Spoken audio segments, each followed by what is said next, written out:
This conference will now be recorded.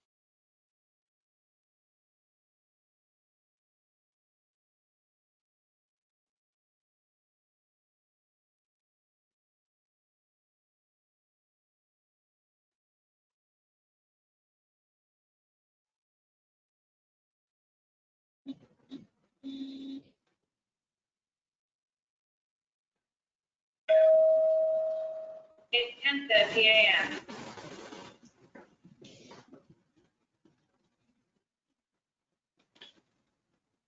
So we'll wait for a couple of minutes for the participants to join, then we will start. Okay.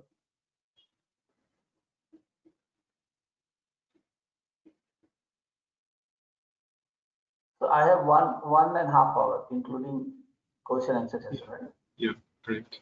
Okay.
So we can start now. The participants will keep joining.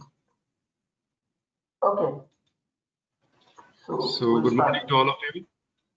Welcome to the fifth and the final day of this ATAL Academy sponsored faculty development program. organized by the Department of Petroleum Technology, Dibrugarh University. So I'm so pleased to welcome our first resource person for this morning, Dr. Rahul Saha of NIIT Hamirpur, to speak on the subject of chemical enhanced soil recovery.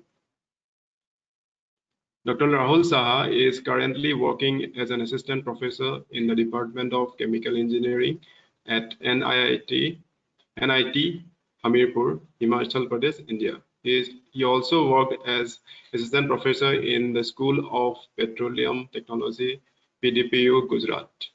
He received his PhD degree in chemical engineering from IIT Guwahati. His research was focused on various chemical and enhanced recovery schemes, the rheology, nanofluid absorption, colloids and interfacial science, and reservoir engineering. He did his master's in chemical engineering with specialization in petroleum science and technology from IIT Guwahati, working in the area of biodiesel production from non-edible oil using ultrasonication method. His bachelor degree is in chemical engineering also from Pune University. So far, he has published research articles in internationally reputed journals and has reviewed numerous technical articles. He is currently an editorial board member of American Journal of Chemical Engineering and Science Publication Group, USA. So please join me in welcoming Dr. Rahul Saha. Over to you, Rahul. Okay. So thank you very much, Dr. Ranjan, for giving such a lovely introduction. So we'll start with the first lecture for today's session. So I'm going to give you a little bit a flavor of what exactly your chemical enhanced soil recovery is, and what is its importance, and why do you need to implement this chemical reservoir scheme to improve your residual oil recovery. Those are trapped in the reservoir and cannot be recovered by conventional method. So okay, so as we all know, the crude oil, it's just a basic introduction. We know that crude oil is a very dark brown flammable liquids, and it consists of a mixture of hydrocarbon. And the same state is being formed by the decomposition of your marine or animal that is being debris that is being cooked, underground under intense heat and pressure. So the major component that we can see in the crude oil will be your paraffinic, aromatic, naphthens or cycloalkenes, and different other hydrocarbons. Okay, so it has a very complex structure, and you can see we also call it as black gold because it greatly controls the economy of a country, and a little bit fluctuation in its price in the international market can cause huge inflation. And because we have a lot of products that is almost all the products is almost dependent on the price of the crude oil. Okay, so this price of the crude oil which we are talking about, this in international market, is being controlled by the OPEC bodies, that is the organization of the petroleum exporting countries. Okay, so they control the price of the crude oil across the globe, and the countries which are in this OPEC are the Algeria, Angola, Ecuador, and most of the Middle East countries like Iran, Iraq, Kuwait, Libya, Nigeria, and several others. Okay, so we all know, okay, the products that we use in our daily life, you can see, okay, almost we use the major products as gasoline and diesel for the transportation purpose. And apart from that, we have several byproducts. You can see in this image, okay, these are all the byproducts that we can get from our crude oil. So you can have an idea how important is it, and its replacement with any other source is at this moment or in the coming few decades is not possible. Okay, so the each and every product that we get from this crude oil is of very important. So there is whatever the distilled product we're getting, it has several applications, as you can see. Even its residual part, which we're getting, the higher boiling component, can be used for preparing your roads like bitumens. Okay, so if you see the energy scenario in the year 2019, you can see that we have around 40% of the crude oil that is being used to meet the energy demand worldwide. Okay, so you can imagine the amount of crude oil that we are distilling or using in various purposes to meet the energy demand worldwide. Okay. Now the problem is how do we measure the crude oil? Like, I mean to say, how do we extract the crude oil? So if you see in the image, we see initially we have a very high pressure underground beneath the underground surface. So because of that high pressure, your crude oil will naturally be coming out to the surface. And this kind of recovery, we call it as primary recovery. Why? Because it is coming out with the natural energy that is there beneath the earth's surface. But the problem is once we go on drilling and once the production is coming out to the surface, it pressures goes on declining. So once its pressure goes on declining, your production rate will decrease and it will stop. So in order to avoid that, what we do a secondary measurement technique. What we do is that we inject water from this. In this picture, you can see it is only from one inject. Like this, we can have several injection slot, or you can say drill wells, through which it will pushes the oil and then it would be coming out to the surface. So this water will maintain the pressure that is required for production, and that will assist in recovering your crude oil that is in the underground beneath the earth surface. Okay. So as we can see, with the primary method, we cannot go beyond 15, and with secondary, it is up to max we can go around 40%.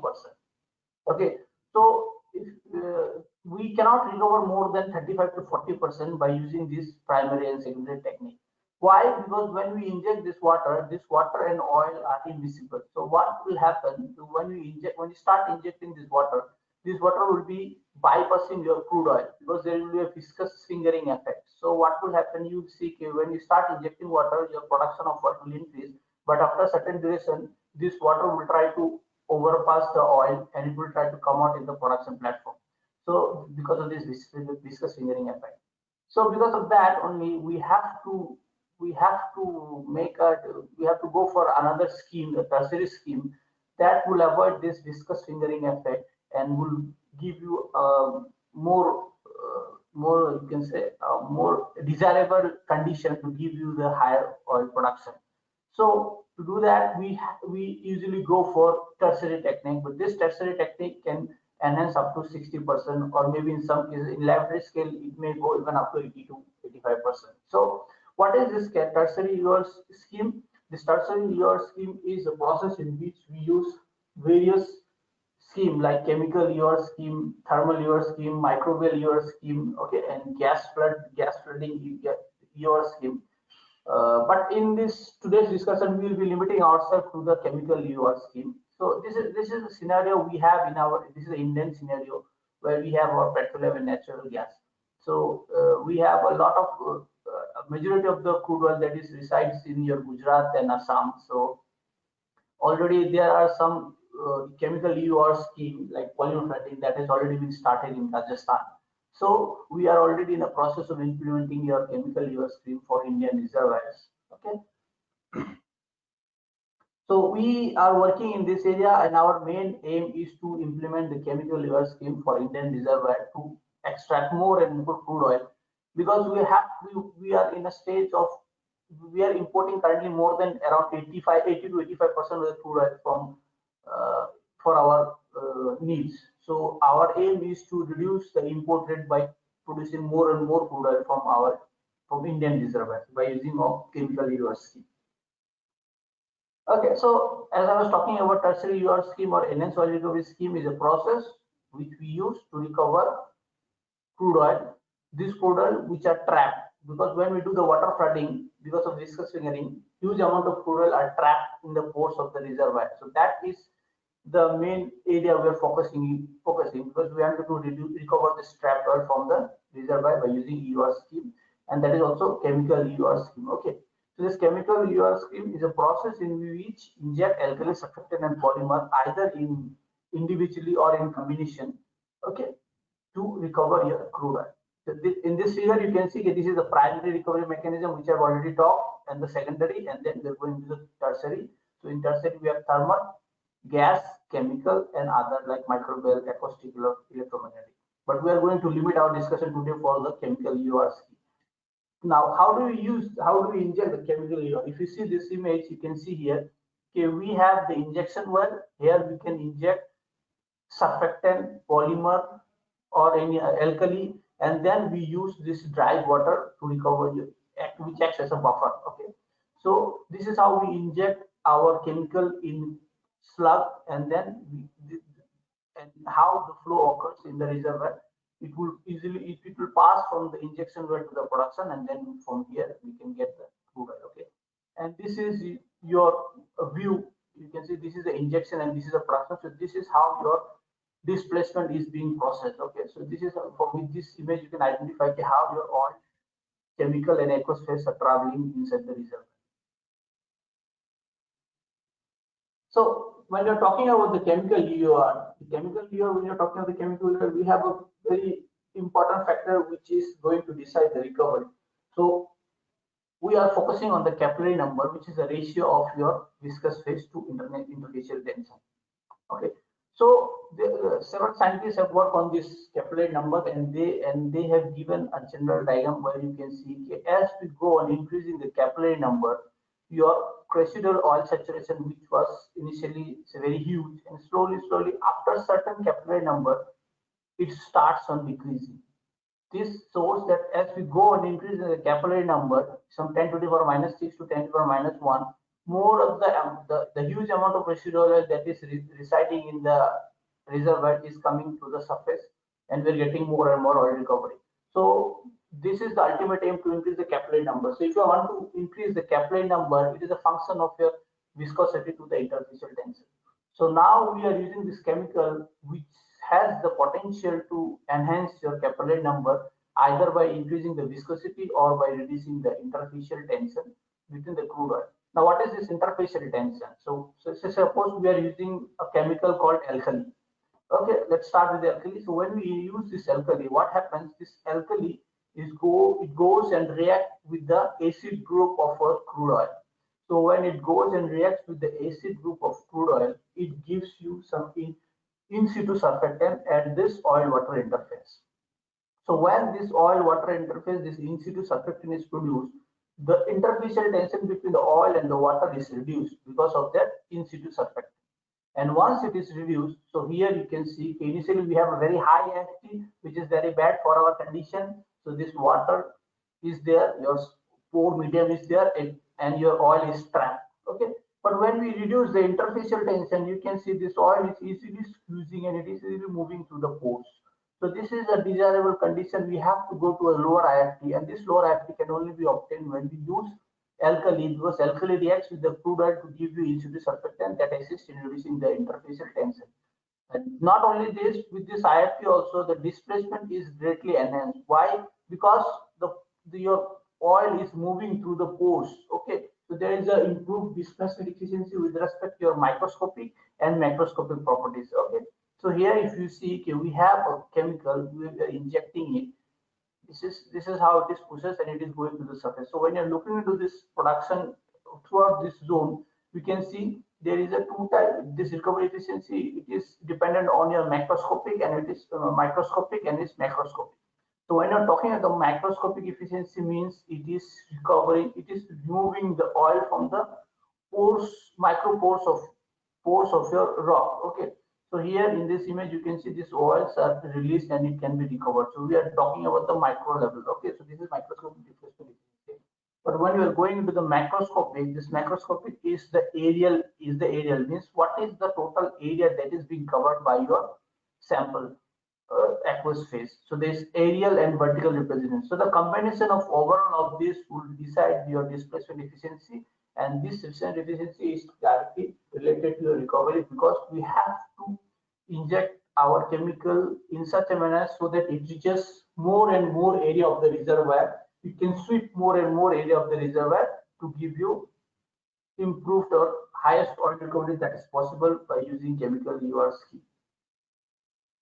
So when you are injecting alkali, this alkali may not be good enough to recover the crude oil that we are expecting. Okay, because there are several properties. This alkali depends on the acid value of the crude oil and how much interfacial tension it can be reduced, whether it can emulsify your crude oil or not.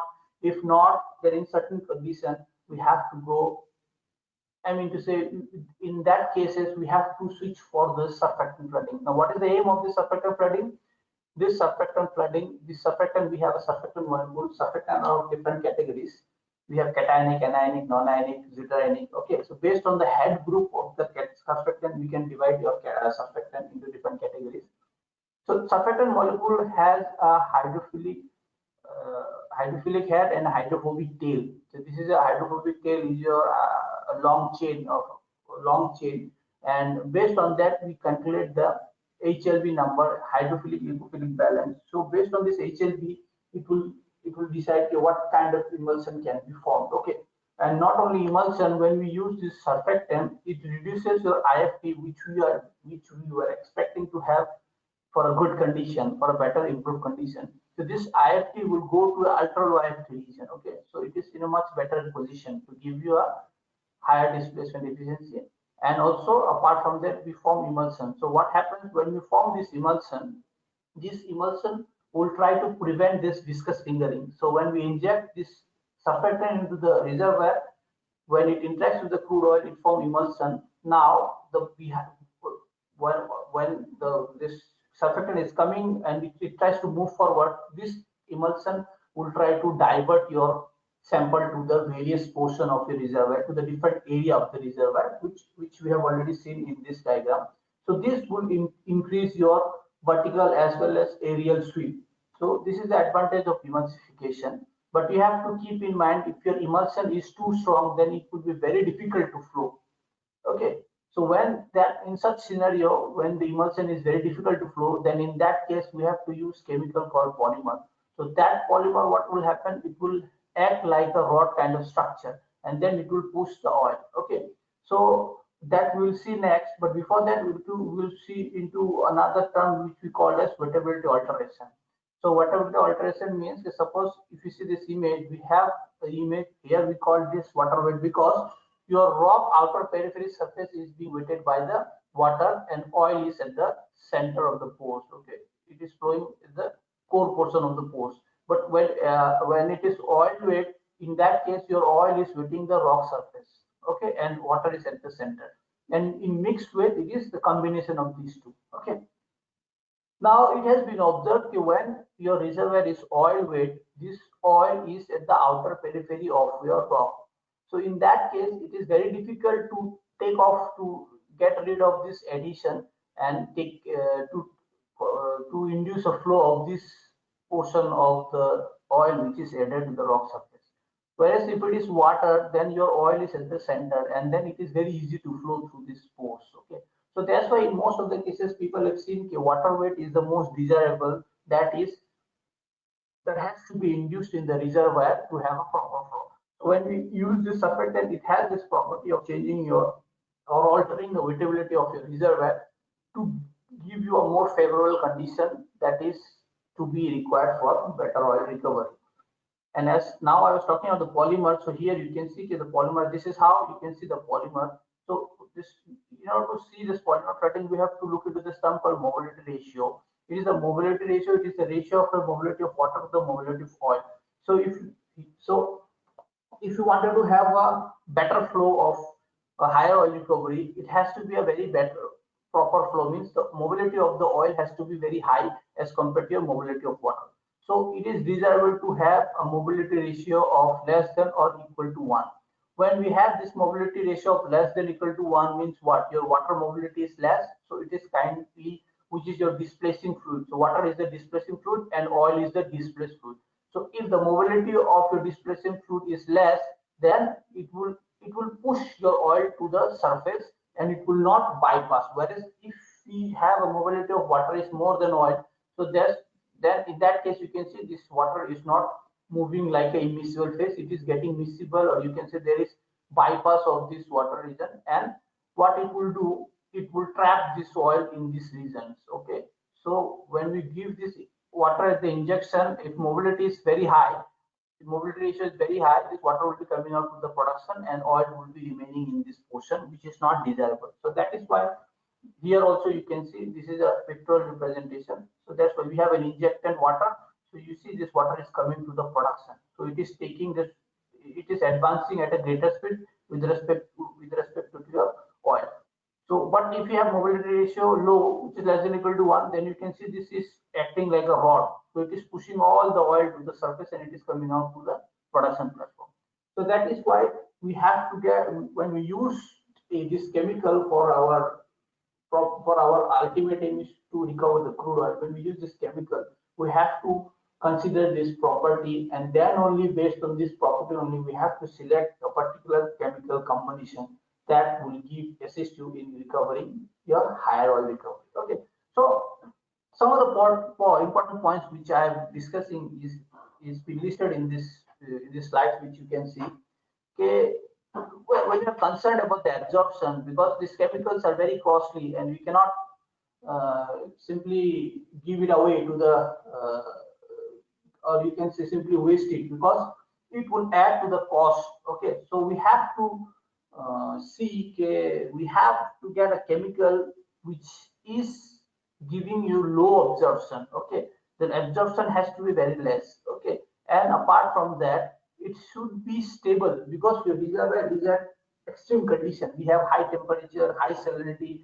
So it may happen that we may get a chemical which is desirable as per a condition, but when you inject in the reservoir, it may not be suitable because it will deteriorate with respect to your salinity and temperature. So we have to screen our chemicals based on this salinity and temperature, and based on the oil properties and the category of the crude oil, whether it is light crude oil, moderate crude oil, or heavy crude oil. Okay, and apart from that, it should retain the mechanistic properties. Means there are certain mechanism which we have discussed, like ultra low IFT, emulsification, vertical collision, mobility ratio. So your chemical should have the properties.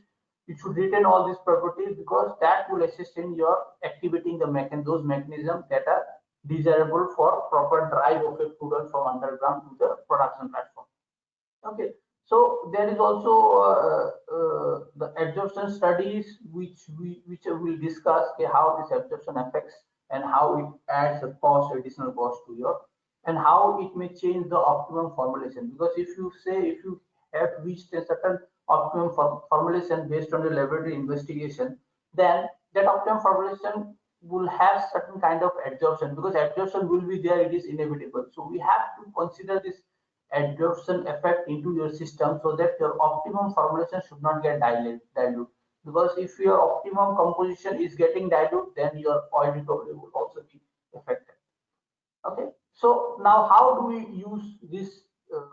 We use this criteria, you use this experiments to see how that such laboratory data can be implemented for your field or pilot scale. So we have already seen some experimental studies in the lab. Now the question is, how do we use this reservoir environment in our lab? How do we create this reservoir environment in our lab? So we have a core fretting setup. Okay, so in this core fretting setup, you can see this is a core reactor. This is a schematic diagram which I've drawn. So which I have drawn. If you see, this is a schematic. This is a reactor, which is this part. Inside that we have a rubber sleeve, and inside the rubber sleeve we used to insert this core. So these are the core which we usually get from reservoir. This is the core cutting sample that we can get from the reservoir up to certain depth. Actually in reservoir engineering we analyze certain properties from the rock properties, and then based on that we can give an estimation, okay, what will be the properties of your reservoir, rock and oil properties. So what we do, we take this cut piece of your core sample, as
Hello.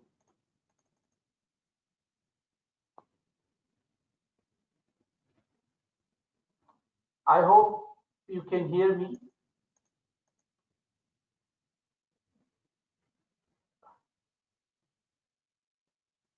Yeah.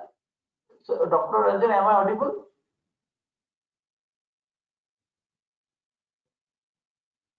It's audible.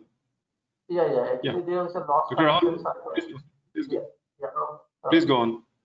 Yeah. So this is what we're talking about. So we have a reactor, we have a pressure transducer, we have a back pressure regulator, and we have a sample collector. So what we do, we take this reactor, okay, and we take this reactor, we put it inside this chamber, a perforating chamber. Then we inject, because we took the formation water from the reservoir, we characterize it, we prepared it synthetically in the lab, and that formation water we put it in this chamber. Then we inject it in the core reactor. We fill this with brine. Once this is filled with brine, we keep it at under intense pressure. So we have a pressure transducer, we have overburden pressure here also. So we create a reservoir pressure inside this while injecting your brine. So this brine is saturated.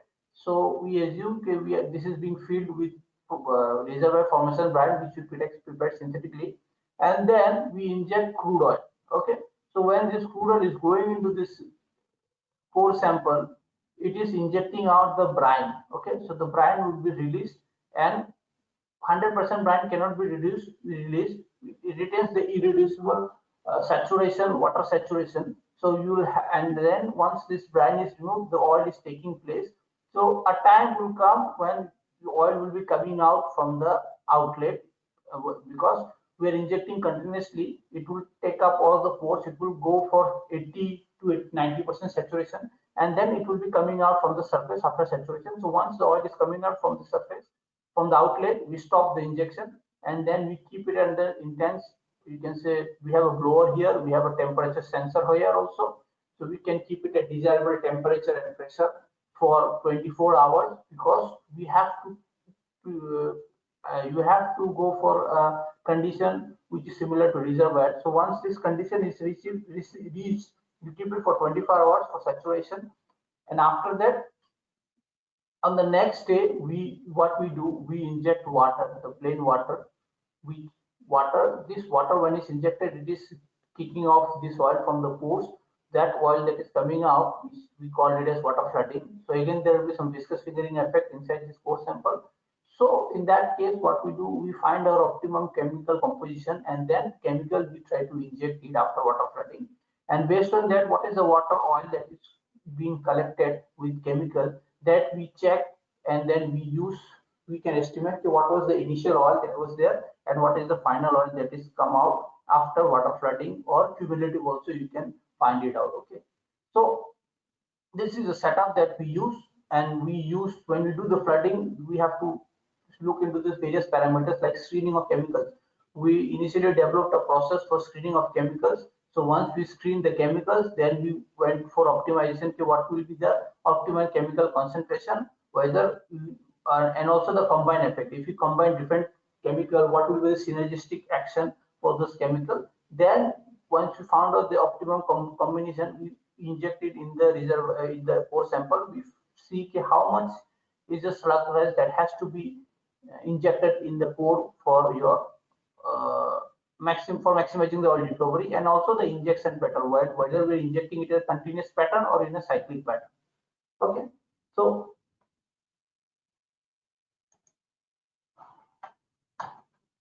this is what I was talking about. We have a core sample or a sand pack. In reserve, we also use sand pack. What we do, we put sand inside this, we pack it, and then we make a solid kind of structure inside this. So this is also one of the method of preparing a sand pack. So this is the core sample which we use directly, or there is another method which we can pour sand and make it airtight for which will act like a cylindrical solid rod as a sandpack. So either you use sandpack or core sample, we saturate with brine as I was talking about. So from that brine, we can measure the permeability, because we know the pressure at the inlet and the outlet.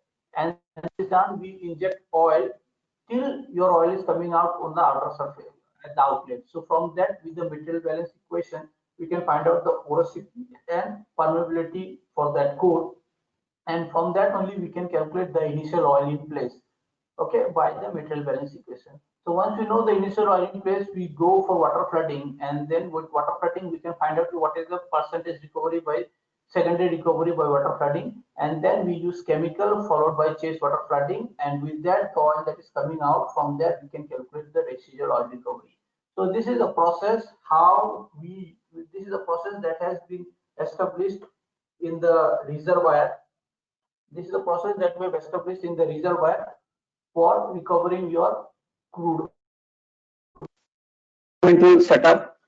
Okay, so the objective is to explore the areas and also to investigate the mechanisms that are responsible. So we're talking about majorly the four mechanisms, which is the interfacial tension reduction, the emulsification process, which decides your sweep efficiency, how it will be swept and what is the amount of oil that will be recovered, and the OTW alteration that I have already discussed.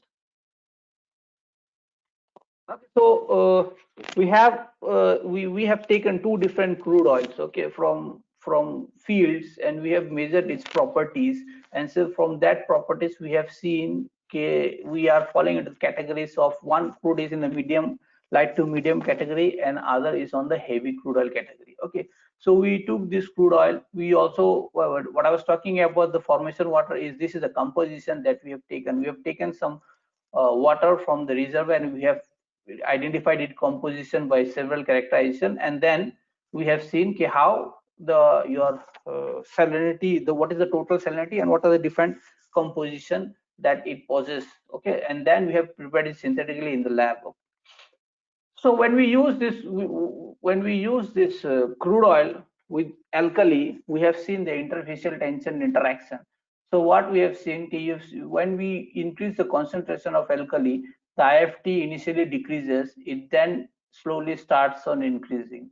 Okay, so, and this is a dynamic behavior, because when we inject the alkali, it reacts with the crude oil acidic group and it produces in situ surfactant. Now this in situ surfactant, it will show adsorption and desorption rate at the oil water interface. So based on the adsorption and desorption rate of it at the interface, we will see a kind of dynamic behavior. So IFT will start decreasing, then it will start increasing, and that it will remain constant. So there are different behavior of IFT based on the rock, based on the crude oil properties and the alkali.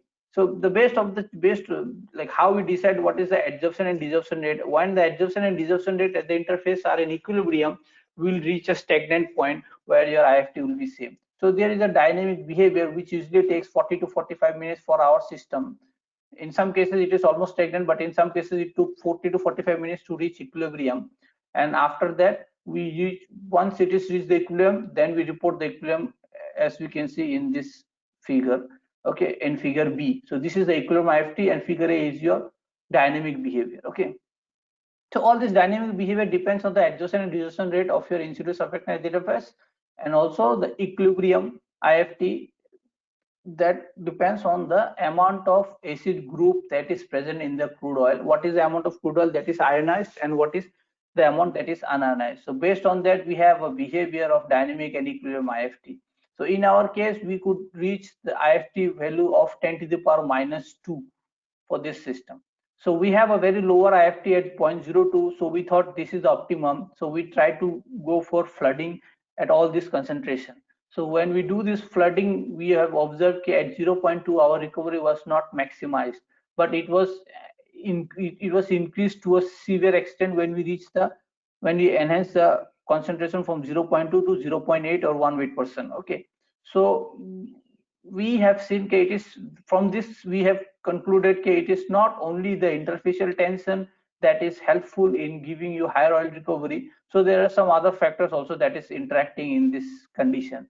So to do that, see, because from this flooding we have observed when we increase the concentration from 0 to 0.08, the recovery is almost doubled, and we have reached a maximum recovery of around 25.5% at 1%. So now we know to see what could be the possible mechanism because of which there is an increase in the oil recovery. So to do that, what we have taken the sample that is coming out from the as an effluent. So we try to analyze the emulsion at different concentration. And what we have seen, okay, when we're analyzing the concentration, as we go on increasing the alkali concentration, your emulsion extent, it goes on increasing. So we can see that the size of the microns, it varies from 0 to 7 microns at 0.28%, and when it increases to 1 weight%, your size of the micron increases from 0 to 15 microns, and also the number of droplets also goes on increasing as you increase the alkali concentration. So we have a different average size of your droplet. This is the droplet size distribution, and it can be identified, okay, as we go and increasing the alkali concentration, your emulsification extends goes on increasing. Okay, so we have observed, okay, IFT reduction is mandatory, but it is not only at lowest IFT where we will get maximum oil recovery. It is also the emulsification.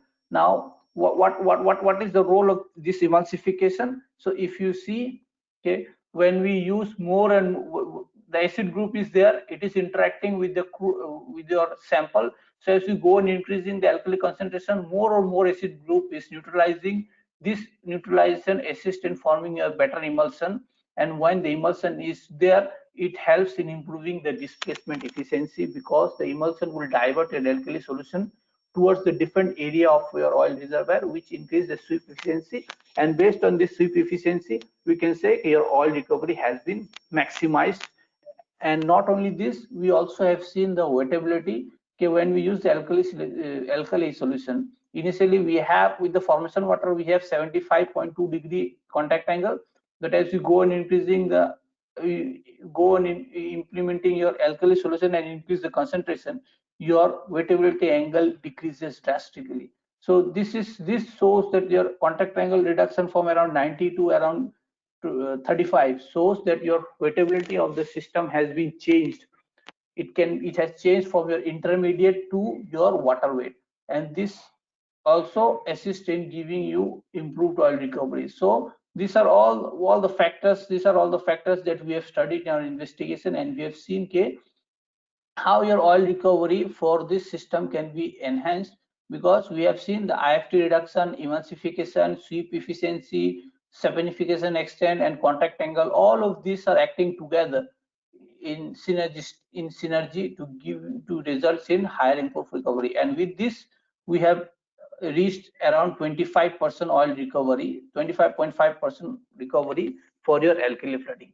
So once we are done with the alkali flooding, we try to optimize the flooding parameters. So what we have seen, when you are injecting the slug size with it from 2.5 to 2, we see, the oil increment, the oil recovery goes on increasing and then it drops down. So what we have seen, at 0.5, the emulsion at 0.5 pore volume, whatever the injection we're giving, it is giving you optimum condition, because at that condition, whatever the emulsion is being formed, it will help in assisting in diverting your alkali solution into the more aerial area of your reservoir, thus increasing the oil recovery. But once you go beyond 0.5, the emulsion is very viscous, and then it is very difficult to displace. So that at that point, it will show its negative impact, and then it will be very difficult to move this emulsion through the pores of your reservoir rock. So we have found out that at 0.5 slug volume, we are getting the optimum emulsion, which is helpful in giving your desirable distillation efficiency, resulting in maximizing the oil recovery. So we have also seen the injection pattern. So when we injected 0.5 pore volume in one slot, so we have seen that there is a uniform size distribution of your slug size, and it is giving you an improved performance. But whereas when we use this slug in two different slots, so 0.25 in one slot and another slot 0.25 in cycling pattern, what we have seen, the emulsion in that case that has formed is distorted. The emulsion distribution is not uniform, it varies. So this is the image, you can see the image is the emulsion distribution. So because of this, there is a dilution effect, and your oil recovery will be reduced drastically. So you can see how it is being reducing. Okay, so we have a injection pattern. This is the diagram. So if you use continuous, it is giving you better recovery, whereas for cyclic injection, your oil recovery is reduced because of the dilution effect. Okay. and we this is the 25.5% we have got the maximum recovery for alkali flooding. So once we are done with the alkali flooding, we moved into the alkali surfactant flooding for carbonate reservoir. The ultimate aim to look into the carbonate reservoir is because we have seen there is the carbonate rock. So far, the most of the work that has been done is on the sandstone, but the carbonate rock also possesses a good amount of crude oil trapped inside them. And this carbonate rock is very difficult to recover crude oil from this carbonate rock because of the reservoir heterogeneity. So we have focused our direction towards this, our research of interest towards this carbonate reservoir, and in that what we have seen, when we have seen the properties like how your surfactant, we have seen the alkali properties, and when alkali was not good enough, we have seen the surfactant. Okay, what are the different surfactants that can be given to the system and how it will behave. Based on that, we have studied the emulsion pattern, the interfacial pattern, okay, and the contact angle and the properties. As I was talking about the reservoir properties, okay, we have to give a surfactant which has to be thermodynamically stable. Okay, so the stability analysis also we have done, and also we have studied the absorption criteria. So we took this alkali, we have done the alkali screening, and we have found that NOH was best for this system. After working on the alkali, we went for the surfactant. So what we did, we took different surfactant. You can see from here we took around 7-8 different surfactant. One surfactant could not give us a proper droplet, and because of which we cannot measure its IFT. Whereas the remaining surfactant, which is cationic, anionic, non-anionic, we have screened all different possible surfactant based on the IFT and the dynamic IFT behavior. Okay. After we see the surfactant interaction with the crude oil, then we have established, we have chosen two surfactant which was giving us the lowest IFT. So we took this lowest IFT surfactant, and then we tried to identify its emulsification properties, because in the previous study, as we have observed, that IFT is not the only mechanism.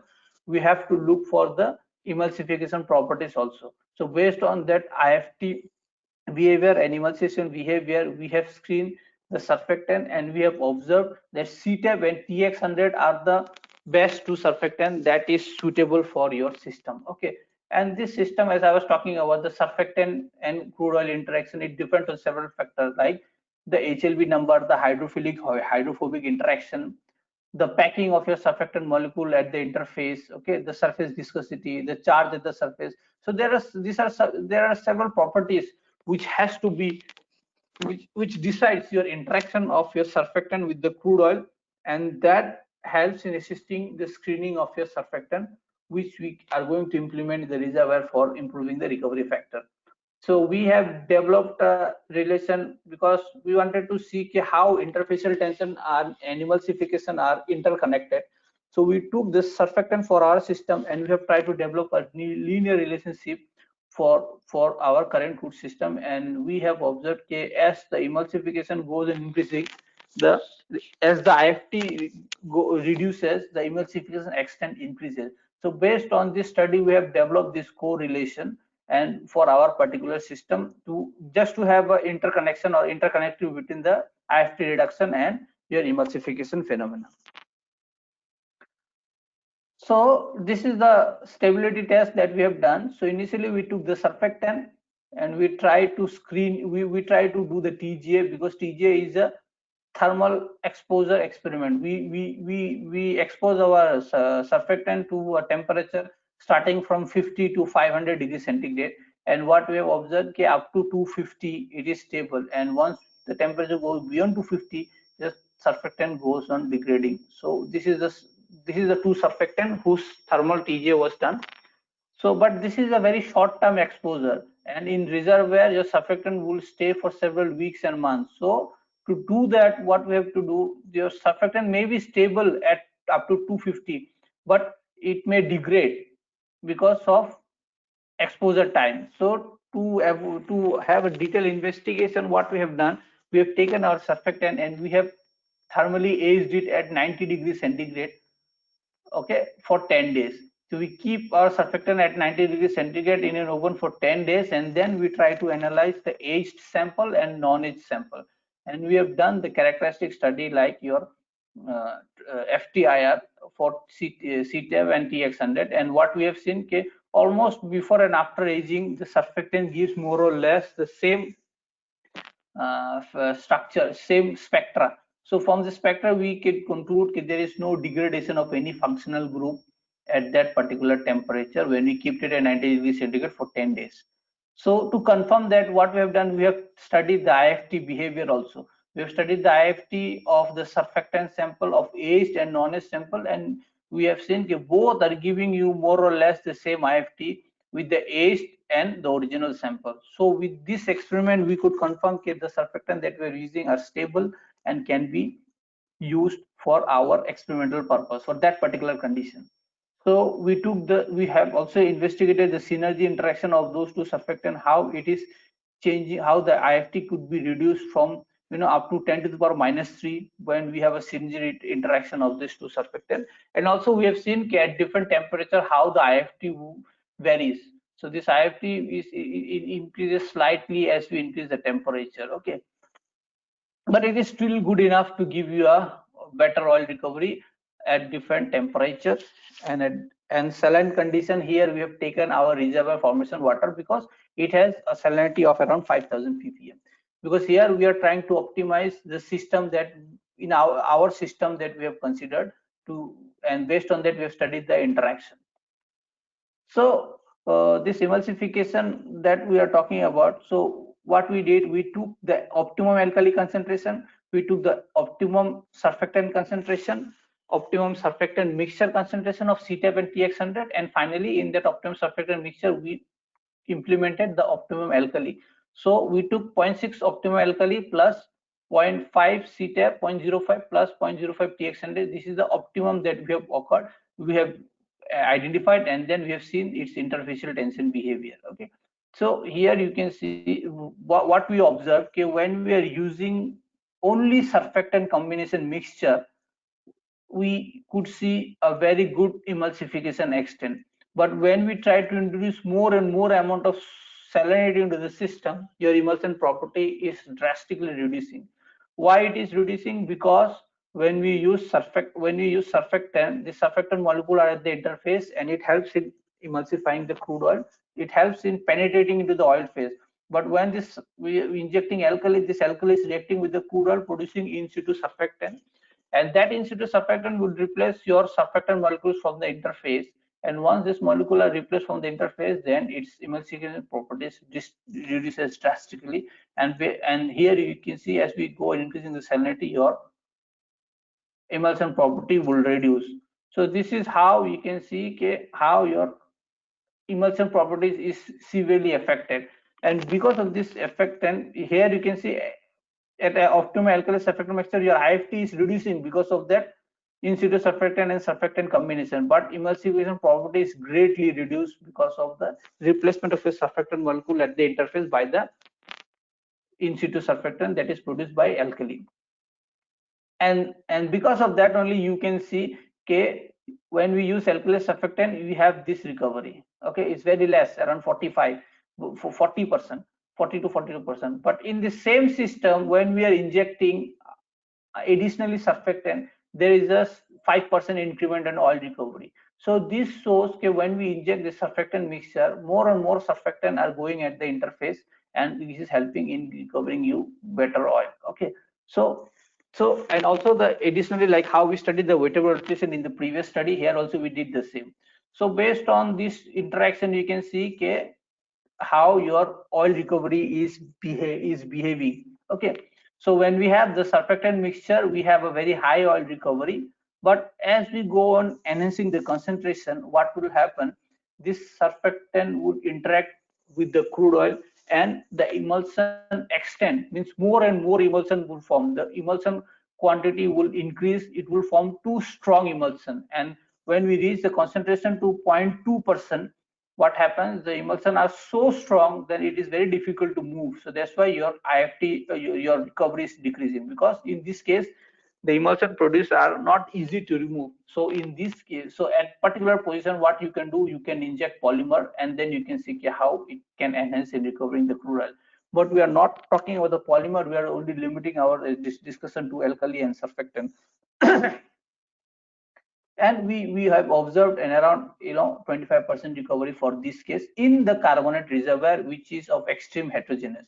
So here you can see how your surfactant is behaving in recovering, because when we use alkali, your recovery was pretty less, below around say 15 to 16%. But when we injected surfactant mixture, it went up to around 25%. So here you can see this is the case where we have seen case surfactant is the best for giving you maximum oil recovery for carbonate reservoir. Okay, so as I was talking about, when you use alkali, your recovery is 12%, around 13%. But when we use surfactant, it is around 23%. And when we use two different surfactant, the best two surfactant, because of the synergy interaction, it gives you around 25% recovery.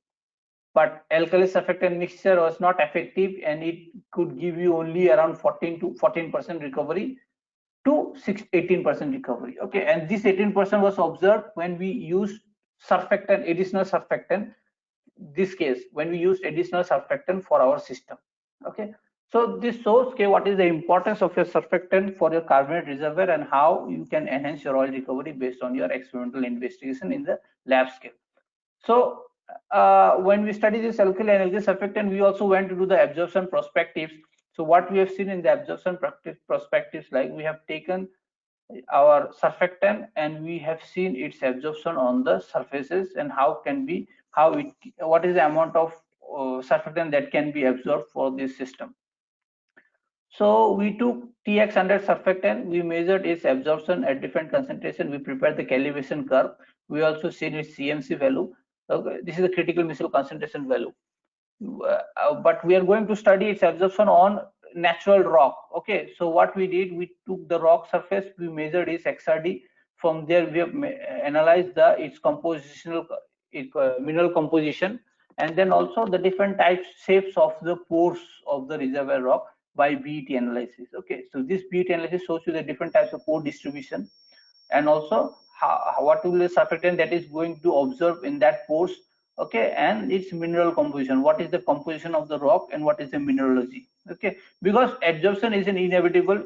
When you use surfactant or alkali, it will absorb, but the problem is on which rock surface it will absorb more or less. That to investigate that, we have taken the natural rock and we have analyzed its mineral composition. So as I was talking about, we have measured the IFT of your surfactant at normal millipore water and normal water, and also at formation water, to just to portray the difference in the IFT reduction phenomena. Because if you take millipore water, it is a generalized condition, but in a reservoir your formation water will be different. So we are going to a more realistic approach. So that's why we're taking the reservoir water to show you the variation in the IFT, and this will have a significant impact on your oil recovery. Similarly, we took the aged and non-aged sample, and we have seen the dynamic IFT behavior and IFT behavior. There was not at all a major change, and we can see your surfactant was stable. So we have reached a surfactant which is good enough in reducing the IFT and is also stable at different thermal condition. Okay, because we have taken TX100 based on this minimum IFT, and here we have not used CTEP, we have only used TX100 and other surfactant, because here the rock sample which we are using a reservoir rock of sandstone type, and if you have a sandstone type and you are using CTEP surfactant, which is the best that we have obtained so far, that will give you maximum absorption because of the charge nature, because cationic is positive and your sandstone is negative, so it will ultimately give you maximum recovery, and it is not advisable to use CTEP for anionic surfactant. So sandstone reservoir, you will never see if people are using cationic surfactant. So that's why we have to drop down CTEP, and we have taken the second best surfactant, which is your TX100, and then we have analyzed its properties. So we have seen the absorption behavior of a surfactant on the rock surface. We have measured what we did. We took the surfactant, we take the rock sample. On that, we pour our surfactant sample and we try to mix it in a shaker till it's for 24 hours to make it sure it reaches the equilibrium. Then we took out that sample and we measured the absorption based on these properties. That is your UV analysis. So UV analysis, this is the known sample, and when we put after absorption, when we put the sample, it will give you certain absorption value. Once you get the absorption value, so from that absorption value, you can easily find out the concentration from this calibration curve. So with that, we know what is the final concentration, what is the initial concentration, what is the final concentration, and based on that, we can identify the absorption behavior. And when we put this absorption as different concentration, we get a different plot, and this plot is being fitted at different models, okay, and at different kinetics. So we have seen okay, Langmuir model is the best fit, and this Langmuir model it shows that there is a adsorption, monolayer adsorption of on the surface of the rock, okay, and this monolayer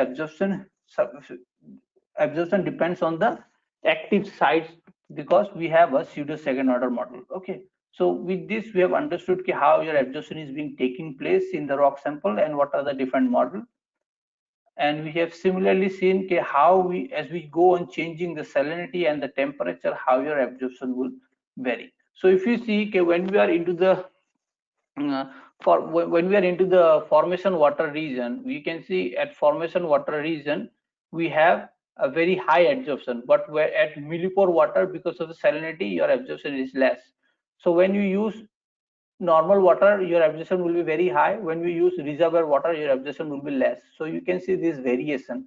So this, the main ultimate aim of is to see the differences in your system approach, because when we take general criteria, it is not suitable for your reservoir actual field application. So to do that, we have seen the difference. Okay, when we use what is the difference when we use normal water, and what is the difference when we use reservoir formation water. So this is, and also the temperature studies also we have done to see to approach a more realistic, to approach in a more realistic manner, okay. So after we study the absorption, we have seen if you have a reason, we have seen the absorption, we have taken the minerals, different crude, different rock samples, we have taken 5 to 6 samples, and these samples will have different composition, okay. Only one composition I've seen. Similarly, if you take 6 7, we have taken around 6 rock surface which has different composition, and based on that composition, what is that composition and what is its corresponding absorption, that we have plotted in this graph.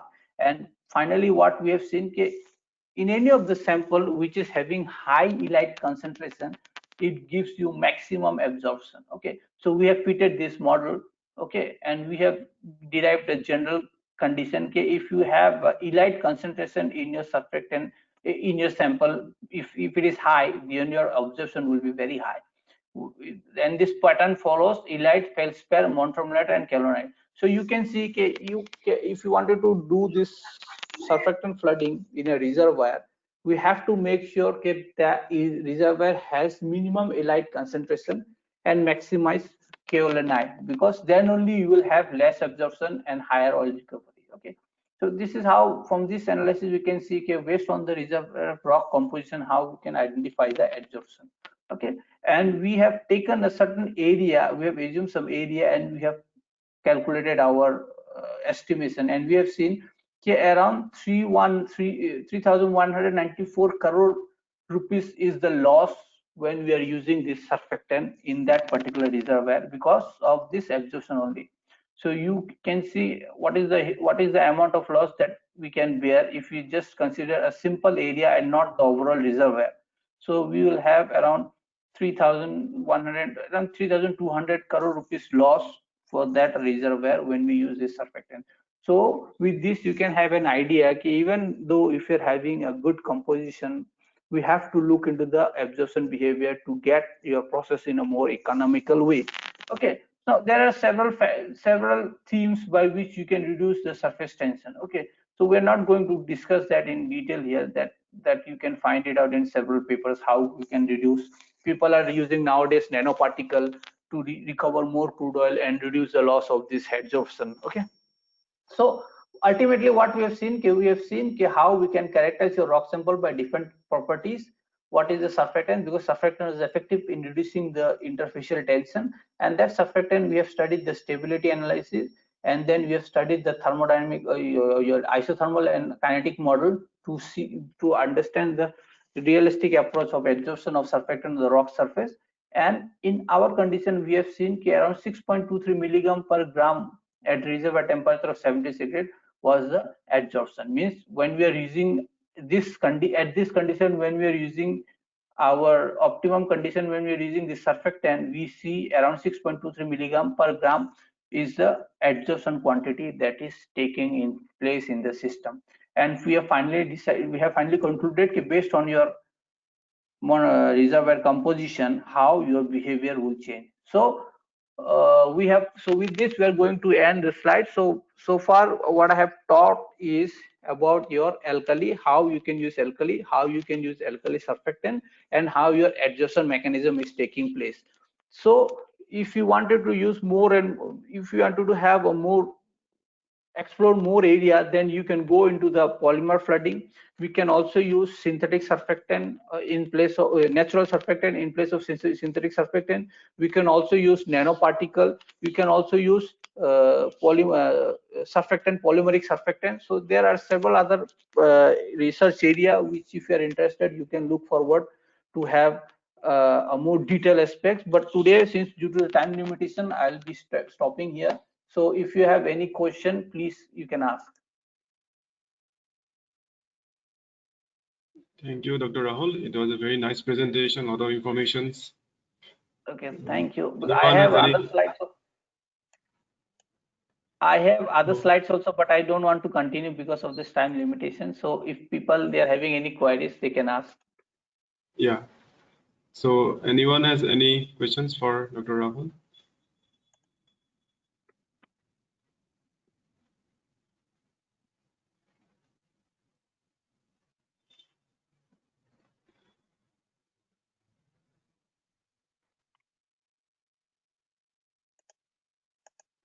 It's no issue. If they don't have any questions, they can get me on my mail I have also. a small query. Yeah, I have a small query. That one. How the equilibrium IFT differs from the dynamic one? Actually, the dynamic IFT that I was talking about, when your crude oil is interacting with the alkali, it is giving you in situ surfactant. So this in situ surfactant will either diffuse in the oilic phase or in the water phase. So based on the diffusion into the oilic and water phase, there is a change in the behavior of the IFT, and based on and that is why you can see there is a different change in the dynamic IFT. Okay, and once the absorption and desorption of your surfactant reaches equilibrium, your dynamic IFT will not change further. But in case of equilibrium, this is how, once it is same, we can say it is the position at which your equilibrium is reached, so the IFT will not change beyond. So the time that is required for this absorption and desorption, we call it as the time, that is the dynamic time. Okay, thank you. It seems there is no query. Hello. Yeah. Hello. Yeah. Can you explain why the only Langmuir absorption is fitting for a chemical absorption? We have studied the dynamic, we have studied the absorption behavior, and the data that we have got, we have fitted in the different models. So based on that model, the data that we received, it is best suitable with the your Langmuir model. We have also tried other model, but it is fitting best with the Langmuir model, which clearly indicates that there is a monolayer absorption of a surfactant on the rock surface. It is not like that we are saying it is Langmuir. It is Langmuir. We have fitted with the like in gas absorption, mostly the monolayer adsorption occur, but in chemical absorption there could be like multi-layer absorption. So I don't know much about the chemical absorption physics, but I'm asking why the monolayer. Can you go into a little bit about physics? Physics in the sense that if you see the pictorial diagram which I was talking about, if you see this diagram here, you can see there are several factors that is interacting, like the charge nature of your surfactant and your this thing rock. Okay, the charge nature of a surfactant and rock, and if here you can see we have seen, as per the data that we have received, we can easily conclude that we are having your monolayer kind of adsorption. But it is not exactly, because I was talking about a different scenario. Here we are talking about our condition that we have attempted in the reservoir. It may happen if you take some other surfactant and some other rock, then there is a possibility that it may go for another kind of adsorption also. But since we have only explored this much area, we have not gone beyond this. So based on our analysis, we have investigated it is having monolayer deposition. But if you see some other research papers, there will be multi-layer adsorption also. Okay, so based on the charge interaction, the surface property of your rock, and the HLV number of your surfactant, we have come to a conclusion that it is showing you a monolayer kind of adsorption. Okay, sir. Thank you. Yeah. Hello. Yes. Hello, Rahula. Myself, Miranda. Yeah, I know you pretty well. How are you? Yeah, I'm good. I'm fine. Thank you. It's a very nice presentation. And Yeah, congratulations to you on your new job, Dada.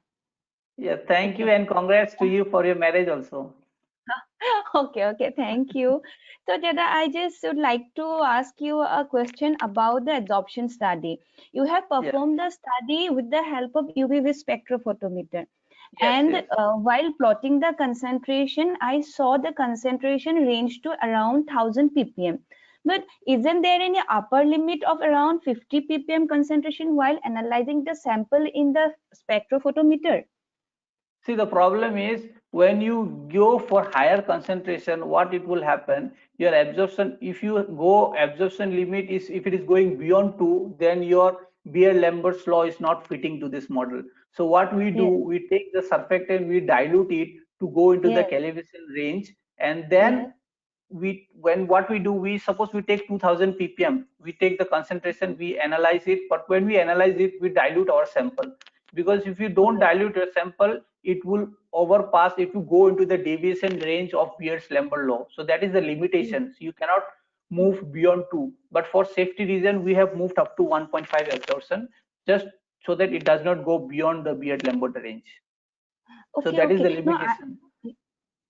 yes, but no, I'm asking while analyzing the sample in the your spectrophotometer, you have Yeah. diluted it to below 50 ppm. But in while you have plot, you have you have plotted to around 600 ppm. So Yes, yes. you have enlarged the reading, or what you have done means. Actually, I am also performing this kind of experiment, and I am also facing certain doubt. So See, I the thought to problem ask. is, say you have 2000 ppm, you know the initial concentration, it is 2000 ppm, say approx. But the Yes, problem is, our calibration range, if you see in the slide, it is up to 600 ppm, right? So when we yes, do this absorption study, when you do this absorption, you will see, since initial concentration is 2000, then final yes, concentration has to be below 2000. yes, Okay, so say by ID it is around 1500. So you have to, if you dilute it by 50%, then it will be 750. yes. Right. Again, you dilute it by another 50%, it will be 350. Mm-hmm. Then you run it, and then you see it will come in this range. So you have to have an idea what is the initial concentration and what could be the final concentration. So based on Okay. that only you have to dilute your sample. Otherwise, it is not easy to find it out. You cannot go into that range. Okay. Thank you. And one more question: have you performed the? You have shown certain cost analysis number. Yes, So have yes, you yes. performed the cost analysis of your slug that you have prepared? We have seen the cost of your TX100, what is the exact cost and what is the amount it is being absorbed, and we have taken an approximate area.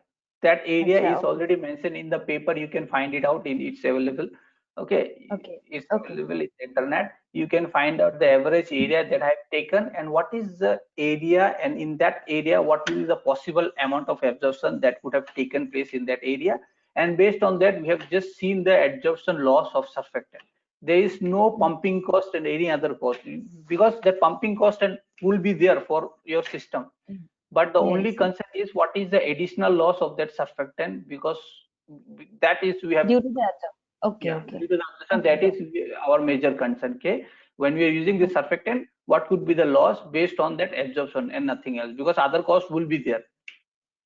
Okay, okay. Thank you. Thank you so much. Okay, thank you.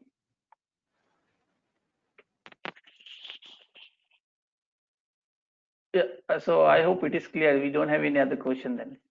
And there is no other question. So on behalf of everyone, I want to thank Dr. Rahul Saha for his interesting and informative lecture. We thank you for sharing your knowledge and expertise on chemical EUR. Your lecture helped us to understand about the crude oil production methods, the EUR and the chemical EUR methods, the flooding experiments, about the wettability of the crude oil, and also the absorption behavior of the surfactants onto the reservoir. So it was so nice listening to you, Dr. Rahul. Once again, from the University, I thank you. Thank you very much. Okay, thank you, sir. Okay. So now we'll take a break for tea and we'll join here again at 12:30 for the second lecture on offshore production system by Mr. Ramanpreet Singh Vadhan of ONGC. Please join me again at 12:30.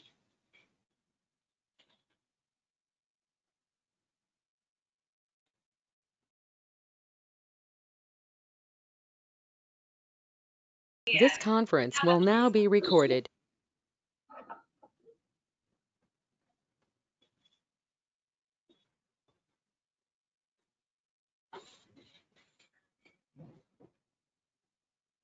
So wait for a couple of minutes. We'll start.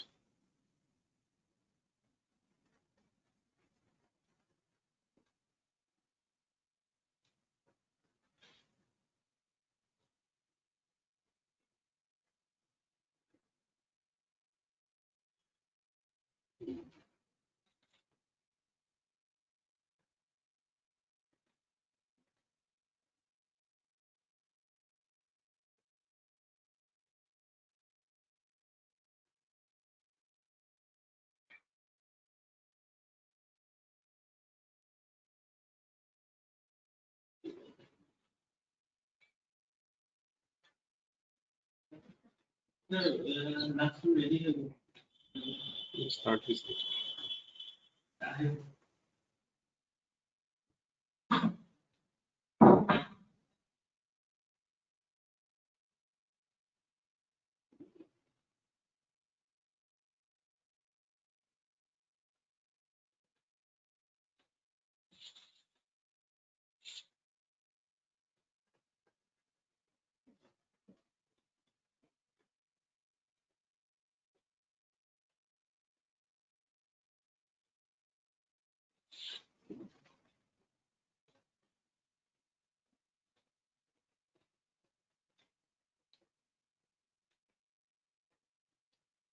So I think we can start.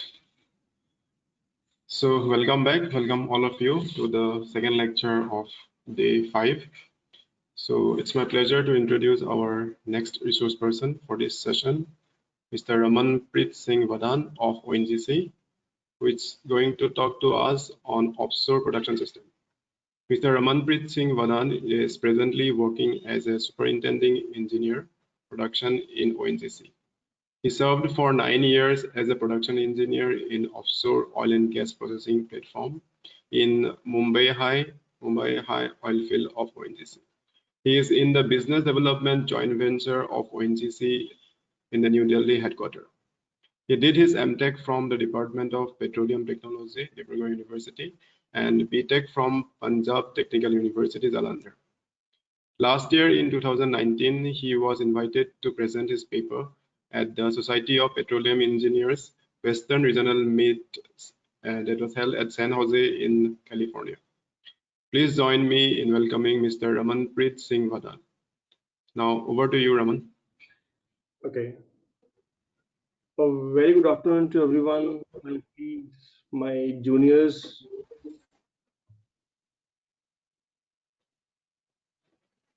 So today we are going to discuss about Raman, share the slide. yeah, sure. Yeah.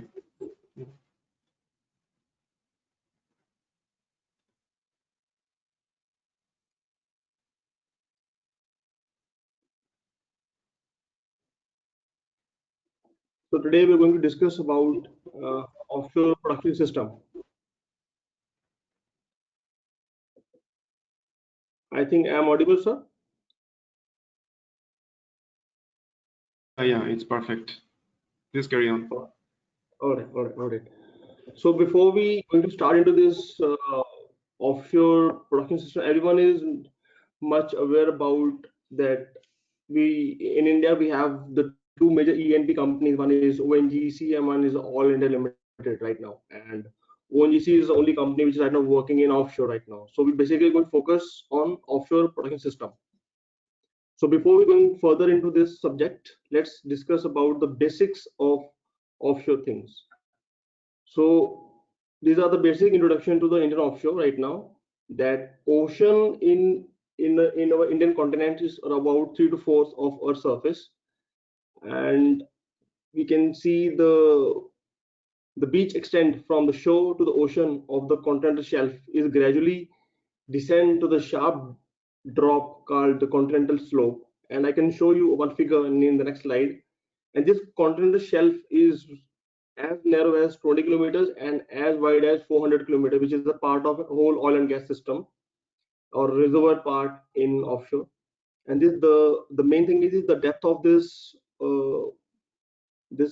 continental shelf might be increased from 200 meters deep as well. So this is a basic diagram. You can see there's a continental shelf which starts from the shore part to the deep part of the sea, which extends around 200 to 400 kilometers, as I told you right now, and the depth goes on increasing. And the slope, this is called from shelf to the deep ocean. This is a continental slope, we can see.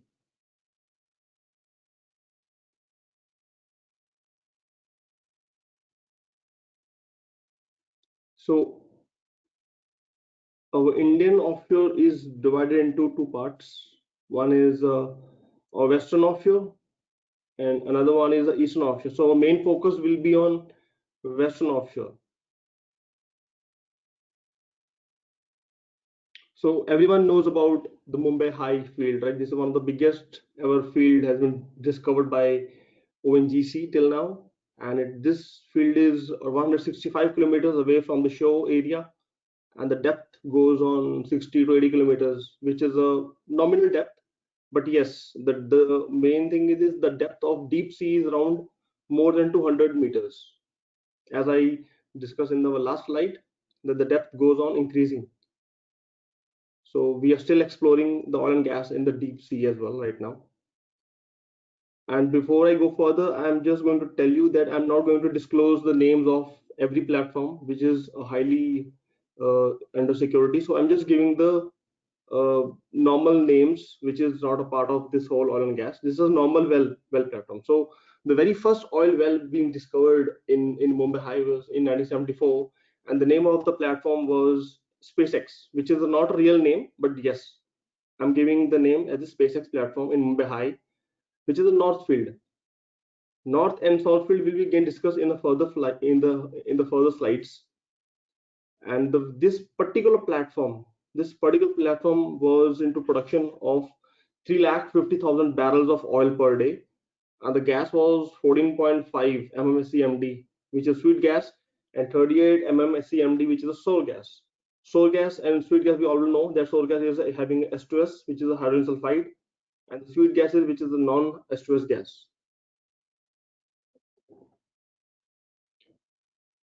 So here we can see that Western offshore, which is about Mumbai High, this offshore, which is being divided into 3 assets of ONGC, which is again a Mumbai High asset, which is the most highest producing oil and gas area.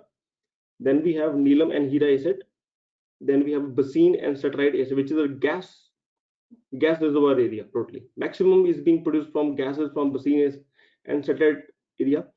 So in these figures right now, we can see we have right now process complex is total number of is 12, process platform is 25, unmanned platform is 126, welcome process complex is 05, and these are the figures which is not right now exact figure of at present. This is 2015 figures. I'm not disclosing the real figures at present. Yes, the figures are increased a lot, but I'm not showing the exact figures as per company policy, as per my own company policy. I will explain you what is the unmanned platform, what is the process platform, which is a gas well, which is a free gas well. We have totally only gas is being produced from the 30 free gas wells, and sour gas wells we also have, which is under the basin field as well right now. And total number of well injection wells, we have 257 wells.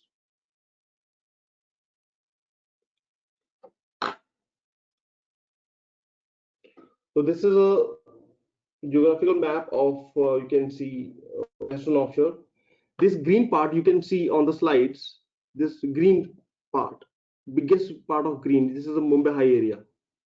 If you can see on slides, this green part is Mumbai High part, and this red pockets, small pocket, these are basin part, which is I've told you a gas pockets.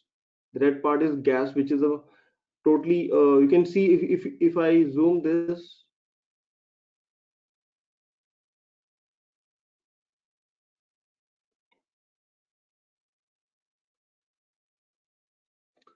you can see there's a South Tapti field. Tapti again is a gas field totally, which is under the basin satellite estate. And these blue pockets, small pockets, you can see these are under the Nilam Hira, which is again oil and gas producing reservoir area.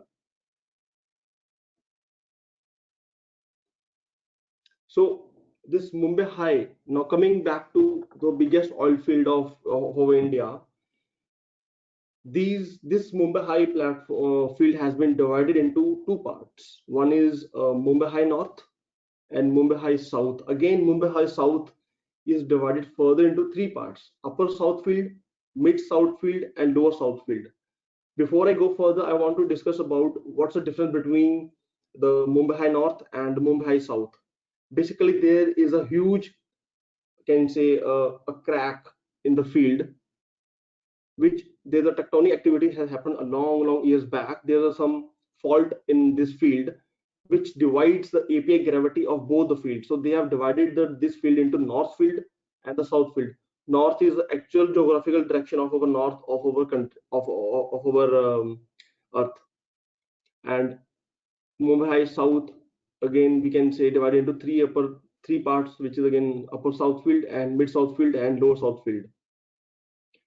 Mumbai High North. This is the only field which is being commenced first in India in 1976, and the name of the two platforms was Alpha and Bravo. I'm not again disclosing the exact names of our platforms in offshore, but yes, I have given the two names. One is the Alpha and the Bravo.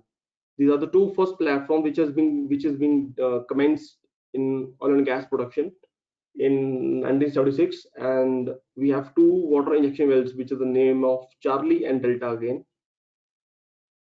The production of this Alpha platform was in 1980.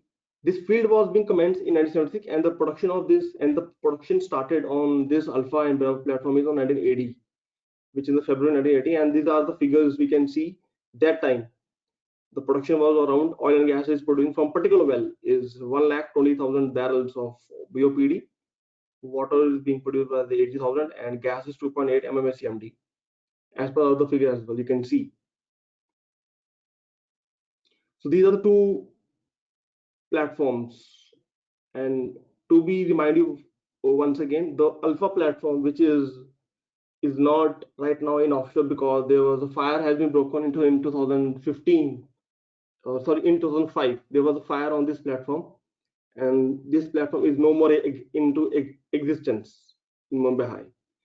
So there's a new redevelopment plan is going on, and already it has been done in 2012. They have made a new platform over there, which is again I won't able to disclose the name of that particular platform, but yes, instead of this Alpha platform, the new platform has been already set up over there, and the production has been started in 2012 again.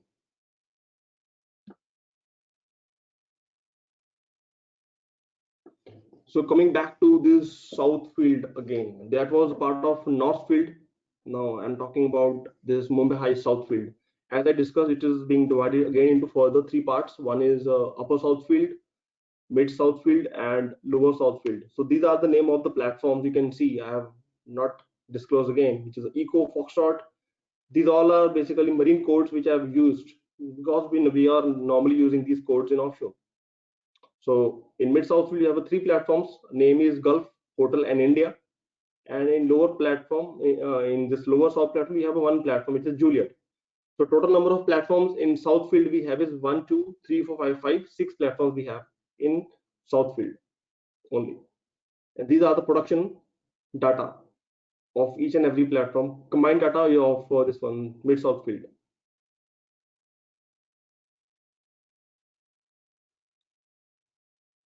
So these were the platforms, Gulf, Hotel, India. This is being interconnected with the bridge, and this is Asia's that time, not now. Earlier, it was this Juliet platform is one of the Asia's biggest platform in Mumbai.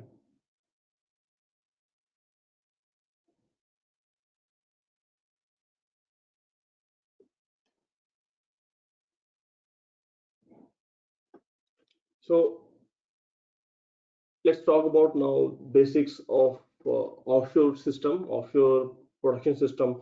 So now this is what is the oil well. You all know that we have been into this industry, that oil well is basically a boring into the earth, and it has been designed to exploit oil and gas from the deep beneath of subsurface. So what is well platform? It's basically a structure which is being installed inside the subsea to the seabed to extract, store, and process oil and gas system from the beneath of subsurface. And the main function of this well platform, this as I show you the pictures, the main function of these platforms is to gather fluid from the well. Fluid means oil, gas, and water. Combined, we call as a well fluid. So the main function is to gather and produce well from the this one wells, to test liquid and gas flow rate of individual well after separation, and transfer that oil and gas separately to the base, which is on a land. So basically this platform is being divided is being consists of three parts. One is the structural part, one is equipment parts, one is a well.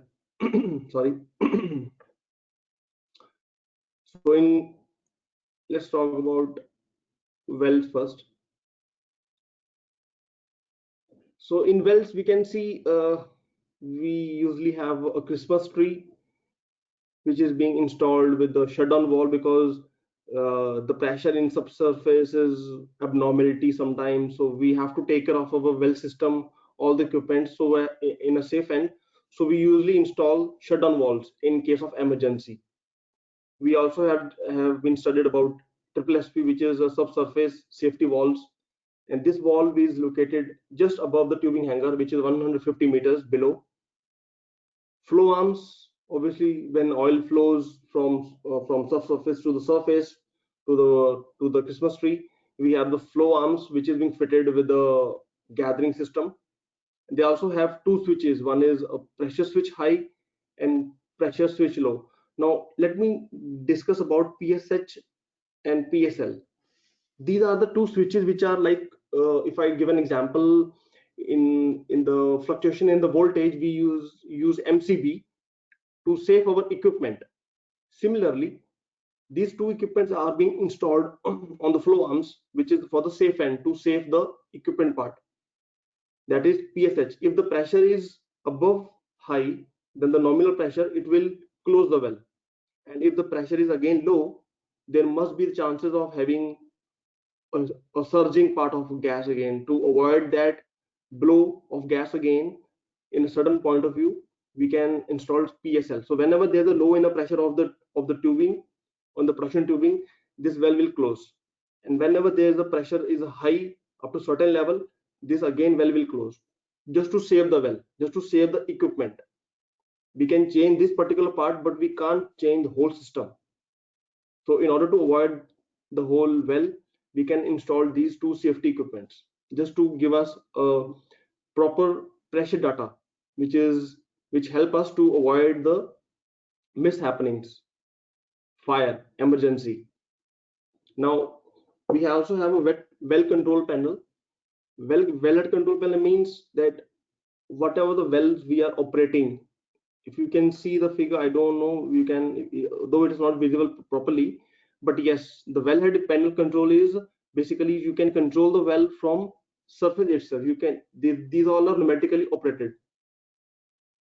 And in case of emergency, as I told you, PSH and PSL, in case of fire emergency, shutdown panel is activated and well get closed. So they all are basically pneumatically controlled system, you can say, just to preserve the well, just to prevent the well from getting into abnormal situation.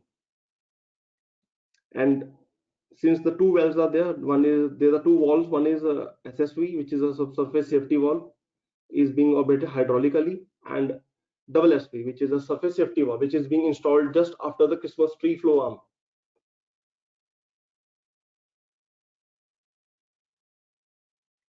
Structure. So in structure, if I go back again, this figure, we can see this. There are 4 legs of every platform. These are being hammered inside the beneath of subsurface, and this structure contains have 4 legs. Then we have deck. You can see where we can see a white part is a vertical separator, and because of space constraint, we can see this. We have test separator. This is a test separator we can see, which is a vertical part. Normally we can see separators in a horizontal part. This is the only test separator which is into a in a vertical form, if you can see. And one there's the one we are gonna have a heli deck where we can see the chopper usually land on this. Then we have a boat landing system. If you see the below, you can see the all the legends which is being marked on this figure. You can see the jacket structure, cellar deck, wellhead, main deck, vent boom, heli deck, test separator, mezzanine deck, riser. Riser is basically from where the well flows from subsurface to this particular platform. Boat landing. Now, there are 2 ways to reach on this platform. One is through helicopter when the weather is okay.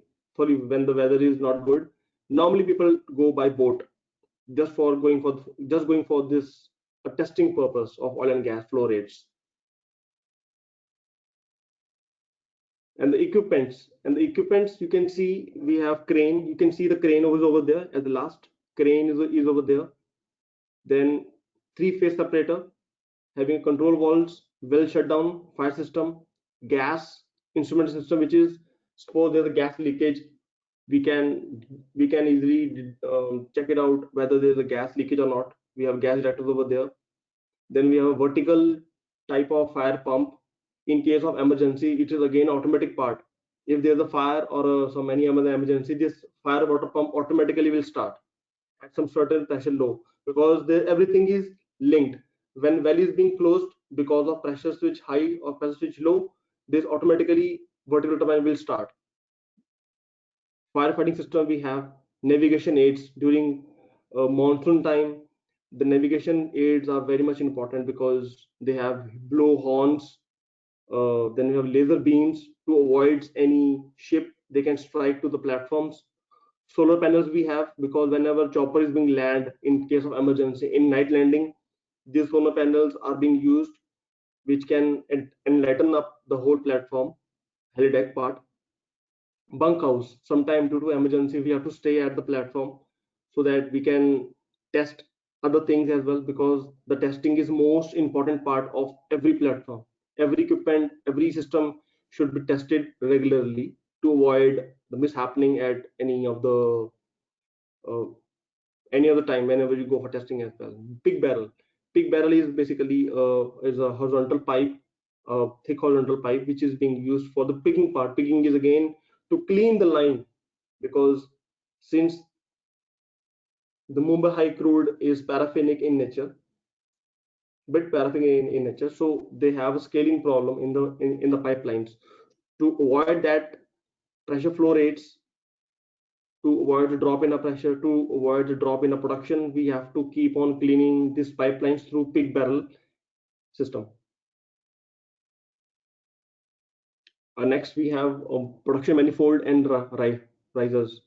So every wells are being connected to the manifold part, because whenever, suppose in an unmanned platform, as I show you the last figure, this is an unmanned platform where no man live. We just go by helicopter and go for testing over there. That's it, and come back again to our process complex. So the well are connected to the manifold through test header and the group header. So and the test header carries this fluid from test separator to the group header, which is being connected to the riser as well. So we can see that further these test separators are recombined and joined with the period of the riser as well. Riser is being equipped with the pig barrel for the pigging flow in the connecting pipelines of the process complex. Then we have a test separator. In test separator, this is again a three-phase horizontal separator. Some of the platforms they do have horizontal test separator, and due to sometimes space constraints, we have a vertical test separator. We also have a PD meter system, which PD means we can measure the flow rate of oil and gas, oil and water through flow meters, and gas orifice meter we can measure the gas flow rates. We also have some safety devices which are being installed in the well fluid manifold, as I discussed, PSHL, PSL lines, due to avoid the abnormal conditions of well flow. So this is a figure where we can see very close point of that. This is a riser part. As I told you, when oil comes from this one from the subsurface, it first comes to the riser, and the above part of riser we can see this is SDV, which is a shut-on valve. This shut-on valve is very, very important. It has to be operated, it has to be tested regularly, because we don't know at what pressure the oil and the whole well fluid is coming, because the pressure is one of the most important uh, most important thing in offshore. A small negligence can lead to a huge disaster.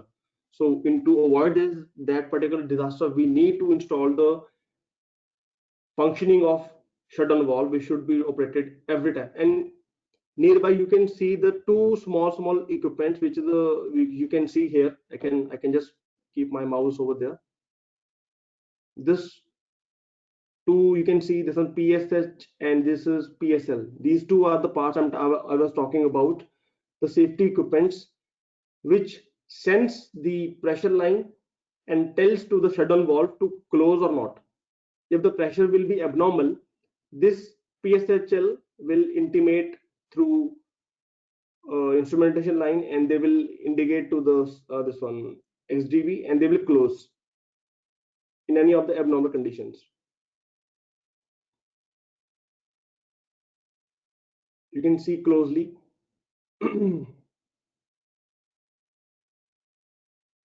We can see the parameters are being measured through PT and FT, which is again pressure temperature lines.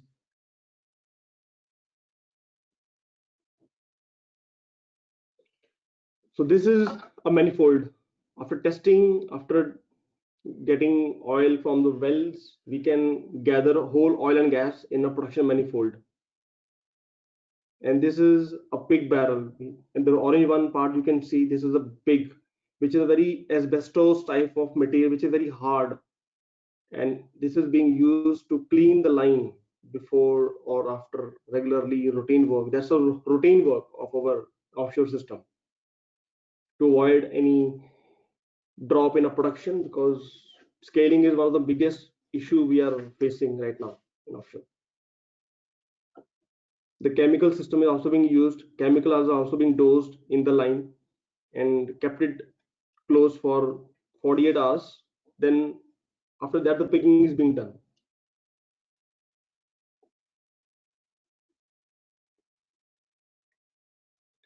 So let's come back to this again. Oil and gas process platforms. So normally this platform has 6 to 8 leg platform, which has also have 2 decks, as you have seen the figure in the last 2-3 slides back. They also have a heli deck and boat landing. and the most of the platform was being attached at least with the one platform, which is again the process complex is normally attached with one unmanned platform always through bridge.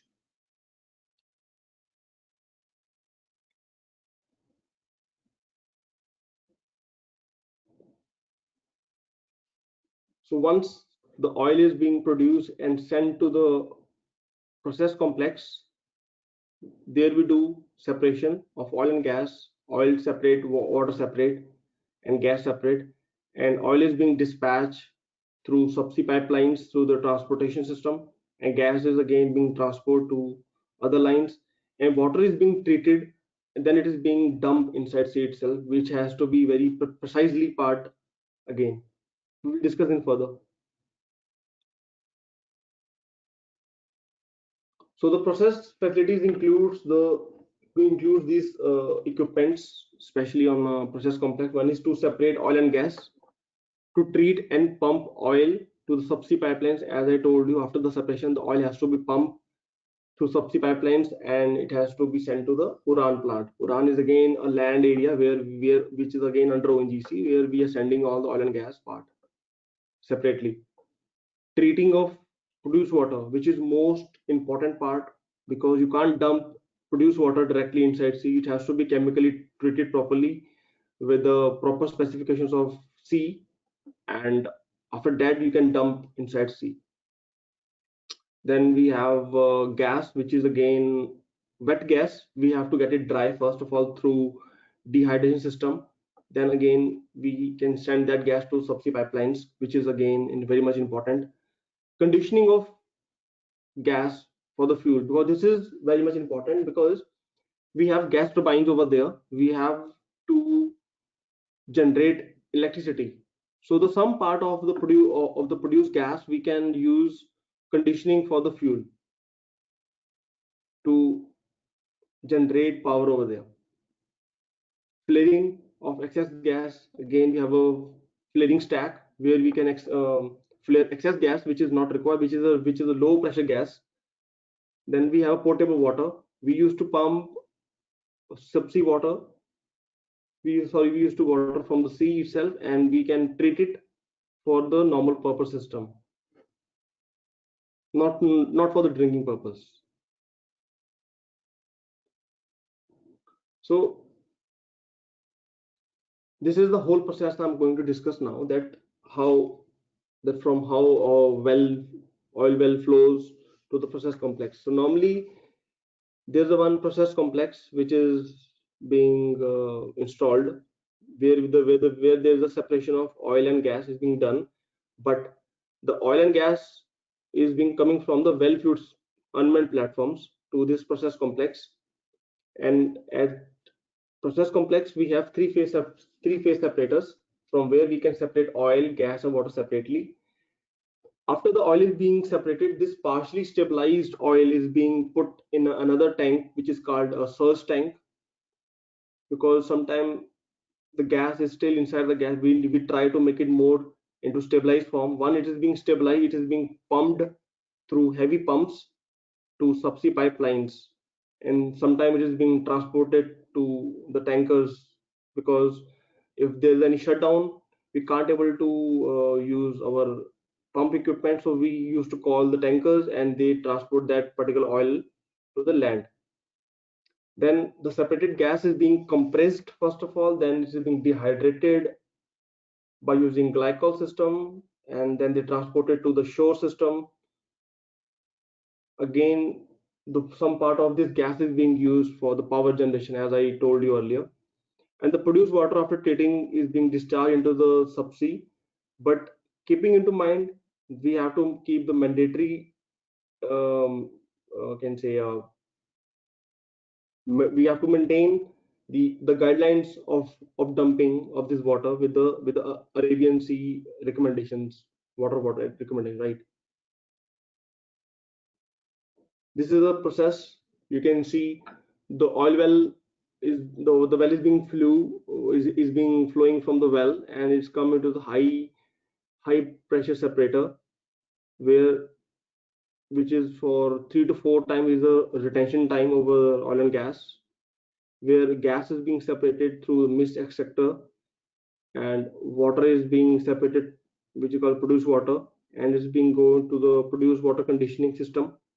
Then the gas is being get it compressed to the compressor, then it go for the dehydration system, and some part of this gas is being used for the artificial system, and 80% of the gas is being transported through pipelines. And for the oil is being separated, is being sent to the surge tank where it is being more stabilized form. And then we have a centrifugal pump, which is a big huge pump. These pumps are being used to pump these oil to export to the land. This is a schematic diagram basically. Have a close look on this whole thing. And we can see after conditioning of the water treatment, this water is being overboard. Overboard means we have to dump this water inside sea, with keeping the mandatory guidelines of Arabian Sea water. This is a real pic of a platform in Mumbai High. I'm not disclosing the name again. You can see these are the different. You can see the flare stake was over there. We have offshore barge. If there's any maintenance job is being required, the barge comes. Everything is being done over here itself, and it is being then put it on the offshore itself. We have a living quarter over there, where we have helideck just above the living quarter, and attaching with that we have a gas processing platform where we can see we have around 7 gas compressors, big gas compressors, and water injection platform and oil processing, all are being interconnected with the bridge. You can see it's a very clear picture. We can see that every platform is being connected with the bridge.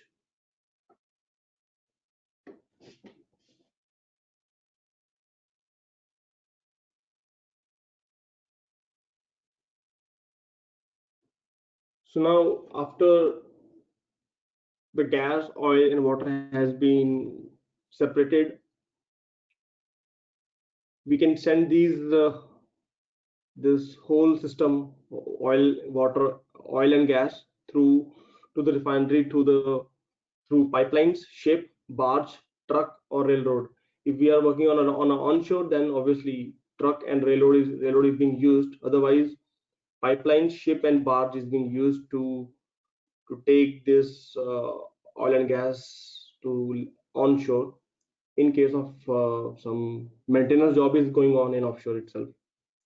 And the natural gas is being transported through processing plant by pipelines by using dehydration system. So these are the slides till now I have able to made, because as I've told Mr. Ranjan Fukan regarding this. Over to you, sir. Yeah. Okay. Thank you, Raman, for a very nice presentation and also a lot of informations. Any queries from the participants?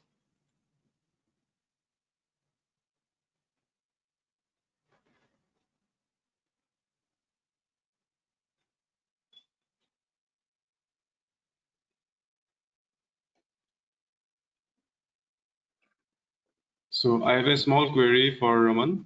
How does the surface processing of oil fields they differ for onshore and offshore? So your voice is breaking, so can you repeat the question, please? Yeah. How does the production system of petroleum differ for onshore and offshore? See, there's no difference between any production system. The only thing is the space constraint. The only thing is the space constraint we have in offshore. That thing is very much quite complicated in twice. Otherwise, in offshore, in onshore we have OCS, oil collecting system, GGS, which is a gas gathering system. We have just given the different terminology of the system. That's it. Otherwise, the whole process system, the whole equipment are same. We have 3-phase horizontal separators in offshore. we have three-phase separators in onshore as well. We have manifold in offshore, we have manifold in onshore as well. The only difference is the space constraint and the terminology we are using. That's it, nothing more than that. Because in onshore, when the well is being flow, they are being flow to the subsurface, to the earth, right? But in offshore, that is being transported to the subsea pipelines. That's it, nothing much difference. The same system is being used in onshore, and same thing is being used in offshore. That's only difference. That's because of the space constraint. We need to make it in a bit of a complicated way. It may look like a bit complicated, but it is not like that. It's totally same as we're working on onshore. Okay. Any more questions?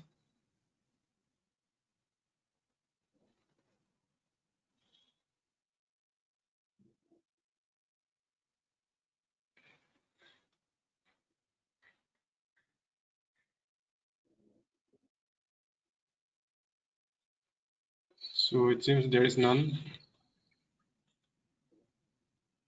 So on behalf of everyone present, yes, anyone?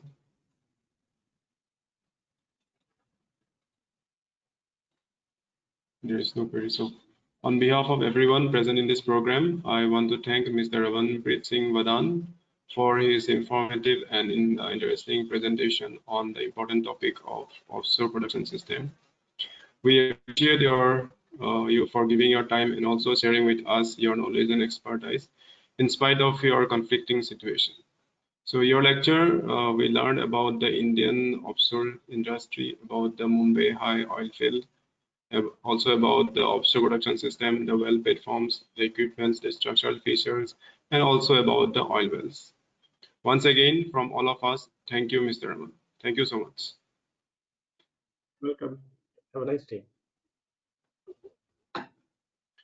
So we'll take the break for lunch now. So we'll join together at 3 p.m. for a talk on reservoir simulation by Professor Rajiv Upadhyay of IIT ISM Dhanbad. So please join me again at 3 p.m. Thank you.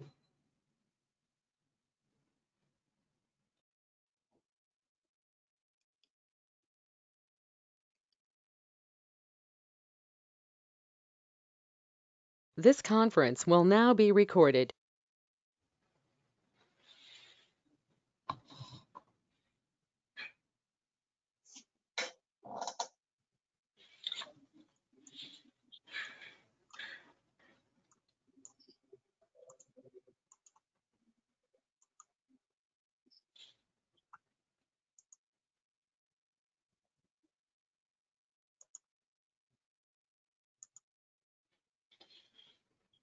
So hello everybody, welcome back. Now we are going to start the third session for today. So it gives me immense pleasure to introduce our resource person for this session, Professor Rajiv Upadhyay sir of IIT ISM Dhanbad, who is going to talk on the topic of reservoir simulation. Professor Rajiv Upadhyay sir is currently working as an associate professor in the Department of Petroleum Engineering, IIT ISM Dhanbad. He obtained his BTech and PhD degree from IIT ISM Dhanbad. He is a professional reservoir engineer with more than 17 years of experience in the field of exploration and production of petroleum reservoirs with broad range of multidisciplinary experience. He has worked both in India and abroad in some of the major petroleum companies like Reliance Industries Limited, Shell Technology India, Shell E&P Netherlands, Santos Limited, and Hindustan Oil Exploration Company. He has a dynamic professional career marked with experiences in all stages of reservoir field cycle, exploration, appraisal, and development. In his professional career, he has demonstrated strength, including reservoir simulation, dynamic modeling, reservoir modeling with CMZ and Eclipse simulation tool, field development planning, subsurface reservoir characterization, risk and uncertainty study, appraisal work program, resource reserves estimation aligned with SEC and corporate guidelines, and new venture screening study. He is experienced with both conventional and unconventional reservoirs and has an excellent track record in multidisciplinary teamwork, complying with company's basic business principles and coaching, mentoring junior staff. So please join me in welcoming Professor Rajiv Upadhyay sir. Over to you, sir. Good afternoon, everyone. Thanks for an overwhelming, overwhelming my introduction, Professor Rajan. Now, without delaying any time, I would like to start my talk. So we all know that this is a session on reservoir simulation, and I'm going to talk about I'm going to talk about the uh, basic principles of reservoir simulation, how it works, what are its advantages, and what care you need to have when you build a reservoir simulation model. What you will learn in this session, of course, what data and information must be provided to build a reservoir simulation model, how simulation model works, and how to fulfill the requirements of a simulation study. So these three things I'm going to cover in my 1.5 hour session. And of course, it has to be, it means I have compacted it to a significant extent. Reservoir simulation course is a almost 2-semester course where students get understanding on all the basics of reservoir simulation and some advanced stage learning also. So, but this is a 1.5 hour session, so we have to bear with the limitations associated with that. Now, what is reservoir simulation? It is important to note that petroleum engineering discipline is different from other disciplines in the sense that we as petroleum engineer don't have the luxury to see the machine which we are working on. So, for example, if for example, a mechanical engineer can see the machine which he is working on. An electrical engineer can see the electrical equipment which he is working on. But as a petroleum engineer, we are never going to see the reservoir from where we are producing. So that is one of the limitations which we are facing, and that is the reason why we do all the measurements indirectly and use the information to interpret the information of importance for us. So, for example, if we have to know the permeability of the reservoir, we usually conduct well testing. We lower the tool and we record the pressure, flowing bottom hole pressure changes with time, and then use all that information gathered from the pressure gauges to interpret about permeability and reservoir extent. We need to use the concept of diffusivity inside the reservoir to know all those parameters. Similarly, if we have to know the saturation of a fluid in the reservoir, we generally go and do well logging, and we record resistivity of the reservoir, and from resistivity we get to know the saturation. Similarly, if for example, seismic survey, if we have to know the structure of the reservoir, we generate shock wave in the reservoir and we record the amplitude and time travel of the sound wave, and we use all that information to get the structure of the reservoir. So all these are indirect measurements, and that is the limitation which we are having. We do all the indirect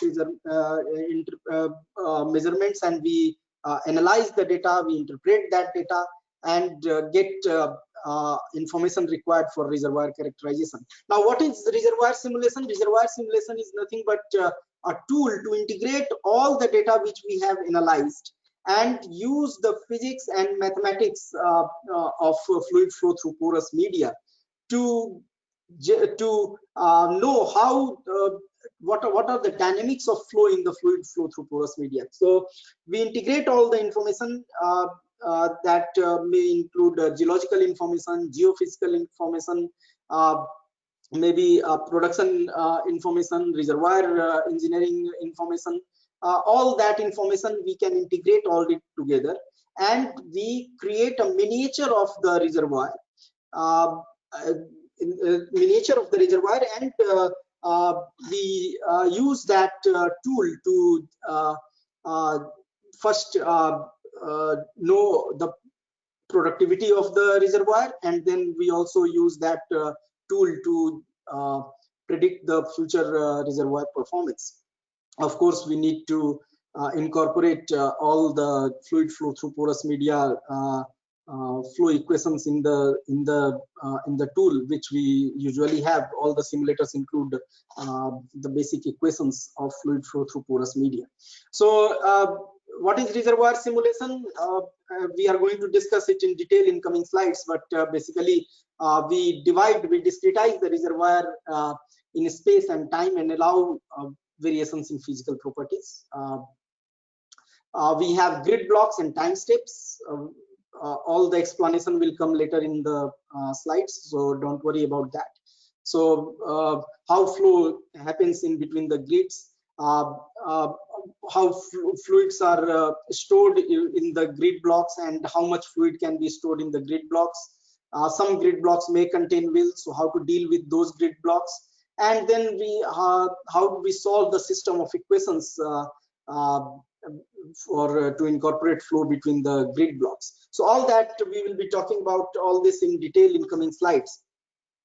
What I think it is very important to note is a similarity between simulation and material balance. It is very important to note that why we need to have a simulation model, because usually what happens that all the aspects which all the things which simulation can do, reservoir simulator can do, that can be achieved with material balance also. So we have a tool to do that. So why do we need simulation to have? So that is something which I'm going to explain briefly in a couple of slides, and then we can move on. So basically, we all know that a material balance model basically is conservation of volume, conservation of mass and volume, and the whole concept is based on total underground withdrawal is equal to the total expansion of the fluids in the reservoir. So total expansion of the fluids and reservoir pore volume basically manifests itself in the form of production. And all this equation we are very familiar with. I assume that you already have knowledge with material balance, so I'm not going to explain all that in detail.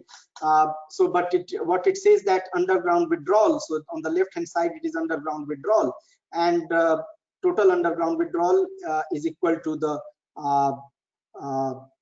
your expansion of the fluids in the reservoir. So the first term corresponds to expansion of oil plus associated gas, the second term is your expansion of the gas cap, and third term is your expansion of the rock volume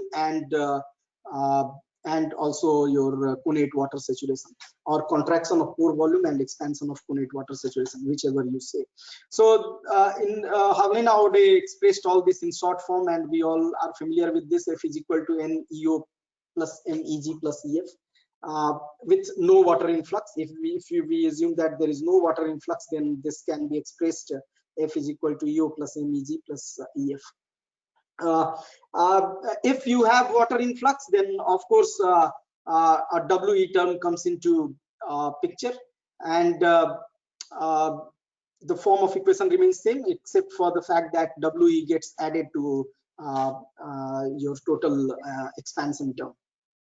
Now what we do, we usually use all this equation to first history match our data, and second predict the reservoir performance. How do we do that? Just to refresh your memories, if you have a production history in the reservoir, then we make use of all this material balance equation to match our history and get important information out of that. So for example, if we have a production history, by having a production history, I mean that you have your cumulative volumes known with time, of course, and also we do generally a static gradient survey in the reservoir. So at different time when we have conducted static gradient survey, then we know the reservoir pressure also at different time. So at different time we know the pressure, and the corresponding cumulative volumes, corresponding rates, and also we have PVT data available, because during exploration stage we do PVT sampling, and we take the sample to lab and we conduct all the PVT experiment to know our PVT data. So as we have that information, we have known values of BO, RS, BG, all that at different pressures. So this is your pressure of reservoir at different time, and corresponding to this pressure we have a value of NP and also GP. GP is nothing but your NP into RP. RP is your cumulative gas oil ratio. So all this information is available, and as you have pressures known and PVT data known, so you already know your BO, RS, BG, all the parameters you know, and you make use of all this information to basically find your F, EO, then EF, then EO plus EF. This is an example for the example I'm showing here is for volumetric depletion type reservoir, where M is equal to 0, no gas cap, and W water influx is also 0. So this is an example I'm showing. So you use all this information. So in this case, your equation of material balance reduces to a form which looks like F is equal to EO plus EF, because M is equal to 0, so EG term will go away.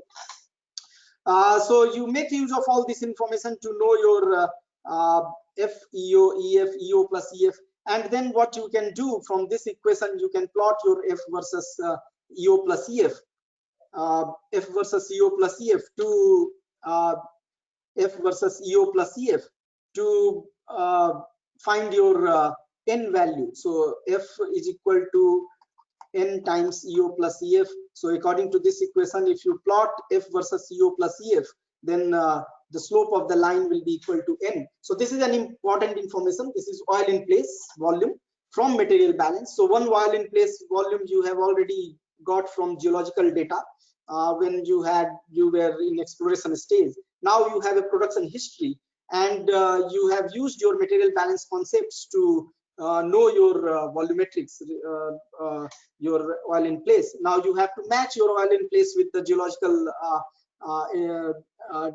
derived oil in place which you have done before, and if that volumes match closely, then it's well and good. Otherwise, if it doesn't match, then we must rely on material balance estimated volume, because it is coming from your production data. And you will have to correct your geological model. You will have to talk to your geologist and discuss the problem, why these volumes are not matching. You will have to go through all the well test information and other things, and you will have to correct your geological model according to that. So this is one example of how material balance is being used to history match data and to find important information. So in the same way, you can predict your reservoir performance based on material balance equation. You have a production history, you have gathered some information out of that, and now you want to know your volumes at a future pressure. That also can be done using simple F is equal to N times EO plus EF concept, and you can find all the future volumes at future pressure. And that is the reason why material balance model can be used to generate a plot of pressure versus cumulative production. So this, on the y-axis you have pressure, on the x-axis you have cumulative production. All this is coming from material balance equation. One disadvantage of material balance equation is that you can't plot these parameters with time. So you can't plot pressure versus time because you don't have time factor in the equation. So that is the reason, that is one of the disadvantages. So that is the reason why we have to pair our material balance with IPR to get all this these plots with respect to time. How we just an example on that, because these are very much associated with all these things.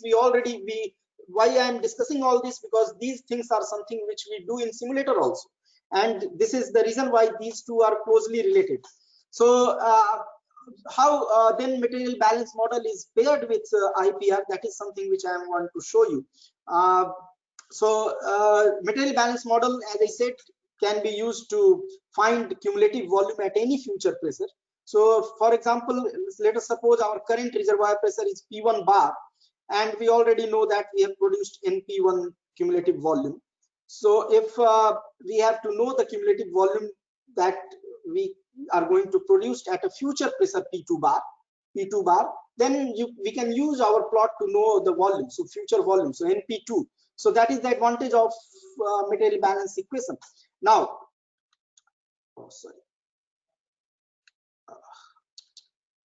so animation is slightly uneven.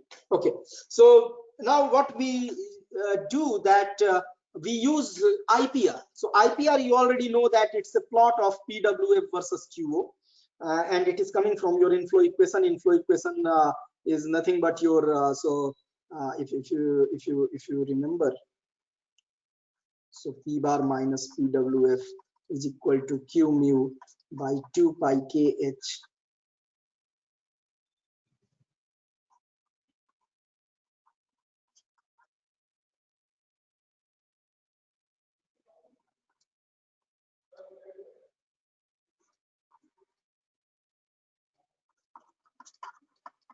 So this is your inflow equation, and inflow IPR is basically coming from all this equation, because it says that P bar minus PWF, all this term can be clubbed as 1, which is maybe some constant into your Q. So, and this constant is called your PI. So PI is equal to Q by P bar minus PWF. Of course, it is not a discussion on PI, so it's a whole topic. But PI. So PI of the well is Q upon P bar minus PWF, and this IPR is basically coming from the inflow equation. So IPR can be constructed. So what this IPR says that when you plot your PWF versus QO at flow rate 0, this curve will show up as the reservoir pressure, and at maximum flow rate where your PWF is 0, it will correspond to absolute open flow potential. So at fully open well, how much volume you are producing. So we are currently having P1 bar pressure, so we can generate the IPR, current IPR. And future IPRs can also be generated. There are methods to do that. I hope you have learned it in your classes, and I don't have time to discuss all those details. But future IPRs can be generated. There are empirical relations. Also, if you have sufficient production history, you can make use of the production history to gather the knowledge of how your future IPR can look like.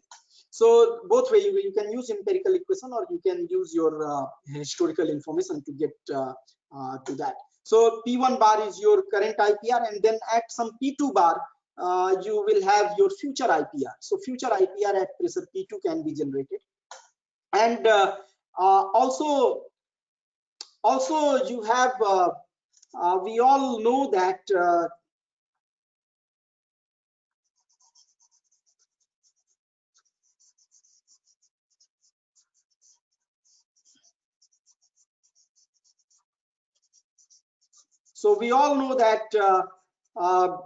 the flow in the reservoir is this is nothing but your IPR is nothing but your representation of flow in the reservoir. But there is outflow also which is happening. Outflow means your if you have a well, if you have reservoir, if you have, suppose you have a tubing, and this is your wellhead.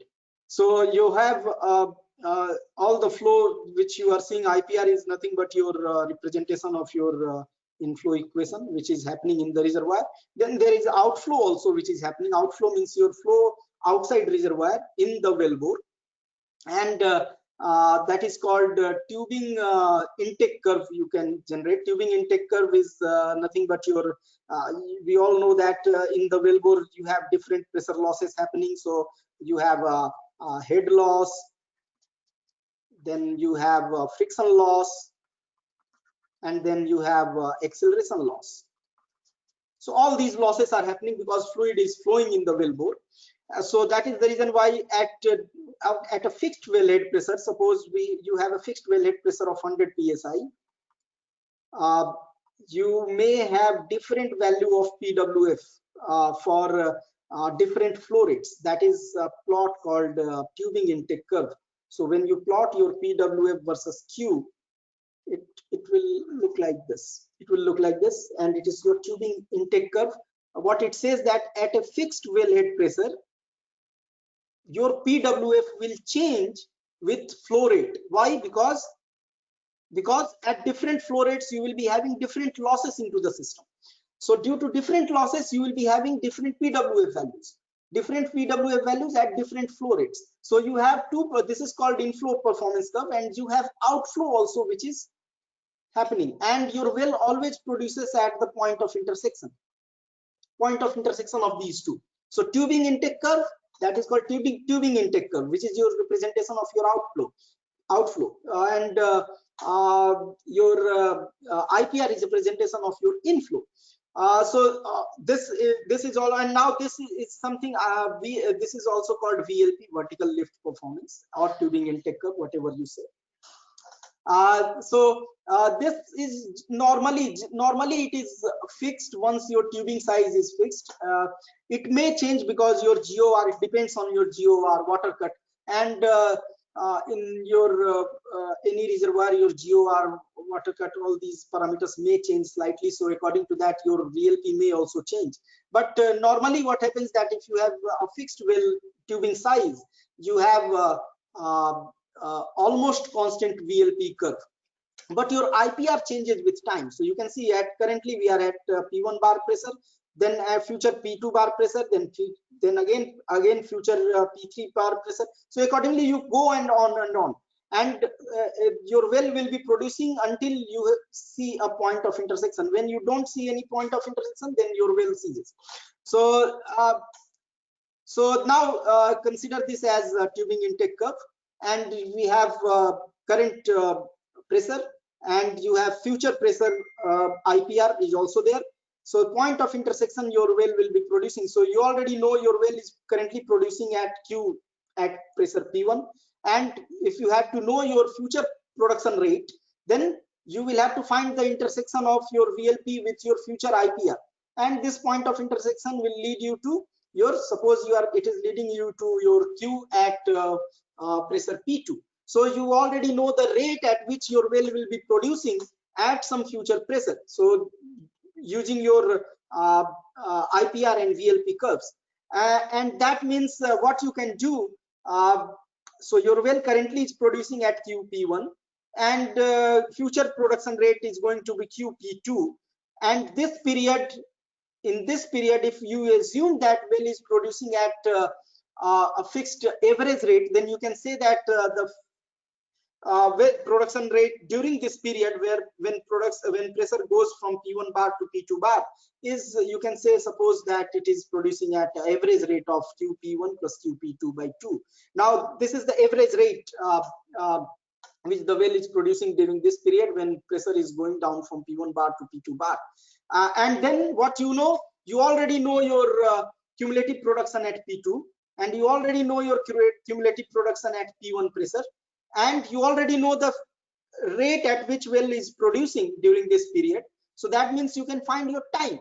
So you can find your time which the well is taking for your pressure to take its pressure from P1 bar to P2 bar. So NP2 minus NP1 divided by Q. So that is how you are incorporating time into that. And then you can add all these small time steps, because these are time steps. Then you go to next time step, and you can keep finding the delta T value, and you can sum up all these values. So you can plot pressure versus time. So what you are doing, so we have used material balance paired with your IPR, and you can do everything. Material balance and paired with IPR, you are getting pressure versus time. You can get NP. Similarly, you can get NP versus time, GP versus time, GOR versus time, And those who have worked with material balance, Embl model, they all know that it's all can be done in your material balance. So all this you can do already in your material balance. Now, what is the then reason why then we need simulator? If all this can be done in material balance, and that means you can do history matching also, you can do prediction also, so why not use material balance model only to do that? So now here comes one important aspect which any material balance may not have, although I'm a big fan of material balance, so I will not criticize it because I know it is very, very important. All reservoir simulators understand the importance of material balance. That is the reason they never rely on the results of simulation, and they do material balance model also for every well, and then they plot all the curves corresponding to simulator and material balance, and if it is closely matching, then it's all okay. If not, then one of them is wrong, and chances of having wrong simulator values are high. What is the in material balance, all the reservoir is being treated as a tank. So irrespective of the shape of the reservoir, this whole reservoir has one shape, which is a tank or whatever you say. You don't have a shape of the reservoir. However, in simulation, what you can do, you are discretizing your reservoir. We'll come to that in later slides. What we mean by discretizing. So in discretizing means we divide the reservoir in small grids, and you can assign a depth to every grid. So that means if you have a mean sea level, so suppose the structure of the reservoir is this, and you are dividing it in small grids, you are assigning depth to each grid, and that is how you are getting the shape of the reservoir. So that is one very important aspect of any reservoir, because material balance will not get you to this. Simulator can get you to this, where you can actually create actual shape and structure of the reservoir. And that is a big advantage, because you can create actual miniature of the reservoir in the form of reservoir simulation. So basically means the shape and structure of reservoir can be constructed. Reservoir can be represented in its miniature form, in small form. You can actually see your reservoir, how it looks like. This is something which you can't do with material balance.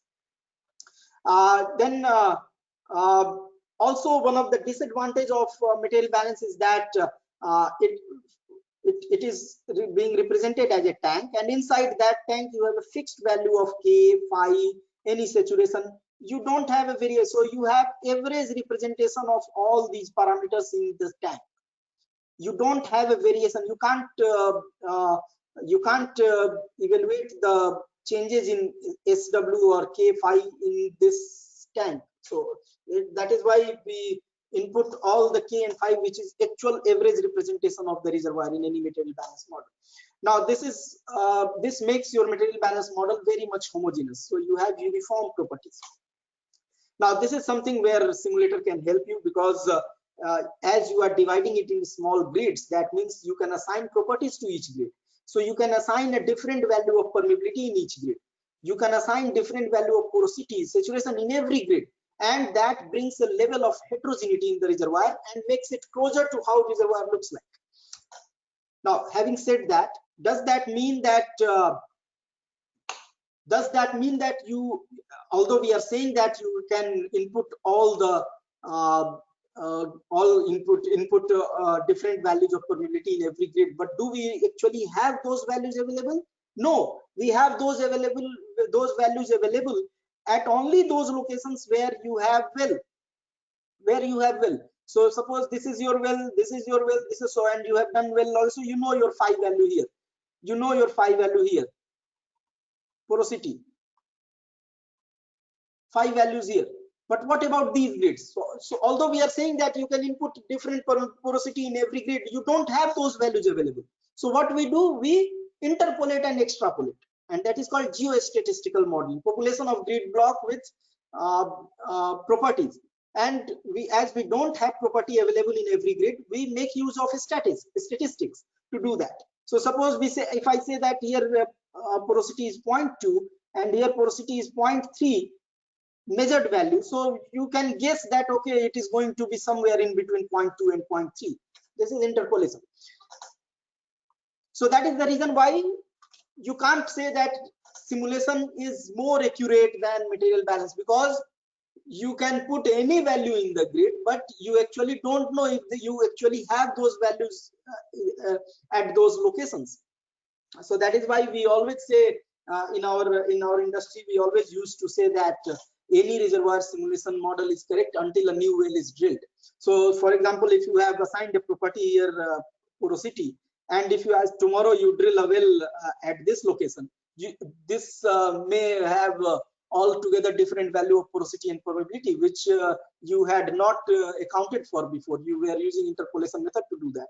So that is why any simulator is correct only until a new well is drilled. This is just a kind of saying in industry, and that is why I consider importance of both material balance and simulator. So any reservoir engineer will tell you that you must have both available. If you have simulation model available, so in that case you must have material balance also available, because one is used to challenge other.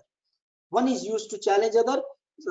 If reservoir simulator is used to challenge your material balance, and material balance is used to challenge reservoirs. And most of the cases, what I have seen, that reservoir simulation results come out to be erroneous if we compare these two, and one is not and those are not matching. The chances of having error in reservoir simulator result is more and more, and we'll come to that why.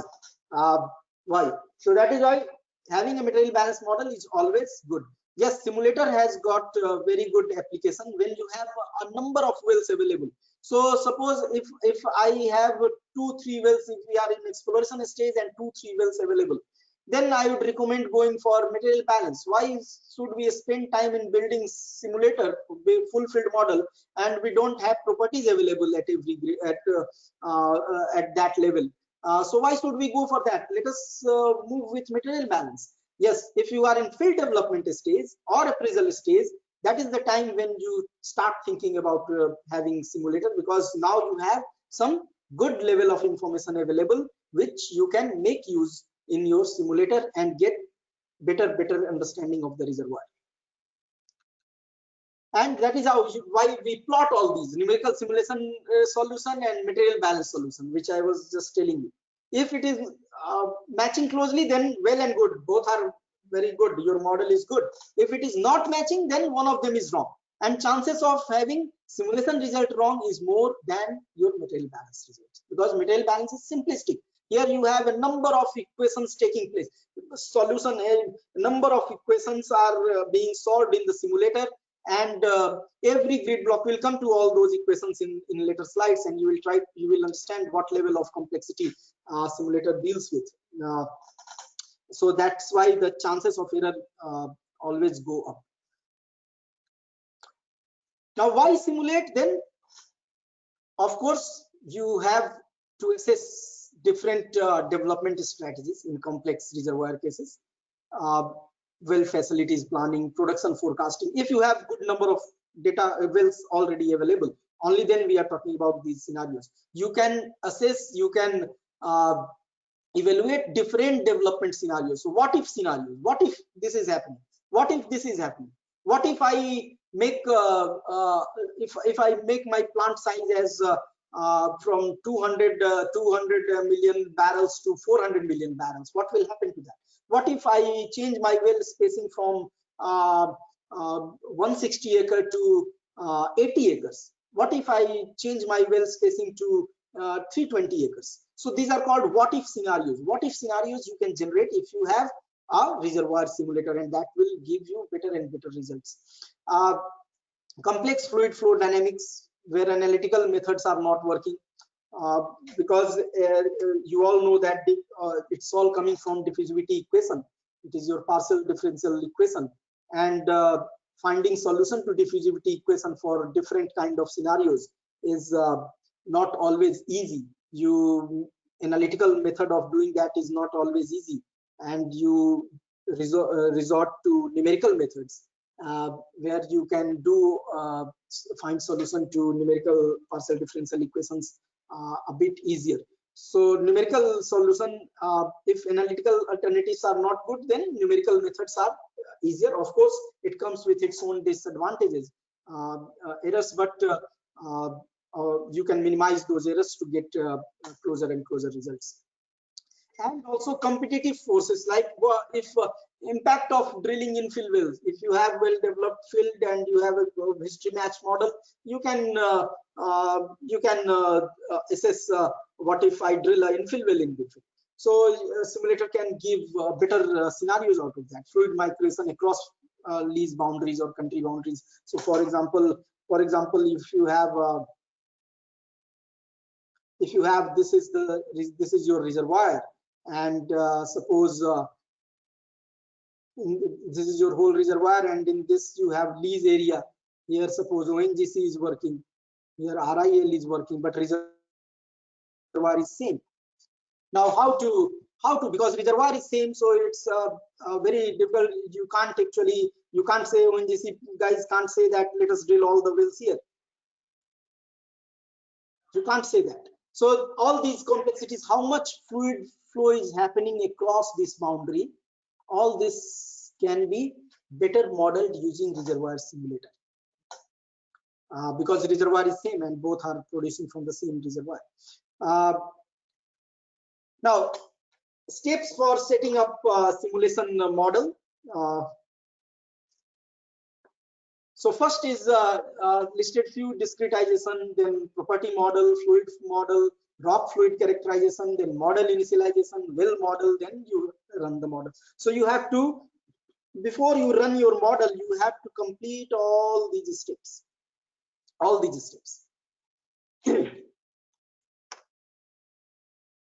Now, what is discretization? As I said, you divide your reservoir in small grids and name your grids. So for example, if this is your reservoir, and this is just an example, you are discretizing this reservoir in small grids and you are giving a name to every grid. So this is your 1-1 grid, this is your 1-2 grid, this is your 1-3. So accordingly you can name your grid. So 1, 2, 3, 4, 5, 6. You can name your grid, and every grid becomes a location now. So this is called discretization process, where you create your grids in the reservoir and you give a nomenclature to the grid. Then comes property model. Once you created your grids, then you have to populate your grids with property. So you have permeability, porosity, saturation, net pay. You have to populate your grid cells with property value. That is called property modeling. Then fluid property also, you have the PVT, equation of state. What is the PVT? Means how your BO, viscosity, all that is changing with pressure. Fluid property data, PVT data or equation of state model you can use. Then, and what is the source of all this data? Source of all this data is your well log, core data, well test data, PVT data. So this is your source of all this data. You can make use to do your property model. Now coming to fluid model. So one of the important stage in any reservoir simulation is to know what type of fluid you have in the reservoir, and there are some thumb rules set for that. So if you look at the table, I have classified it as black oil, volatile oil, retrograde, and for every classification you have a set figures for on different parameters. So for example, black oil is something where methane percentage is less than 45%, hexane plus all this. Then oil gravity, API gravity is in the range of 30 to 40.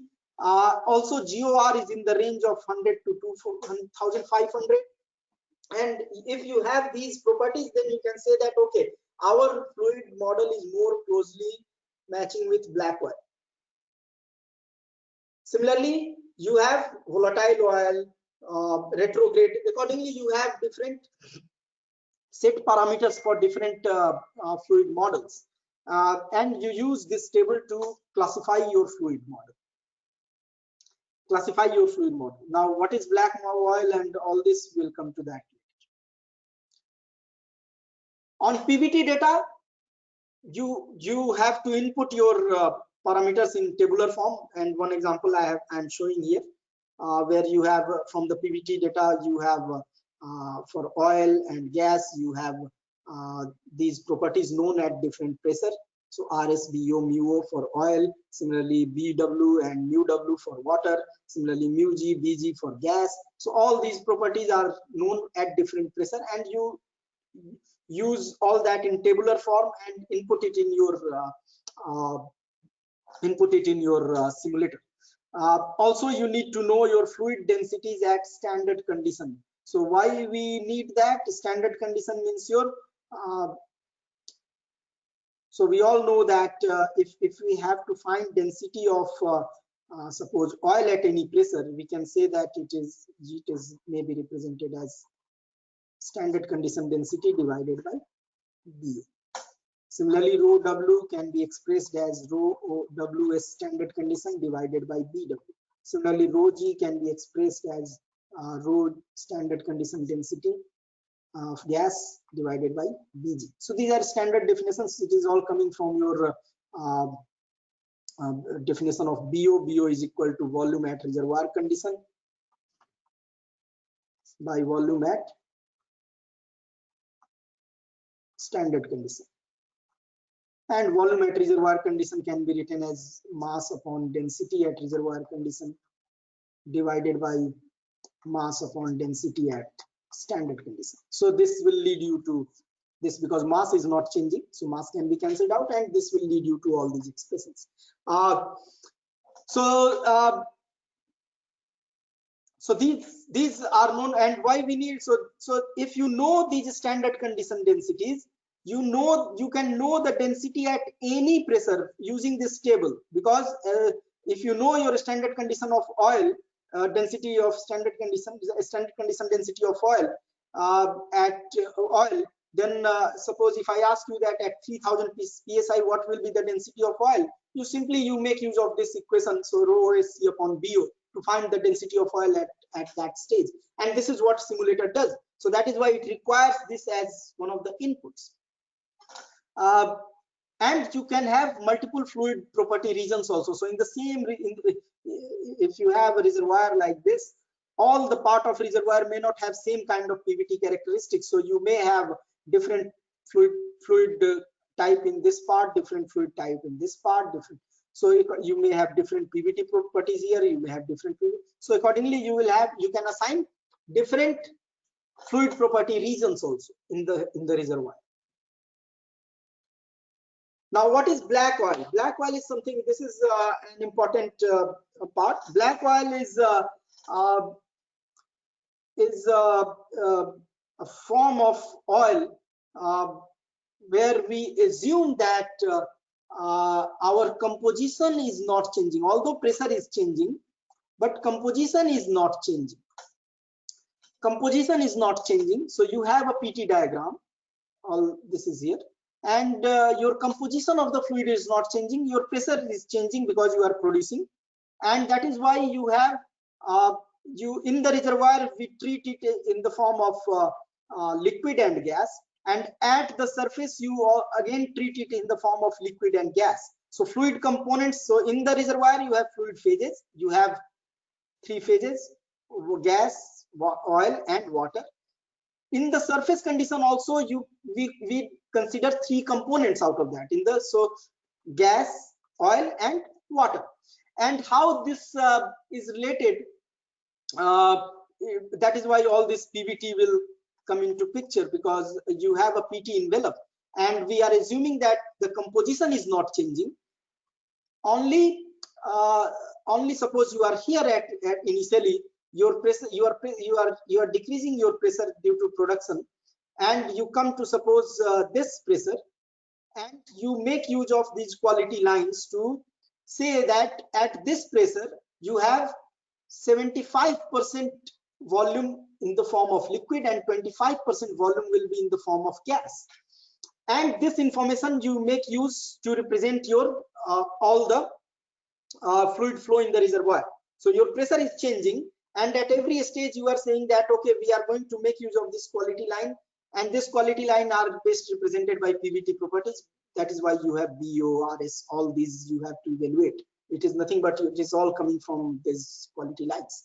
So so at any pressure you may say that, okay, my now my certain pore volume will be containing at this pressure it will contain 75% as oil and 25% as gas. Similarly, if you go down and come to this pressure, then you can say that, okay, my that pore at certain pore volume will contain 50% of oil and 50% of gas. So this is how you work. You basically consider liquid and gas in the reservoir, and at the surface also liquid and reservoir, and with change in pressure the volume percentage of liquid and gas will change accordingly in the reservoir, and you deal with all that in the form of PT envelope or your PVT data. Again, as I said, we assume that composition is not changing. That is why your PT envelope is not changing. Composition is not changing, PT envelope is not changing. Now you can argue that how can composition not change? How can composition not change? If you are producing volume from the reservoir, pressure is depleting, composition is likely to change. Okay, that is, you are right, composition is not. That is why it is, this assumption is not 100% correct. Black oil assumption is not 100% correct. Still, the kind of the range of the property of the fluid, where which we have seen in the previous slide, this range of the fluid, this assumption is more or less valid. So although we are assuming that there will be no change in composition or no change in PET envelope, still there will be change because it is not 100% correct assumption, but the change will be very, very minor, and you can work with that assumption. So that is a trade-off you make. Trade-off. So okay, with that level of inaccuracy, with that level of assumption, how much accuracy we are losing? If you are losing 2%, 3% accuracy, then it's well and good. You can trade off, no problem. Why should we go for compositional model? Let us work with black oil. It's working fine. There are a lot of uncertainties already in the reservoir. Who cares about 2% inaccuracy in that? So anyway, so that is a trade-off you make. I already mentioned that it is not 100% correct assumption, but with the range of property of the data, it is, if you make this assumption, it will not be incorrect to say that. Now, in the case of compositional model, what you have in the reservoir, you have fluid phases, but you divide all that in the components at the surface. You have C1, C2, C3, C4, like that. So you have components, multiple components, and you have a PT envelope given, and the composition is changing with pressure. So that means your PT envelope will change with pressure. So the next pressure you go, this PT envelope will change, and it will may be like this. Then next pressure you go, PT envelope will again change. So that is why in the compositional model, you can't work with your all quality line concept, because your PT envelope is changing. And that is why you need to have equation of state model to know how much of the volume will be occupied by gas and how much of the pore volume will be occupied by oil, by liquid, and by gas. For that you need to have a equation of state model, and that is what we call as compositional model. Now after that, you have rock fluid characterization model. You have to input, where you input your relative permeability curves, you input your capillary pressure data.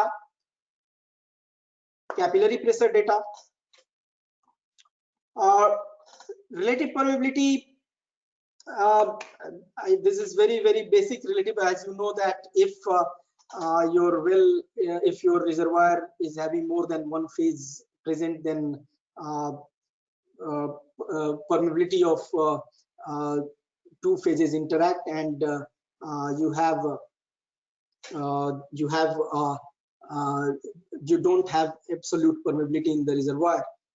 So you have effective permeability of every phase to the system. So that effective permeability depends on saturation. So I've tried to explain it with simple water gas phases, and you have at a certain time you have a saturation in the reservoir.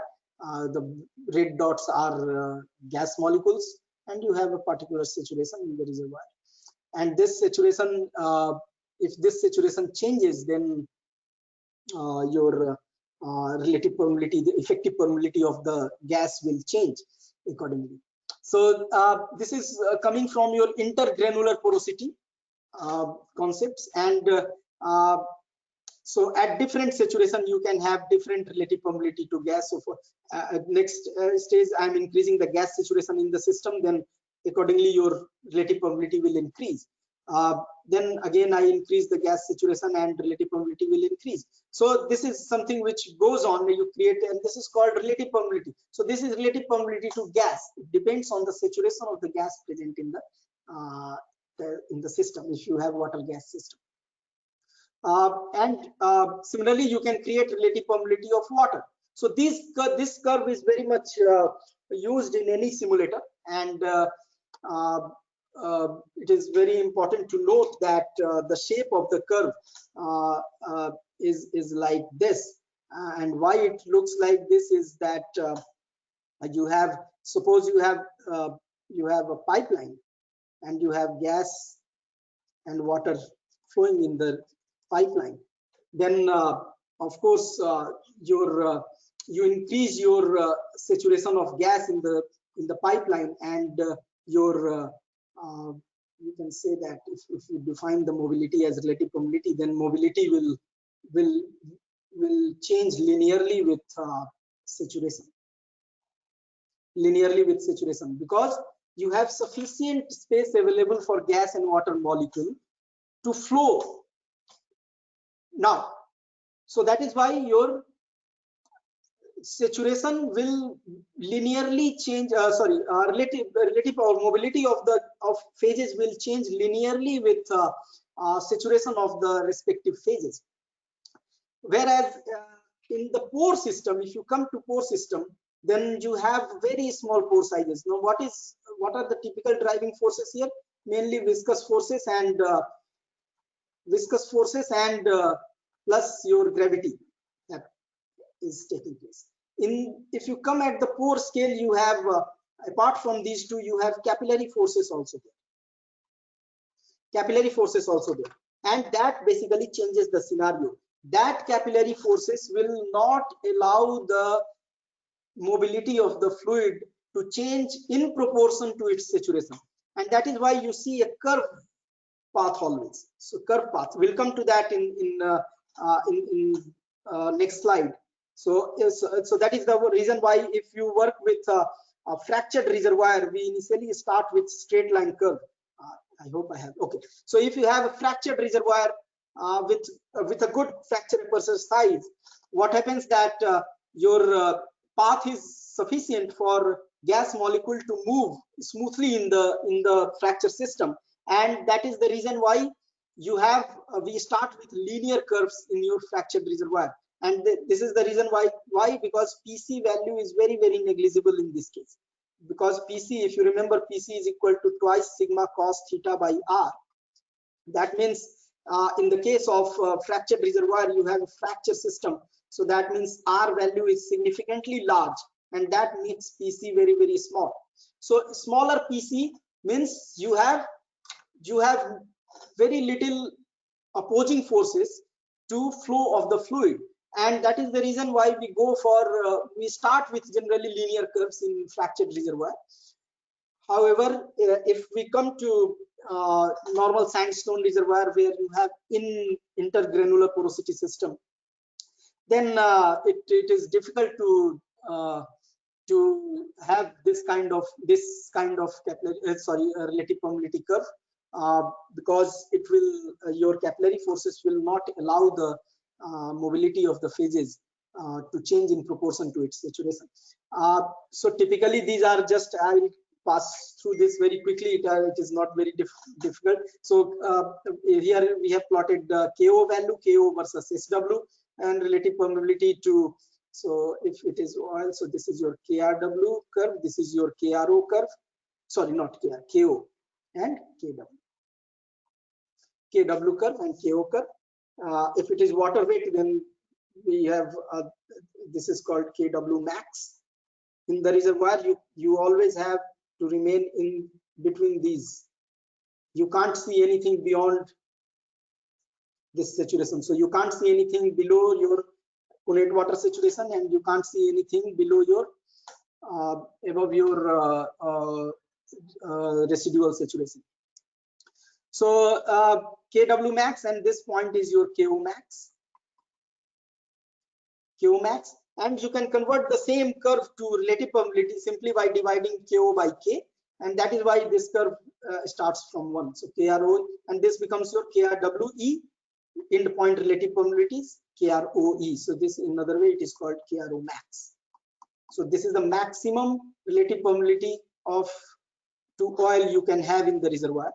This is your maximum relative permeability to water you can have in your reservoir. So this is your normal definition, but most of the time what we do, the way of reporting is we report in the form of dividing KO by KROE. So we divide all this KO value by KROE. So that is why in the normal way of reporting, you will see these curves starting from 1, this KRO curve, and this curve starting from this point. It will not start from 1, because the way of reporting is we divide your KRO by with KO by KROE, in point relative permeability to oil. Now this is simply explained with Core's model in this case. So you can say that KRW max is equal to KRW max into SW max, and here also you can see the effect.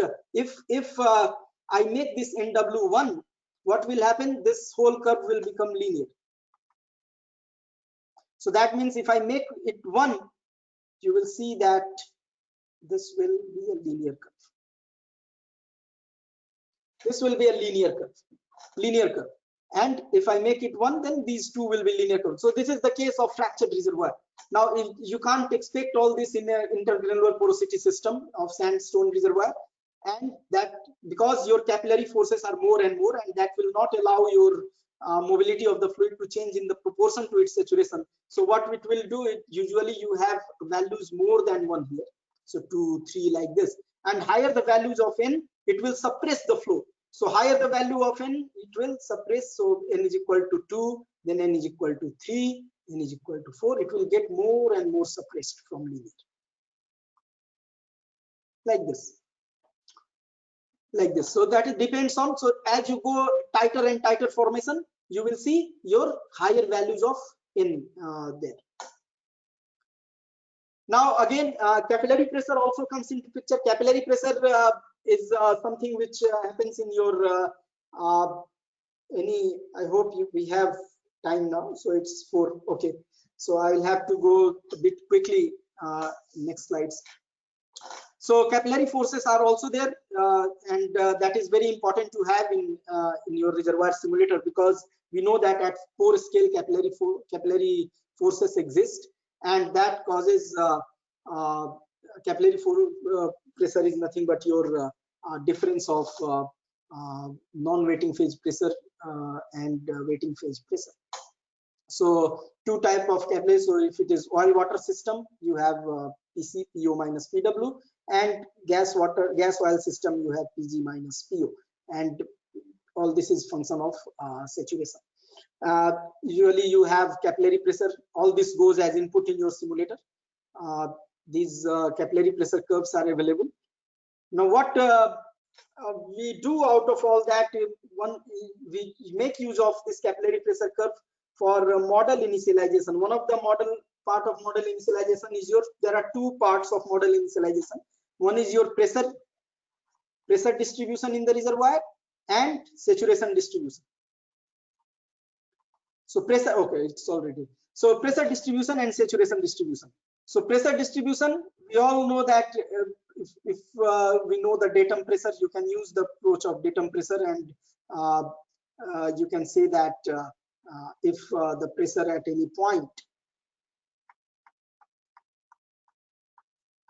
is known already, then pressure above this and pressure below this can be calculated with the help of, if the pressure here is PO, then PO minus rho GH will be the pressure above height H, and PO plus rho GH will be the pressure at any depth below H, sitting at depth H below the point datum. So based on this, you can calculate the pressure of in the grid cells. Every grid cell, you can populate your grid cell with your pressure values.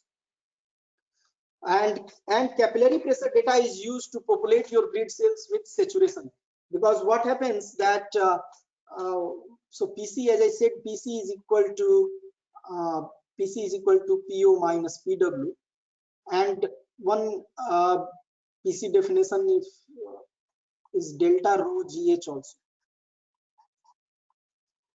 Delta rho GH, delta rho is your rho O minus rho W, sorry, rho W minus rho O into GH.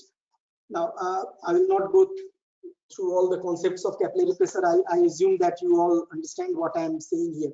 So that means any pressure, PC pressure, can be transformed into height. So this height is your height above free water level. So height above free water level, if I can explain, if you have a tank and you have water filled there and you insert a capillary into this, what will happen due to surface tension effects? This will rise through the column and it will go to height H. Now this is called free water level, and this becomes your, if this is your oil and this is your water. If you have water sitting in the tank and if you insert a capillary tube in the tank, then water will rise through the column and reach a height H. So this is your free water level. This becomes your oil water contact. This is your, and you have you already know that your reservoir is basically bundle of capillaries. So you have different size capillaries in the reservoir, and you have different level of H for in every capillary. So this is called free water level, and this becomes your oil water contact. And PC is nothing but your delta rho GH. So that means if you have available, if capillary pressure data is available, so if this is PC versus SW curve is available, you can transform all this PC into height above free water level. And so that means H will be equal to PC divided by delta rho G. So all this PC can be transformed into height above free water level.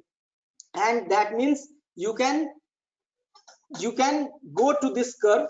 Now this curve will be your height above free water level versus SW. PC versus SW can be changed into H versus SW, and height above free water level then can be converted into depth below mean sea level. So if I say that this is your so this is your free water level and this is your mean sea level. So if you know the height above free water level is H, and if you know the depth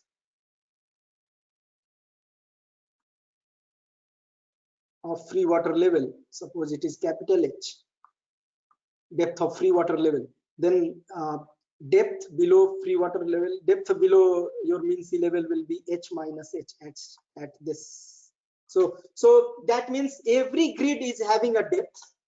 Every grid is having a depth, because you have created your reservoir with grids, and each grid has a depth.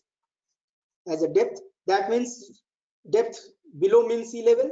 This depth below mean sea level can be converted into height above free water level, and then you can use all this curve to find the saturation in different grids. So this is called initial saturation distribution. Capillary pressure data is used to populate your grid cells with your initial saturation values. Now, what are the major steps in reservoir simulation? Basically, this you can find in any book. But formulation, discretization, linearization, solution, validation, and application.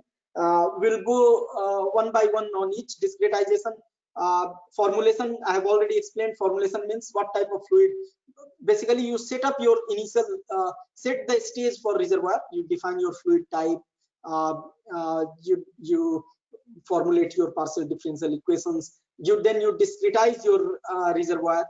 Then discretize your reservoir means you divide it in small grids, and linearization then comes next. Linearization means because you have to solve partial differential equation, and sometimes those partial differential equations are non-linear, so you will have to linearize that using all the linearization concepts that simulator uses. And then you find solution, and then validate the solution by doing all material balance checks, which any simulator does. Now coming to discretization, reservoir discretization, if you have a case like this, if you have already discretized your reservoir in small grids, then if I pick up a particular, suppose I pick up this part of the grid and I define it as these three grids, one-dimensional flow. If I consider, if I define it as I-1 grid, and this I+1 grid, and this is your ith grid, if I define it in this form, then there are nomenclatures basically which we follow in simulation.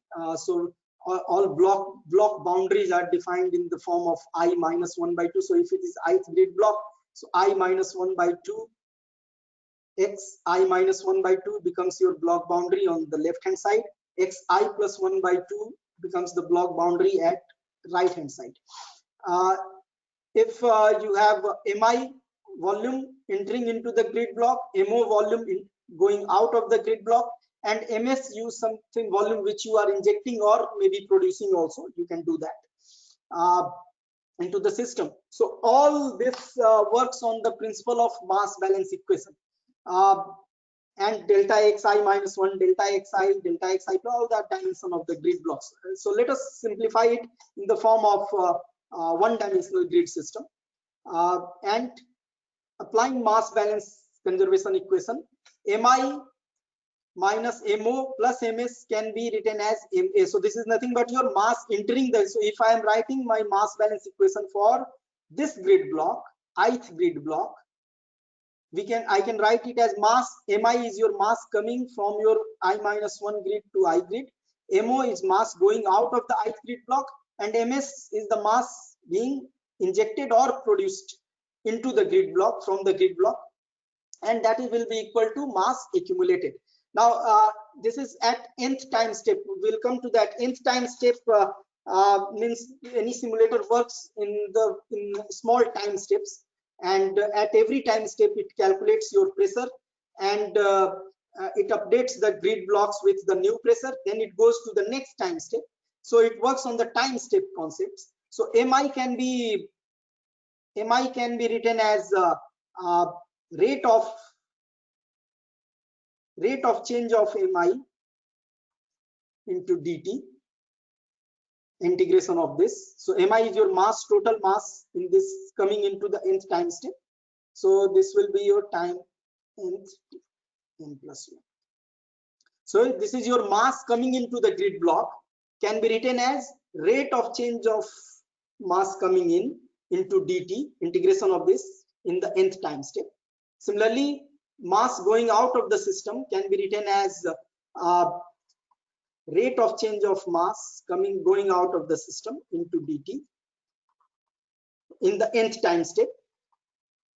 Like this, you can go and ms. So now this del mi by del t can be written as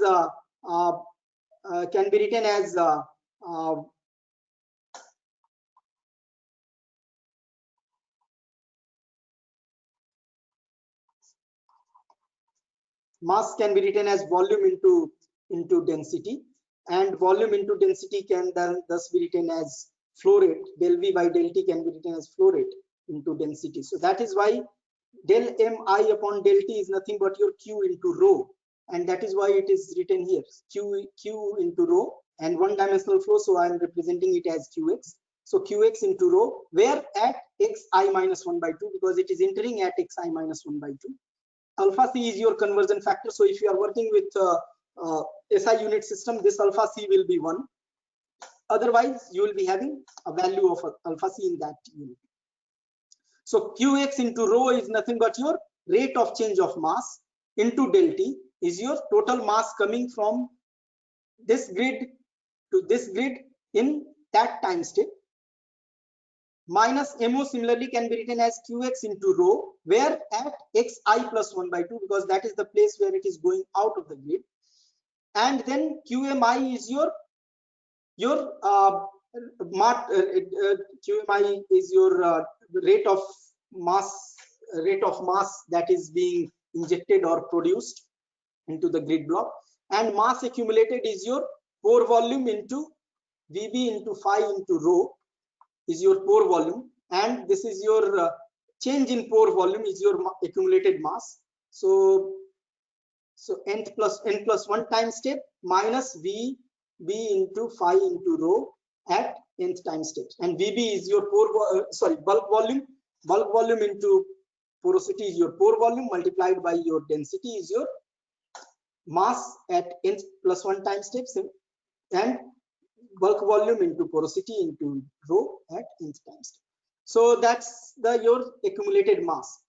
Now bulk volume is something which is not changing, so VB can be taken out of this, and this becomes your phi rho at nth plus 1 time step minus phi rho at nth time step. Phi and rho both will change, because phi will change with pressure, because you have a compressible, you have pore volume compressibility. So pore volume compressibility will lead to change in porosity, and you have density will change because you have fluid compressibility. So that both will change with pressure. So that is why it is not taken out of the bracket, and only bulk volume is taken out of the bracket. So bulk volume into phi rho at nth plus 1 time step minus phi rho at nth time step.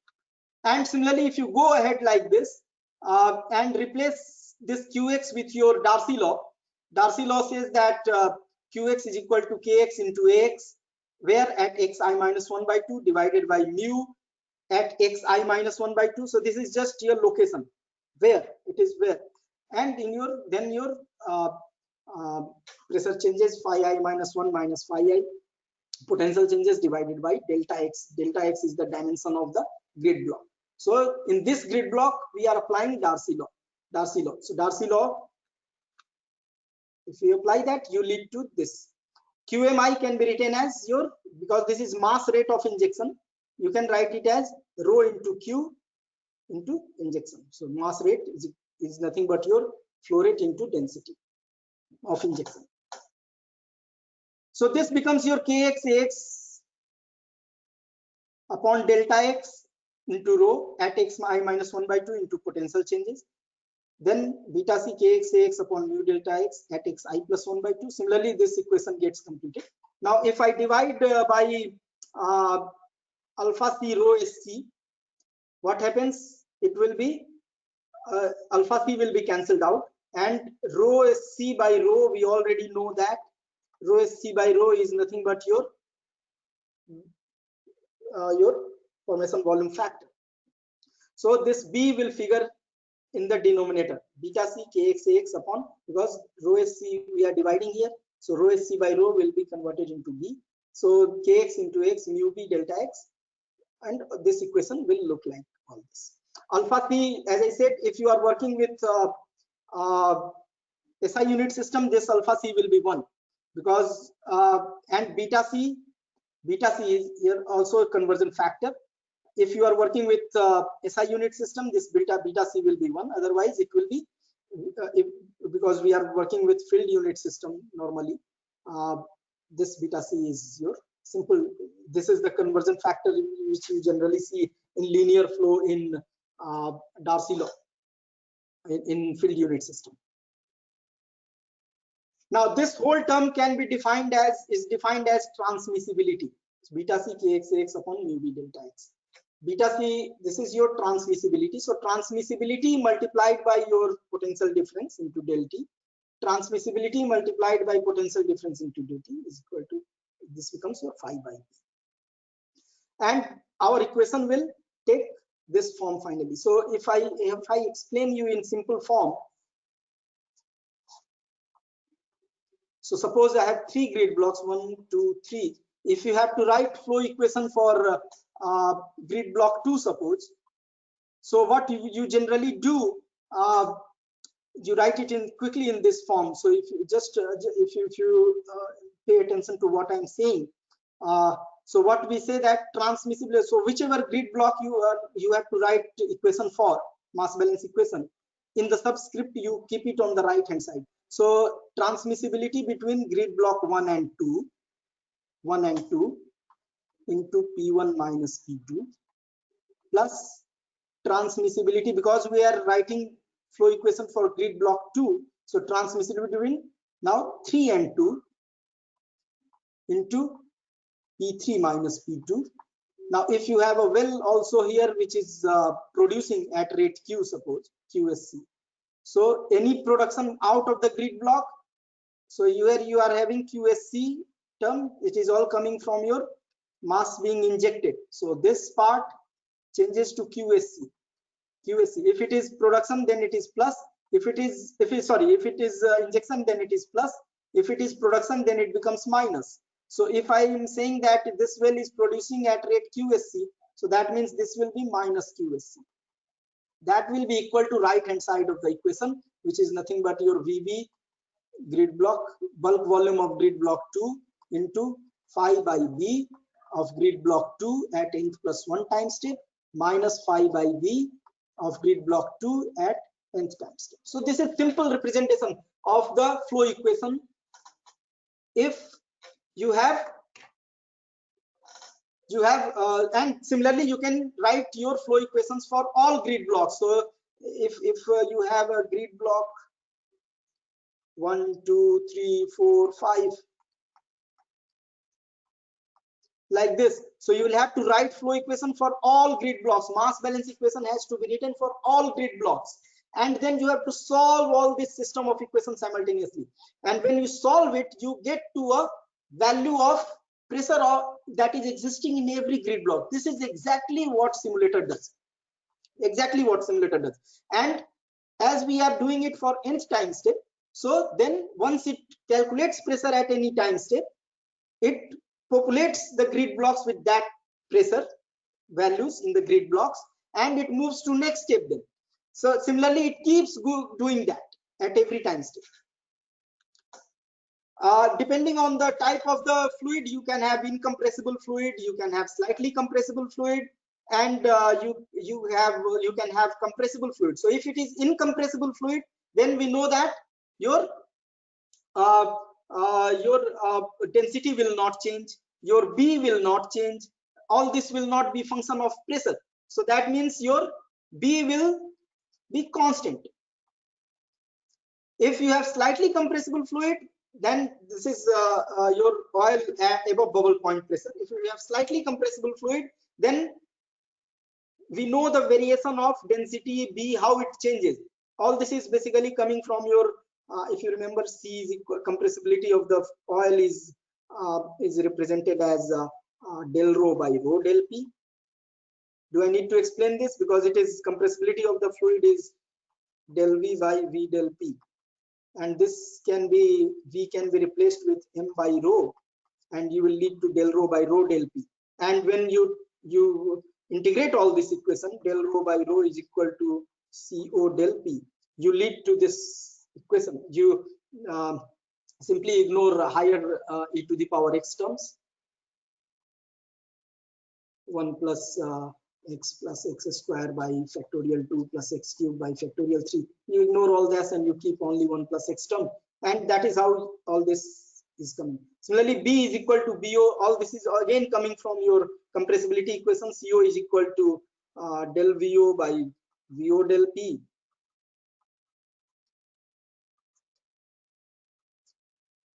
Del VO by the volume of oil at reservoir condition. So this can be written as volume of standard condition into BO. So CO is equal to del standard condition into BO divided by standard condition into BO into del P. So this CO becomes your del BO by BO del P with a negative sign. Here you don't have negative sign because in this integration, in this differentiation, this integration, this negative sign will be gone. So when you integrate this equation, you will lead to this. Similarly, mu changes. So all the parameters, how it changes with pressure, you already know. Similarly, for compressible fluid, we all know how density changes with pressure, simply by real gas law. How Bg changes with pressure, all these are known. How mu changes with pressure, for that you have a number of correlations existing that you can utilize. Also, as I said, porosity of the system also changes because you have pore volume compressibility in there. So that is why this equation is also coming from definition of pore volume compressibility. This is your del of pore volume by Vp del P. Vp is your pore volume according to definition of pore volume compressibility. So Vp is nothing but your bulk volume into porosity divided by bulk volume into porosity del P. Bulk volume can be cancelled out. This becomes your del phi by phi del P. And when you integrate this equation, you will get to this equation. So this is how porosity changes in any simulator or any material balance model also. Now, so for example, if you have incompressible fluid flow, then what happens? Left hand side of the equation, transmissibility into your pressure difference. These are called interblock flow terms. Then actual well rate, and then right hand side you have phi by B. If you remember, phi by B at n+1 time step. So Vb into phi by B at n+1 time step minus phi by B at nth time step. Now, as we know that it is incompressible fluid, so B is not going to change. So B will remain as it is, but porosity will change because I am not saying that it is incompressible reservoir. I am saying only it is incompressible fluid. So that is why your phi will keep changing. So it will change according to your all pore volume compressibility equation. Now, if I say that you have incompressible fluid and incompressible reservoir also, in that case your phi will also remain constant. Phi will also not change. CF will be 0 and your phi will be constant. So in that case, you will be having right hand side of the equation total 0. So this system reduces, this whole equation reduces to a simple form of this for incompressible fluid and incompressible rock, both if you have. Now just very quickly I will explain how this simulator works with this example, because we have not much time left, so I'll be explaining all that with only incompressible fluid and incompressible rock system, so that right hand side of the equation gets 0. And if you have a reservoir, you have, suppose your boundary pressures are given 3000 psi and 1000 psi. You have all interior blocks. You have a well which is producing 240 barrels per day of fluid. Then you have to find what pressure you have in these grid blocks. So simply you can make use of transmissibility equation to evaluate, to find your pressure in every grid block. You already know delta X, delta Y, delta H. Transmissibility, we know that it is expressed as beta C kx into Ax by mu v delta X. Beta C, as we are working with field unit system, that's why we are considering it as 0.001127. If you work with SI unit system, it will be 1 simply. So transmissibility will be constant across, because dimensions are same. So that is why transmissibility is constant. Of course, transmissibility mu b is also a part of this transmissibility. You have kx ax upon mu b. Because permeability in every grid block is same. Ax is same for all grid blocks. Ax is your cross sectional area. Delta x is same for all grid blocks. and mu v also I am considering it is same for all grid blocks. So that is why transmissibility I am saying that it is constant. So as I said, you can simply write your equation simply quickly. If you have to write equation for grid block 2, then you can write it as transmissibility between 1 and 2 into P1 minus P2 plus transmissibility between 3 and 2 into P3 minus P2. You don't have any well here, so that will be 0 and right hand side will be 0. So this is your simple grid equation for grid block 2. Grid block 3, if you have to write, then transmissibility between 2 and 3, because you are writing for grid block 3, so you will have to keep it on the right hand side. So transmissibility between 2 and 3 into P2 minus P3 plus transmissibility between 4 and 3 into P4 minus P3. Now you have a well also here, so, and that is producing, so minus 240. If it was injecting, then it would have been plus 240, and that will be 0, because I have said that it is incompressible rock and incompressible fluid. So that is why right hand side is 0. Similarly, you can write equation for all grid blocks and solve it simultaneously. So for grid block 2, grid block 3, and you solve this system of equations simultaneously, and you get to pressure of every grid block. So this is how your simulator is working. This is simple because it is single phase flow condition. If you are working with normal reservoir where you have all oil, water, gas is flowing, then you will have to write mass balance equation for every phase. So for every grid block, in this case, you have one equation for every grid block. So you can imagine the level of complexity which a simulator encounters, because in simulator, big models may have million of grid blocks there, and that means if it was only a single phase water there in the reservoir, and you have million of grid blocks there, then that means million of equations. Now if you have multi-phase flow happening, then you may have 3 phases there. So every grid block will be having 3 equations there, because mass balance equation is to be written for every phase. So every grid block will be having 3 set of equations, and if it is million grid blocks, then you will be having 3 million set of equations to solve. And thank God you have simulator to do that, because it is doing that for you. Otherwise it would have been hell for us. Similarly, schematic of grid block. How much time we are left? Okay, so it is already 4:30, no? Yeah, it's 4:30. You can take. Okay, so are you running out of time? No, it's not a problem. So maybe 10 minutes more. Okay. Yeah, sure. So you know how mass of oil in every grid block. So if it is mass of oil is nothing but your as I said, it is your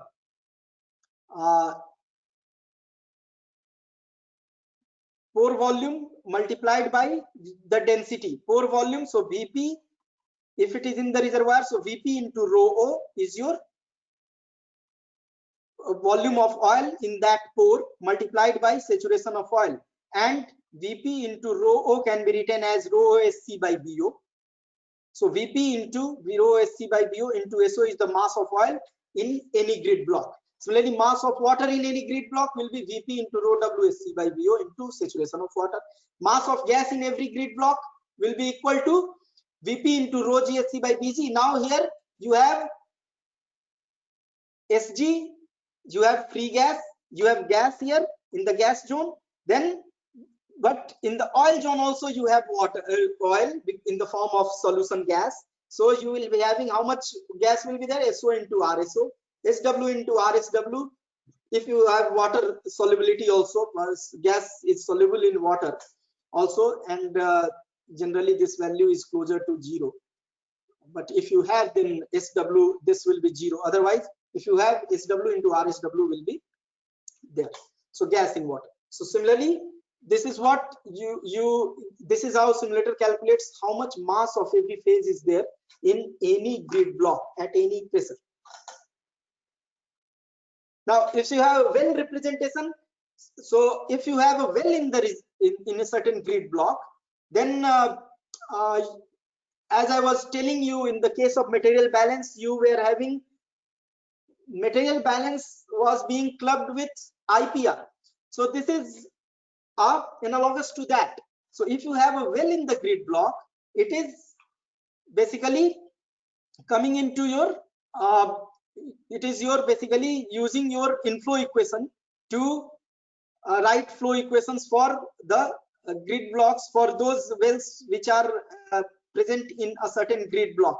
So fluid transfer into or out of reservoir block has two: global fluid transfer and local fluid transfer. So any fluid coming from this grid block to this grid block, it's your global transfer, global flow, and it is always linear. But if you have a well in here, it is classified as local flow. So local flow is considered as radial flow. Radial flow. So that is radial flow. So local fluid transfer.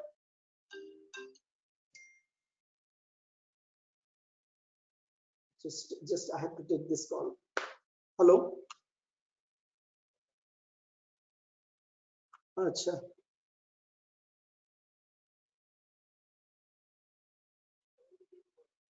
1644.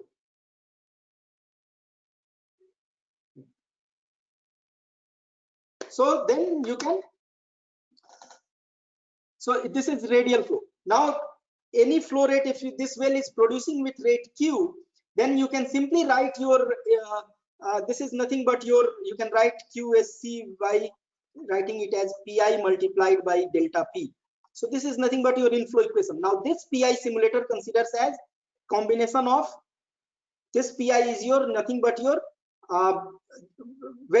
geometric factor divided by mu I bi, any so transmissibility, if you remember, beta c kx by mu b delta x. Now this has got two components. One is your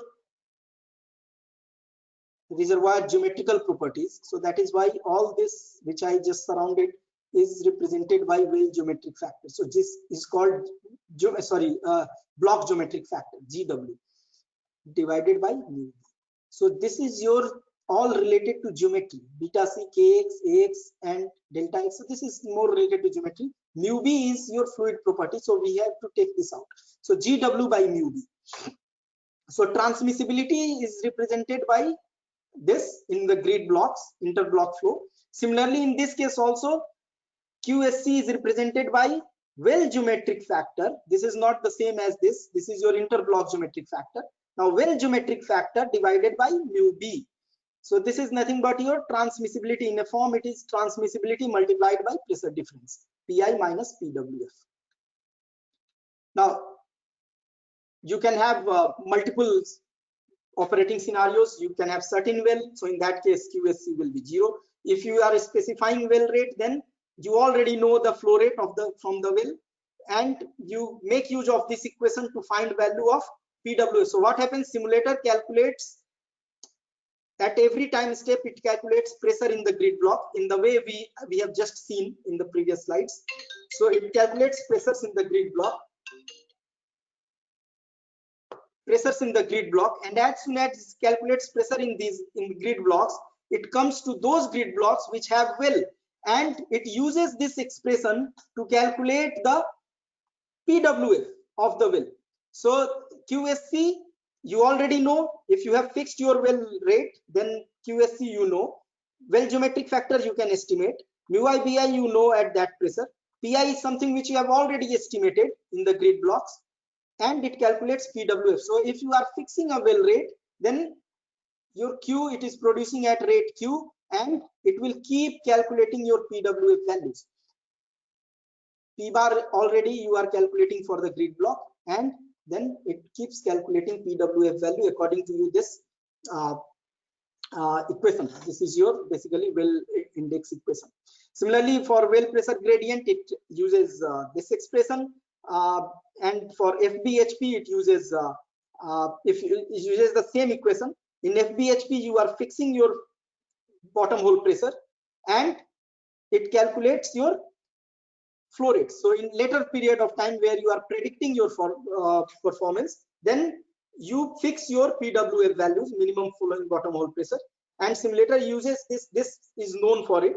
PI is again in the way it calculates for every grid block, and using this information it calculates your QSC. So in the later part, your PWF gets fixed and simulator calculates your QSC. So you can combine all this into. So when your well is producing, you have fixed a rate for production. When the pressure is not sufficient, then the rate will decline, and in the period of this, PWF will change like this, and then later on PWF gets fixed. It is fixed. So it fixes this and calculates QSC. In this period, it is fixing this and calculating PWF using the same equation. And how GW is calculated? GW is using all this equation. Now I'm sorry that I have to cover everything in 1.5 hours, so you can't expect me to explain everything in detail. Otherwise, it will be maybe a 2-3 day session for that. So I may not be able to explain everything to you in this short period. But this slide is available to you, and you can write to me anytime with any confusion if you come across, and I will be happy to address that. So GW is equal to 2 pi beta C KH into H. All this KH, horizontal permeability, is nothing but your square root of KX KY. Now REQ, what is REQ?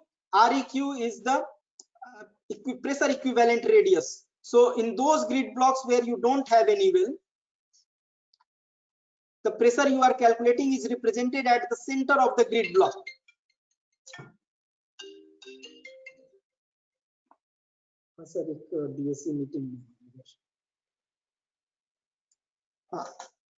So in those grid blocks where you don't have any well, the pressure is represented at the center of the grid block. But what about those wells where you have existing well? What about those grids where you have well? Because center of the grid block is being represented by PWF. So where is this, the P bar which you are calculating in the grid block using solving simultaneous system of equation, where is that represented? So that is represented at the equivalent wellbore radius, equivalent radius, REQ, pressure equivalent radius it is called. So this is the radius at which the P bar, which you are calculating at every time step, is represented in those grids where you have well. And this is your Pieceman radius formula. Simulator uses this to calculate your REQ. Again, we don't have sufficient time to come to all details on this, but it would be very interesting to have a look how Pieceman has come across this. So you can use all this. Simulator uses this expression to calculate REQ in every grid block, and then if you have KX isotropic medium, then this formula reduces to a small form. If you have delta X is equal to delta Y, then again it reduces to further small form. Similar simple example, the slides are available to you. So if you have this grid block, you can simply calculate your simulator calculates your KH using your KX into KY. Then it calculates REQ according to this, and then it calculates GW simply. GW. And it uses in the expression then Q is equal to GW divided by mu B into P minus PW. Simply, so it calculates GW according to this. Now, what if your skin here, I have assumed skin 0. What if this skin is -5? So in that case, if you calculate, it will come out to be negative, and this is the stage when simulator stops, because it will say that your well index is negative. So that reason is that you have your apparent wellbore radius. Apparent wellbore radius becomes more than your pressure equivalent radius, and that is when your simulator will stop. So in that case, you will have to basically change the size of the grids in your simulator to run those kind of models. It generally happens in those cases where you have stimulated your well, and you end up with high skin, and your grid blocks are not sufficient to handle that kind of very small skin in the negative range. Now usually what happens, you have multiple layers to produce, and contribution from every layer basically combines to give the total rate of the well. And in that case, your oil rate is, if you are fixing your oil rate, it will be summation of contribution from every layer, and that is how you calculate your simulator calculates your QSC oil. Or if you have fixed this QSC oil, then it calculates PWF according to this equation.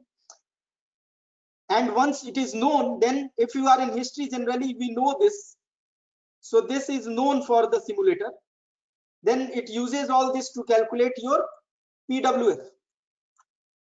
If you are in prediction period, what happens? You specify your PWF and calculate your QSC. So you specify this part in the later period when pressure is not sufficient to maintain the rate which you are going to define. Then in that case, you will have to specify your PWF. You will have to tell your simulator that this is the minimum bottom hole pressure that the well can produce at. And in that case, you will have to specify this, and it calculates your QSC oil. Of course, KRO is function of your saturation of the grid block, and MUOBU is the pressure of the grid block. Now, once oil rate is determined, then simulator does what? It calculates secondary phases. So primary phase is your oil, secondary phase is your water and gas according to your water oil ratio and gas oil ratio. So water oil ratio, it's all water oil ratio. You know that QW is equal to, in the reservoir, it will follow Darcy law. So that means it will follow, if it is radial flow, then 2 pi K into KRW upon mu W BW into A into del P by del R. In the reservoir, it will follow this equation. And in the reservoir, it will follow, oil rate will follow similarly 2 pi K KRW KRO, sorry, into A upon mu OBO into del P by del R.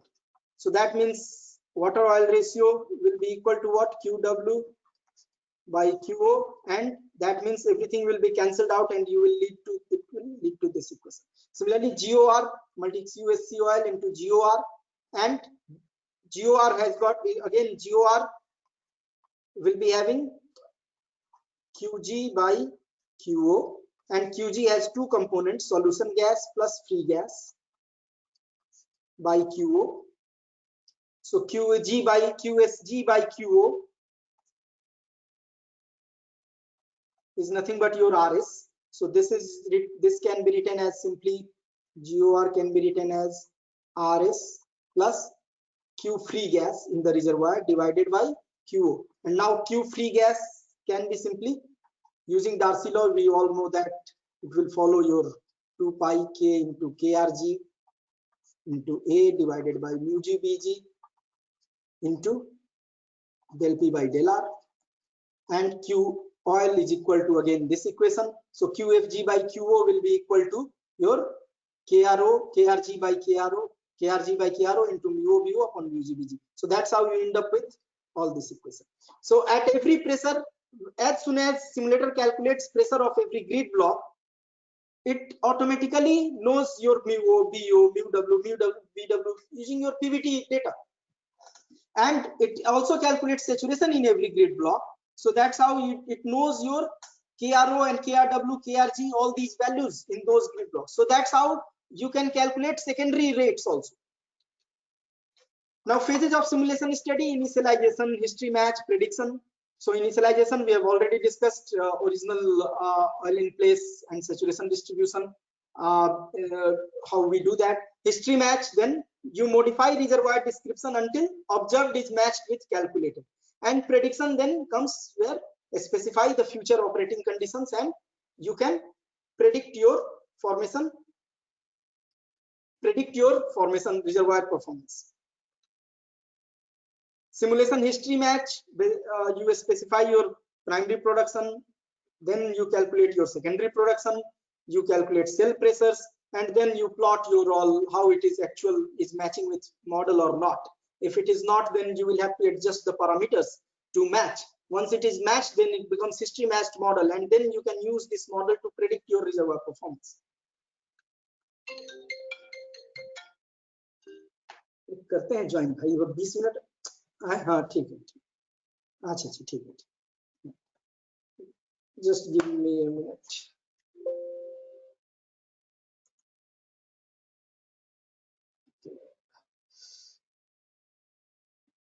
Just a minute, I have to just quickly.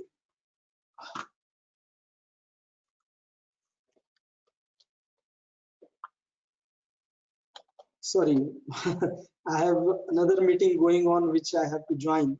Otherwise, so I'll just join it and keep it in mute so that we can discuss it. Sorry, it's a big subject, and it is very difficult to cover it in the small period. Right, sir, correct.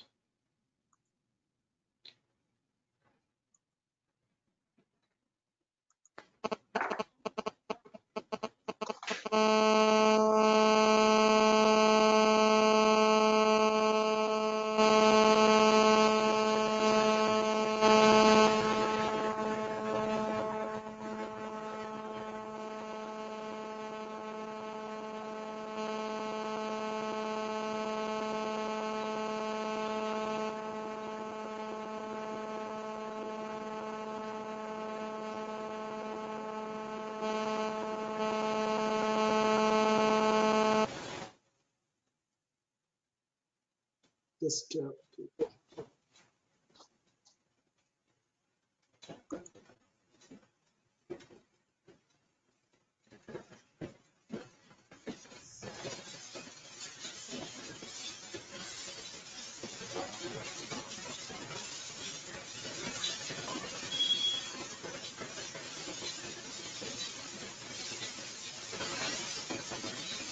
hello.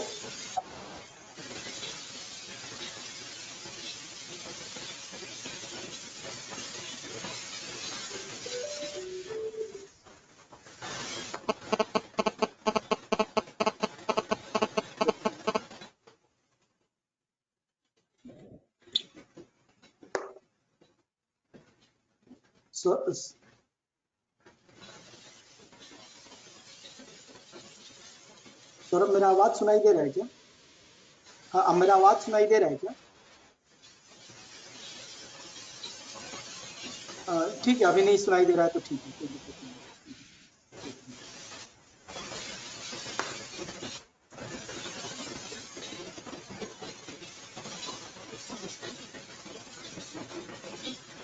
How to open? Yeah, and this one, right. The orange color one, orange color. Orange color.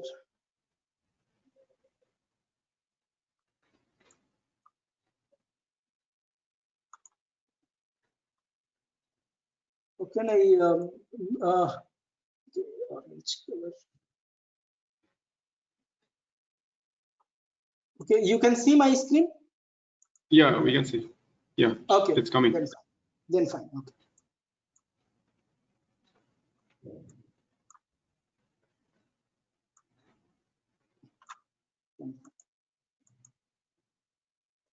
Okay, history matching data. What data we usually match? Then oil, water, gas rates, field wise, field at field scale, well scale oil rates and water cut, flowing bottom hole pressures or wellhead pressures, repeat formation testing data and setting pressures in the well, and well logs and new well saturation from well logs and course. So we make use of all the available information to match our history from a simulator. So to understand how our reservoir is performing and to understand our reservoir much better. When we consider model history matched, then all these parameters are matched, and how close they are matched. Also, we have until the period when we have got adequate understanding of reservoir behavior. Always remember that if you run after accuracy, then in business scenario, what happens usually that you have to trade off, as I already said, what level of accuracy you are increasing. If you are increasing accuracy by 2 to 3%, and you are doing simulation runs again and again, and each run is taking 4 hours to happen, then I would say that stop here. That we don't need that level of accuracy. It has to be fit for purpose, because you don't have your time. The time you are taking basically is not justifying the level of accuracy you are improving. So it's always a trade-off which we make in that. Yes, of course, if level of accuracy is being increased by 10% by doing another run, then we should go for that, because that is significant. But if level of accuracy goes up by 1%, 2%, I will say that okay, we can live with that.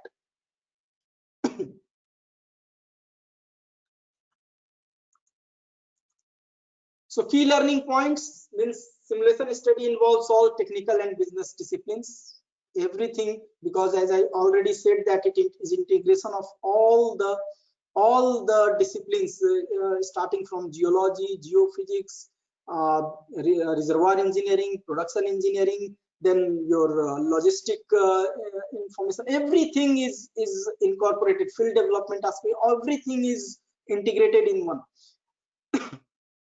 Models data requirement include information on all these disciplines, all the discipline information you need to have.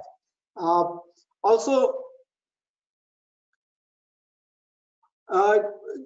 field performance, you must first evaluate all of the analytical methods. So as I said, what is the right time to go for simulation? Are you going to do it in exploration stage? I would say no. You can go for any analytical method of hello. नहीं silent कर.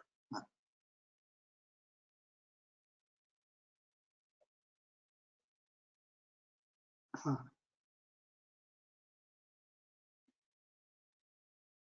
ठीक है तो मेरे को रहने दो ना यार, चुपचाप साइलेंट रहो ना. ठीक, हम अभी इन द मिडिल ऑफ ये हैं यार. ठीक, okay. So is it right time to do, say, if you are in appraisal or field development stage? Of course it is time to simulate your reservoir behavior.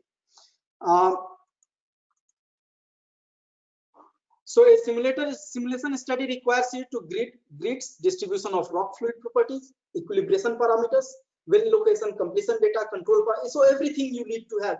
You are integrating everything in one tool. Simulation study has 3 distinct phases: initialization, history matching, and prediction. Studies should be performed in a manner that allow iterations. So again, it is not only one iteration you go with geological model. You may have to iterate it multiple times, iterate back with geological model. If you come up with new insights into reservoir from your history matching, you go and check with your geology friend to see if there is any improvement in the geological model can be done. So as I said, do not pursue unnecessary level of accuracy. As I said, means you can't expect 100% accuracy in any simulation, because every the set of equation which you have seen, it comes with a level of inaccuracy. I didn't have time to go through all those areas where it may have inaccuracy associated. So if you expect 100% accuracy, you are not going to achieve that. You can minimize the inaccuracies to a significant extent and make it more and more and more closer to accurate. So that is all from my side. It's I'd say thank you now. If you have any questions, you can go ahead. And floor is open for you now. Thank you, sir. It was a very nice and interesting lecture with a lot of information. The participants have any questions? You can please ask.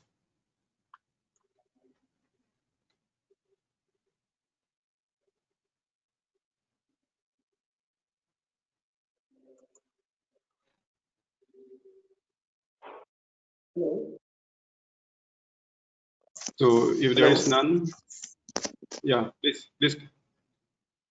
Hello, Rajesh sir.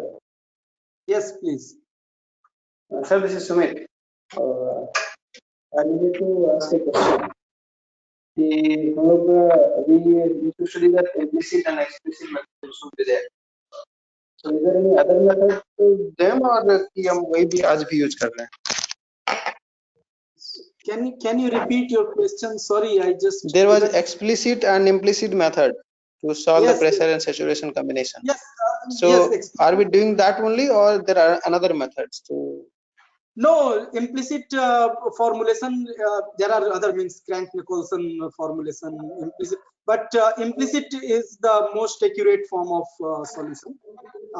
Explicit will lead you to a lot of inaccuracies, and unless you have, if you are going with explicit, you will have to make sure that you work with very, very small time steps. Otherwise, it will lead to a lot of inaccuracies. But implicit is something which any simulator follows. Okay.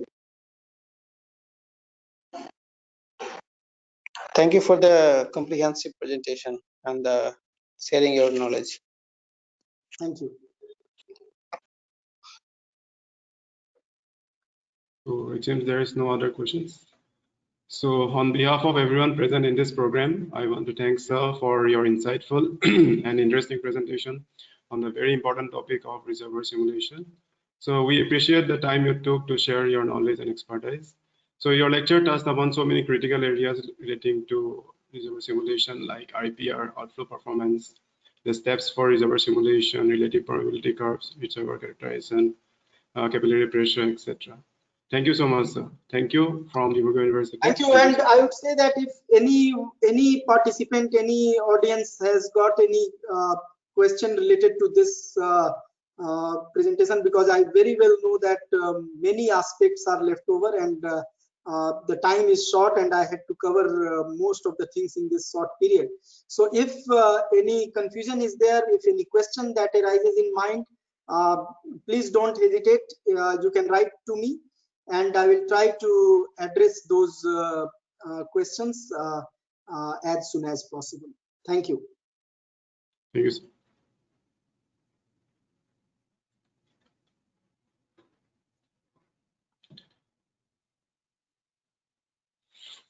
So thank you everybody for attending and listening to the lectures. So we started our program with the mental wellness program. So we are also can I leave now? Yeah, from the meeting, because I have another meeting going on.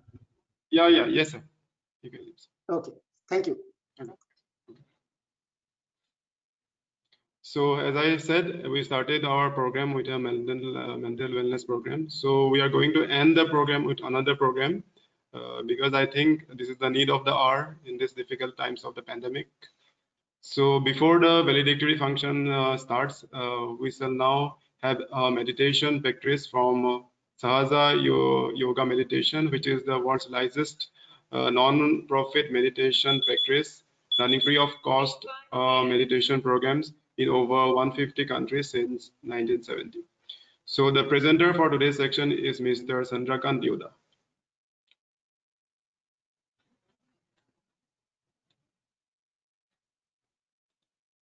Thank you very much, sir. Hope I am audible. Can you please give me the rights to share the screen? Okay. Yeah, so, the presenter, so you can go ahead. Yeah. Okay, thank you. Thank you, And now hope I so how much time I have? Finally I got the access, so I'm just waiting from last 15-20 minutes considering that the session is 4:30. Yeah, We have to end the program also. We have the validatory function, so you can take 30 minutes for your program, for your meditation program. 30 so how much minutes. time we have, sir? 30 minutes. 30 minutes. 30 minutes. Okay, let me check how we can. Actually, generally we need a minimum 45 minutes to 1 hour. Yeah, I told you the time is a constraint, so if you please complete in 30 minutes. Okay, okay, no problem. So we'll try to finish, sir, in 30 minutes. Let's see how we can manage in 30 minutes. No problem. So thank you for this opportunity and thank you for the wonderful introduction. We will try to explain you the concept in 5 to 10 minutes, and then we can have a practical part around 10 minutes, and we'll see we can have a question answer in next 10 minutes. Okay, so we can go directly to the point, like what is Sahaj Yog and how it will be going to help you.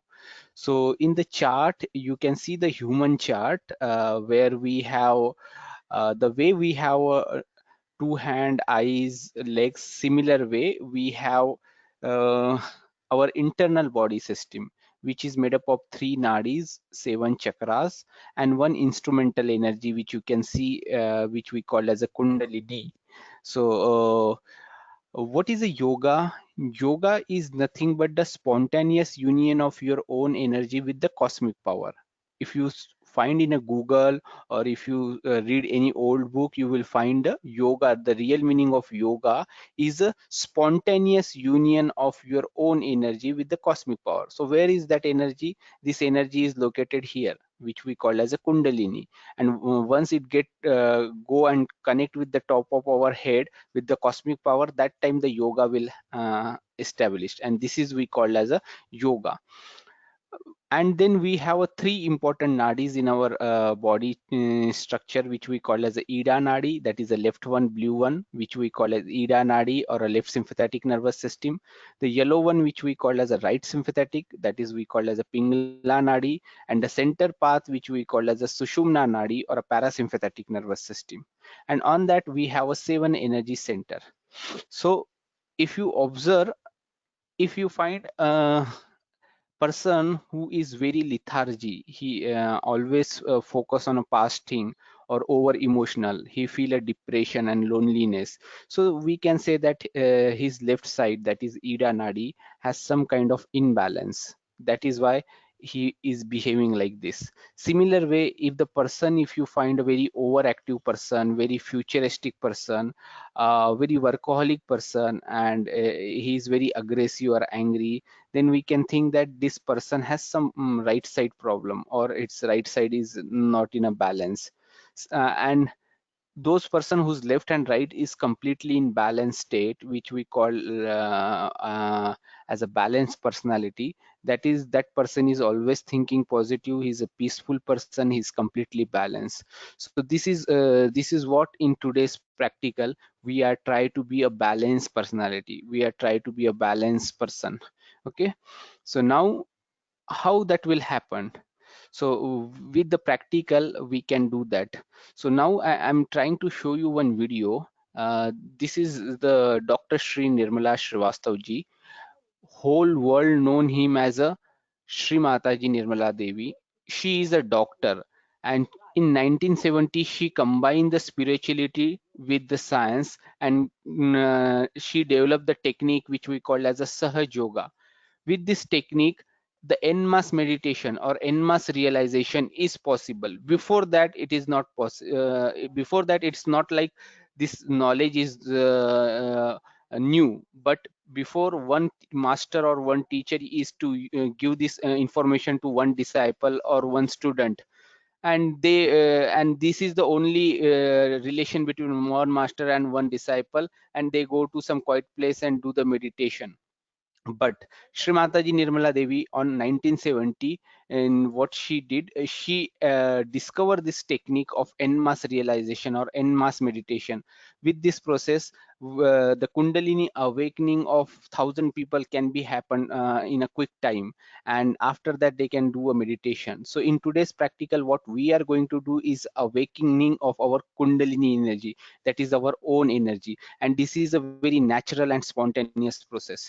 And after that, Sri Mataji travel across the world, educate the people. Today Sahaj Yoga technique is the most followed technique in the world.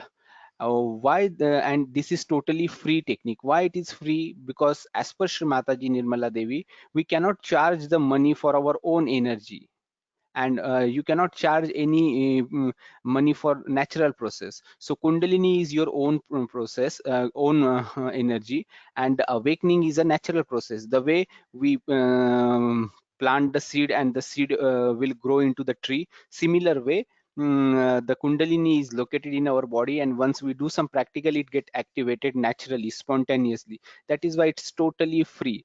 There is no what we call as no charges associated with Sahaj Yoga across the world. You can go anywhere in the world, you will find a free Sahaj Yoga center.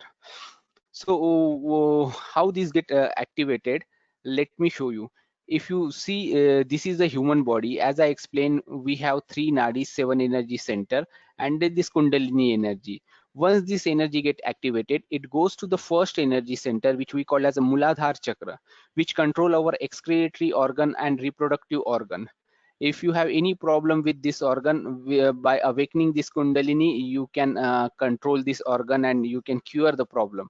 Then second, it goes to the second energy center, which we call as a Swadhisthana chakra. The Swadhisthana chakra basically responsible for generating a gray cell for our body, and also if you have a memory problem, concentration problem, so this is because there is an imbalance in the Swadhisthana chakra. Then third, it goes the Nabhi chakra. Nabhi chakra control all your stomach related organ. Also it control your digestion. So anything related to stomach, the Nabhi chakra, because of there is an imbalance in a Nabhi chakra. Then it goes to the Hriday chakra. Hriday chakra gives a confidence. Okay, Hriday chakra, if this is in a proper balanced state, it gives a confidence. It control our heart organ. Then it goes to the Vishuddhi chakra. In Vishuddhi chakra, you can it control your ear, nose, eyes, throat, and then it slowly goes to the Agya chakra, which we call as a optic chasma. If you are thinking too much about your past and future, this chakra goes in imbalance. And then last, it goes to the top of our head, which we call as a Sahasrara chakra or a limbic area. Once the energy will come out from this part, you can beautifully feel the cool or hot breeze on your palm and top of your head. So this will indicate that your Kundalini energy get activated. So in today's practical, what you will be going to carry is the experience of inner peace, experience of balance, experience of self-realization, and that will be throughout your life. You may not remember this PPT, you may not remember me, but you will remember this experience throughout your life, and you will feel the balance, relax.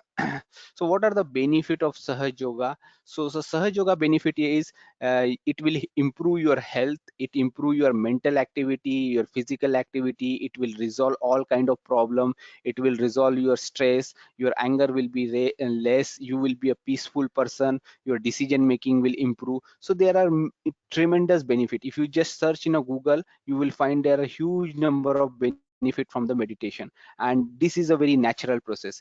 Why this is unique about Sahaj Yoga? Because with this technique you can be your own doctor. This is a completely natural technique, without any side effect, very scientific technique, very spontaneous technique. No physical effort is required. If you have a strong desire, we can achieve this thing, and it's a living process. You can verify on your palm. Okay, so now let's start the practical part. So the practical part has a basically 3 step which I will be going to explain you, and you need to do the steps. So first I will be going to explain you the step, and then you need to do this step together with me. So the first thing is keep your both the hand on your lap and palm will be facing toward the sky like this. So keep your both the hand on your lap, palm will be facing toward the sky.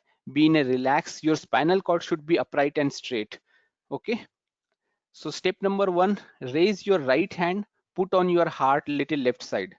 So if possible, I request you all participant, you can do with me by with the open eyes right now, and then we can do with the closed eyes. raise our right hand, put on your heart, little left side, press it little bit hard, थोड़ा जोर से दबाना है.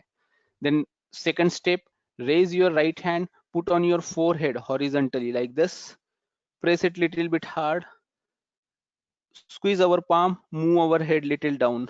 Okay, so all the step you need to do with your right hand, and you need to keep your left hand on your lap. Okay, so all the step we will do with our right hand, and our left hand will be on the lap. Then third step and the final step is raise our right hand, put on top of your head, press it little bit hard, stretch your palm and rotate your palm 7 times clockwise direction, so that the skin of your head should rotate with your uh, mm, so that the skin of your head should rotate with your hand like this. Okay, so these are the simple steps which we need to perform. So now let's do this step, but we will do this step with the closed eyes. Okay, so I will request you, before we start the program, please remove your shoes or slippers so that your feet can touch Mother Earth. Okay, if you are wearing a spec, please remove the spec. If you are wearing a tight watch, please remove the watch also. Be in a relaxed position, be comfortable position. Your spinal cord should be upright and straight, and slowly we can close our eyes. Slowly, let's slowly close our eyes. धीरे धीरे हमें अपनी आंखें बंद करना है. Slowly close our eyes. Let's slowly close our eyes.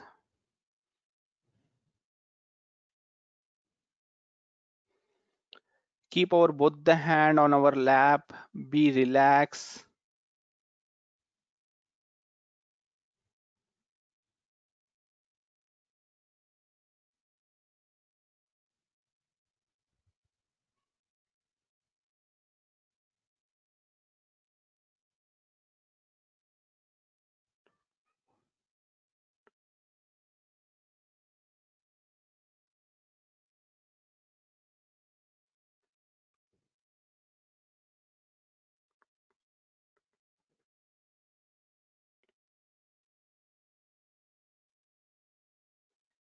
Now slowly raise your right hand and put on your heart.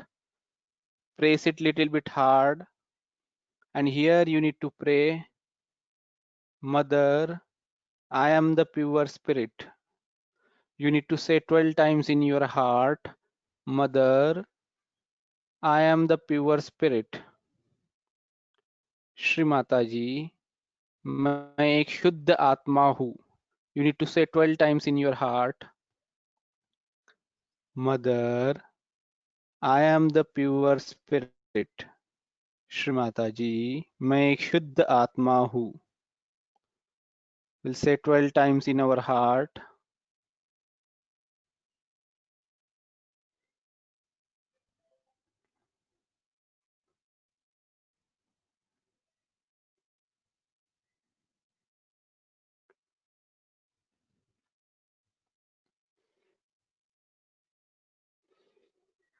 Now slowly raise our right hand, put on our forehead horizontally. जहाँ पे अपना sir दुखता है, माथा दुखता है, टीका लगाते हैं, वहां पे आड़ा रखना है. थोड़ा जोर से दबाएंगे, सर को थोड़ा झुकाएंगे, और यहाँ पे हम अपने हृदय में प्रार्थना करेंगे कि मैंने सबको क्षमा की है. जिसने भी मुझे चोट पहुंचाई है, मैं उन सबको क्षमा करती हूँ. I forgive everyone, whoever created a problem to me in my past. Do not think about any individual, just forgive, just forgive.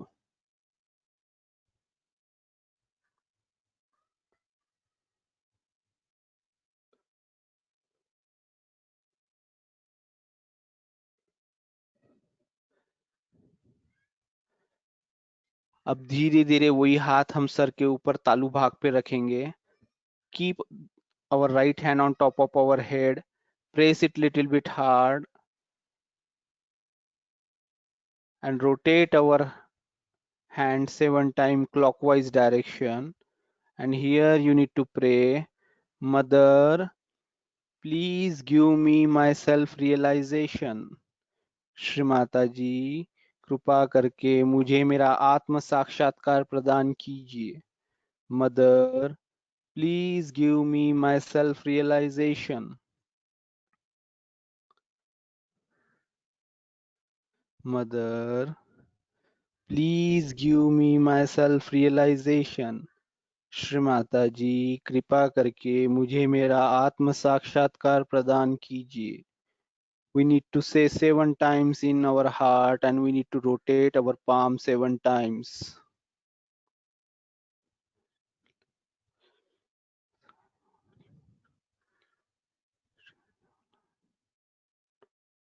Now slowly take our both the hand back to our lap. Our eyes should be closed. Our spinal cord should be upright and straight. Be in a relaxed position. Now we are not going to do any movement in our body. We'll just go in a deep meditation state for few seconds.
Now slowly we can open our eyes. Very slowly we can open our eyes. And just observe our screen.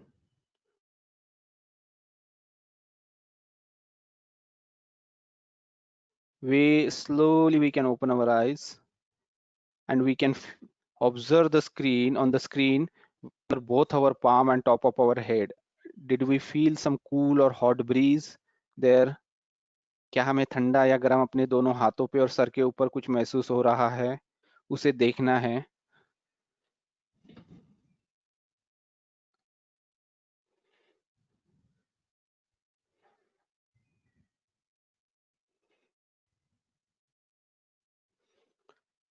अब आखिरी का step है. मैं चाहूंगा कि सब लोग अपना वीडियो ऑन कर सके तो बहुत अच्छा होगा. I request all participant if possible you can switch on your video. You can raise your right hand top of your head like this and move little up, down, left, right and see if you can able to feel a cool or hot breeze. So मैं चाहूँगा कि अगर possible हो तो आप सब लोग अपना वीडियो ऑन कीजिए जस्ट 2 मिनट के लिए and we can feel that energy. Can you feel some cool or hot breeze coming from your head? All the participant if possible, can you feel that energy? Can you switch on your video just for few minutes?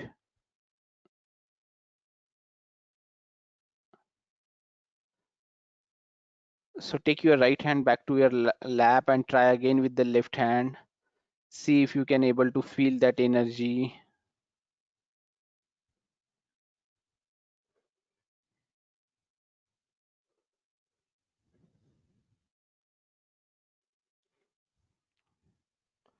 Now take your left hand back to your lap. Again try with the right hand. See if you can able to feel this energy. Now stretch your both the arm toward the sky as much as you can stretch your both the arm. Move your head little backside and here we will ask one question in our heart. Mother, is this the experience of self-realization?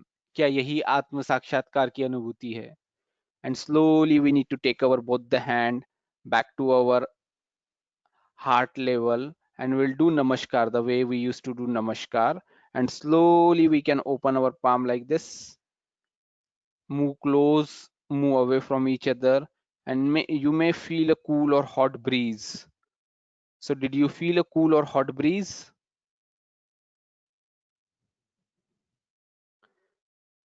You can put on the chart, or you can unmute your mic and say. So here our practical part is over.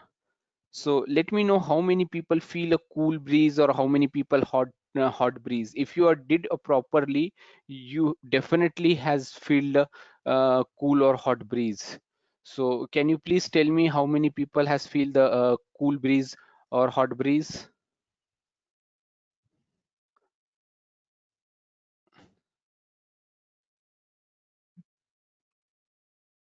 So any maybe you can post on a chart.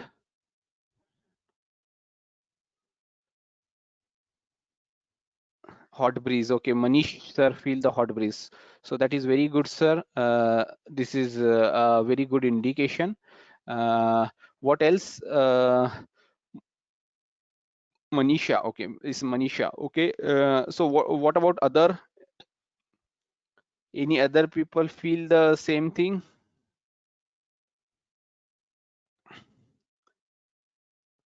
What about other people? Did you feel hot or cool breeze?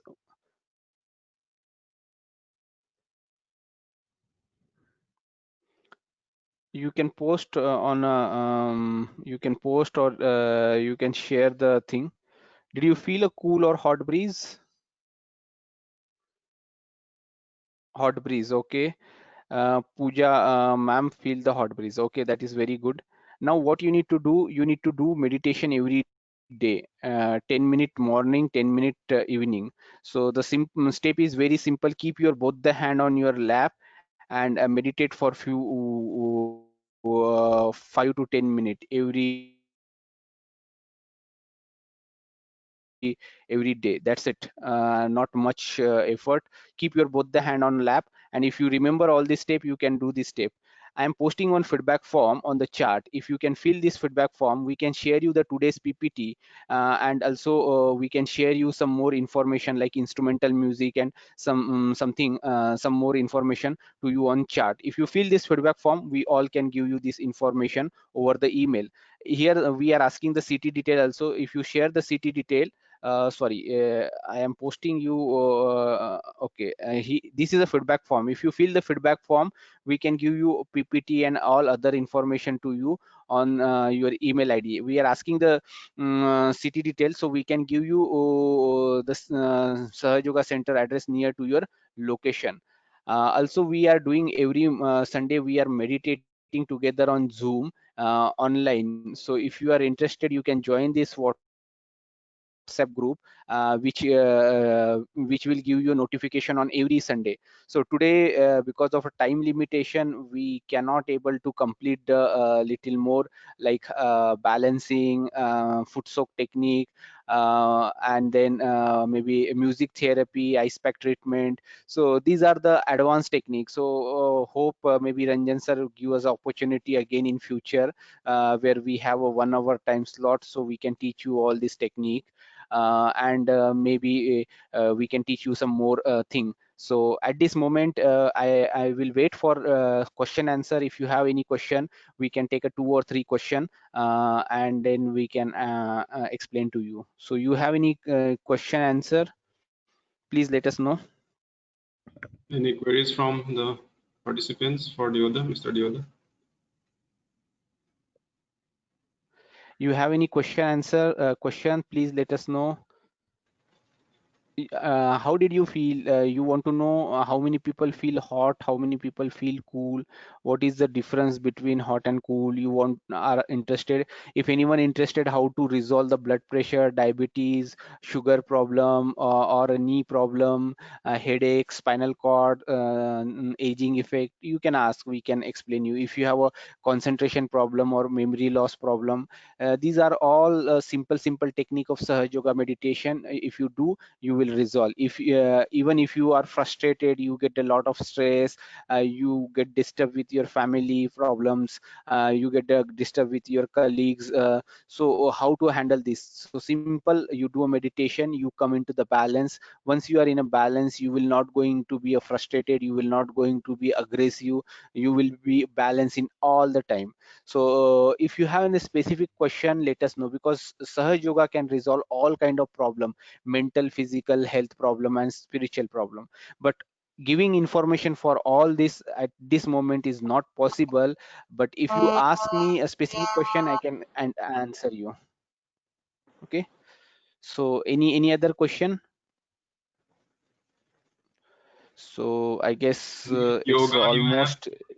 Mr. Deoda? Any Yes, yoga sir. you have eye strain? Because we look to the computer most of the time, so we have eye strain.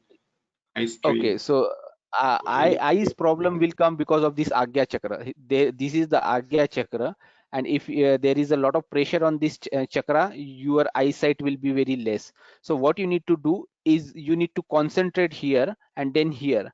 Every morning 10 minutes you need to concentrate here, and once you start concentrating here, your eyes problem will go away. What you need to do, just meditate and concentrate here. If you do regularly, your eyes problem will go away. What you need to do, just meditate and concentrate here. If you do regularly, your eyes problem will go away.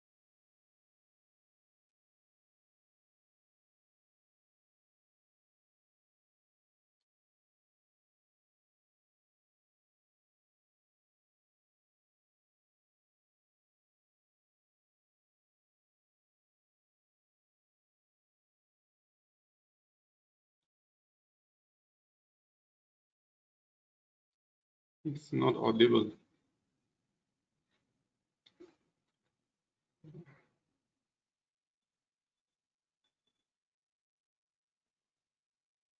Hello, is it I am audible? Hello. Now you are audible.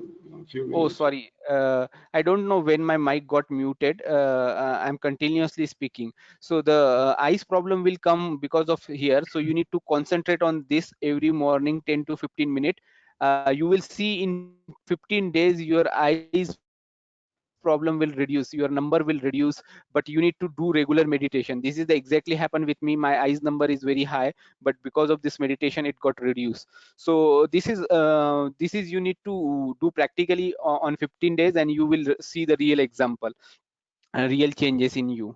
So this is one of the any other question?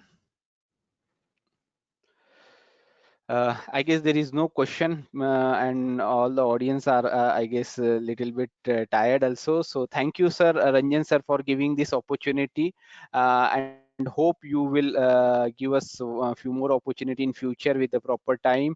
And thank you all the audience for your patience and for participating in this event. I guess, sir, this feedback form, if you can circulate in your WhatsApp group, that will be great, because Yeah, in here in I chat will. Yeah, it is not possible. So please yeah. share in the chat. So thank you once again, sir, for your kind permission. Thank you. I'm Thank you, logging Mr. off Deoda. from the system. Yeah. Okay, thank you so much. So uh, at last we come to the valedictory session. So it was indeed great to have all of you during the 5 days attending and participating in this ATAL Academy sponsored FDP on upstream petroleum technology that is organized by the Department of Petroleum Technology, Divrugarh University. So at the outset of this valedictory section, to once again express my deep sense of gratitude to ATAL Academy, New Delhi, for sponsoring and granting this FDP to Divrugarh University. To all the resource persons, I am especially very thankful for accepting our invitation and for speaking to us, sharing their knowledge and expertise on different topics related to upstream petroleum technology. My heartfelt thanks to all the participants for selecting and participating in this FDP, and also for selecting our university. Without you, the FDP could not have been conducted successfully. I'm confident that you have benefited with good knowledge about the upstream petroleum process from all the deliberations that we had in this program. My sincere thanks goes to the Honorable Vice Chancellor of our university who allowed us to organize this FDP. My special thanks goes to the HOD of our department for her advice and help throughout the process of organizing and conducting the program. Last not the least, I express my sincere thanks to my friends, colleagues, students, university as a whole, who directly or indirectly helped me in organizing the program in a successful way. Thank you very much. So about the exam, there will be an online exam. I will send you the Google form. So you have to respond to that Google form. You have to submit it before 8 p.m. tonight. Before 8 p.m. you have to submit the feedback form. I mean the online Google test. You have to appear for that. So there will be a Google form sent to you in your email ID. Please complete and submit the test before 8 p.m. today. So I repeat, before 8 p.m. please respond to the online test. So there will be, you have to give the feedback of this FDP in the ATAL web portal itself. Unless and until you give the feedback form, you won't be able to download the e-certificate. So please give the feedback of the program on the ATAL Academy web portal by logging in through your details. You go into the website, give the feedback, and then you will be able to download the e-certificate at one working day, after one working day. So that's all about the formalities at last. So thank you so much. Thank you for joining this FDP. So once again, have a nice evening. So please respond to the online test. Thank you so much.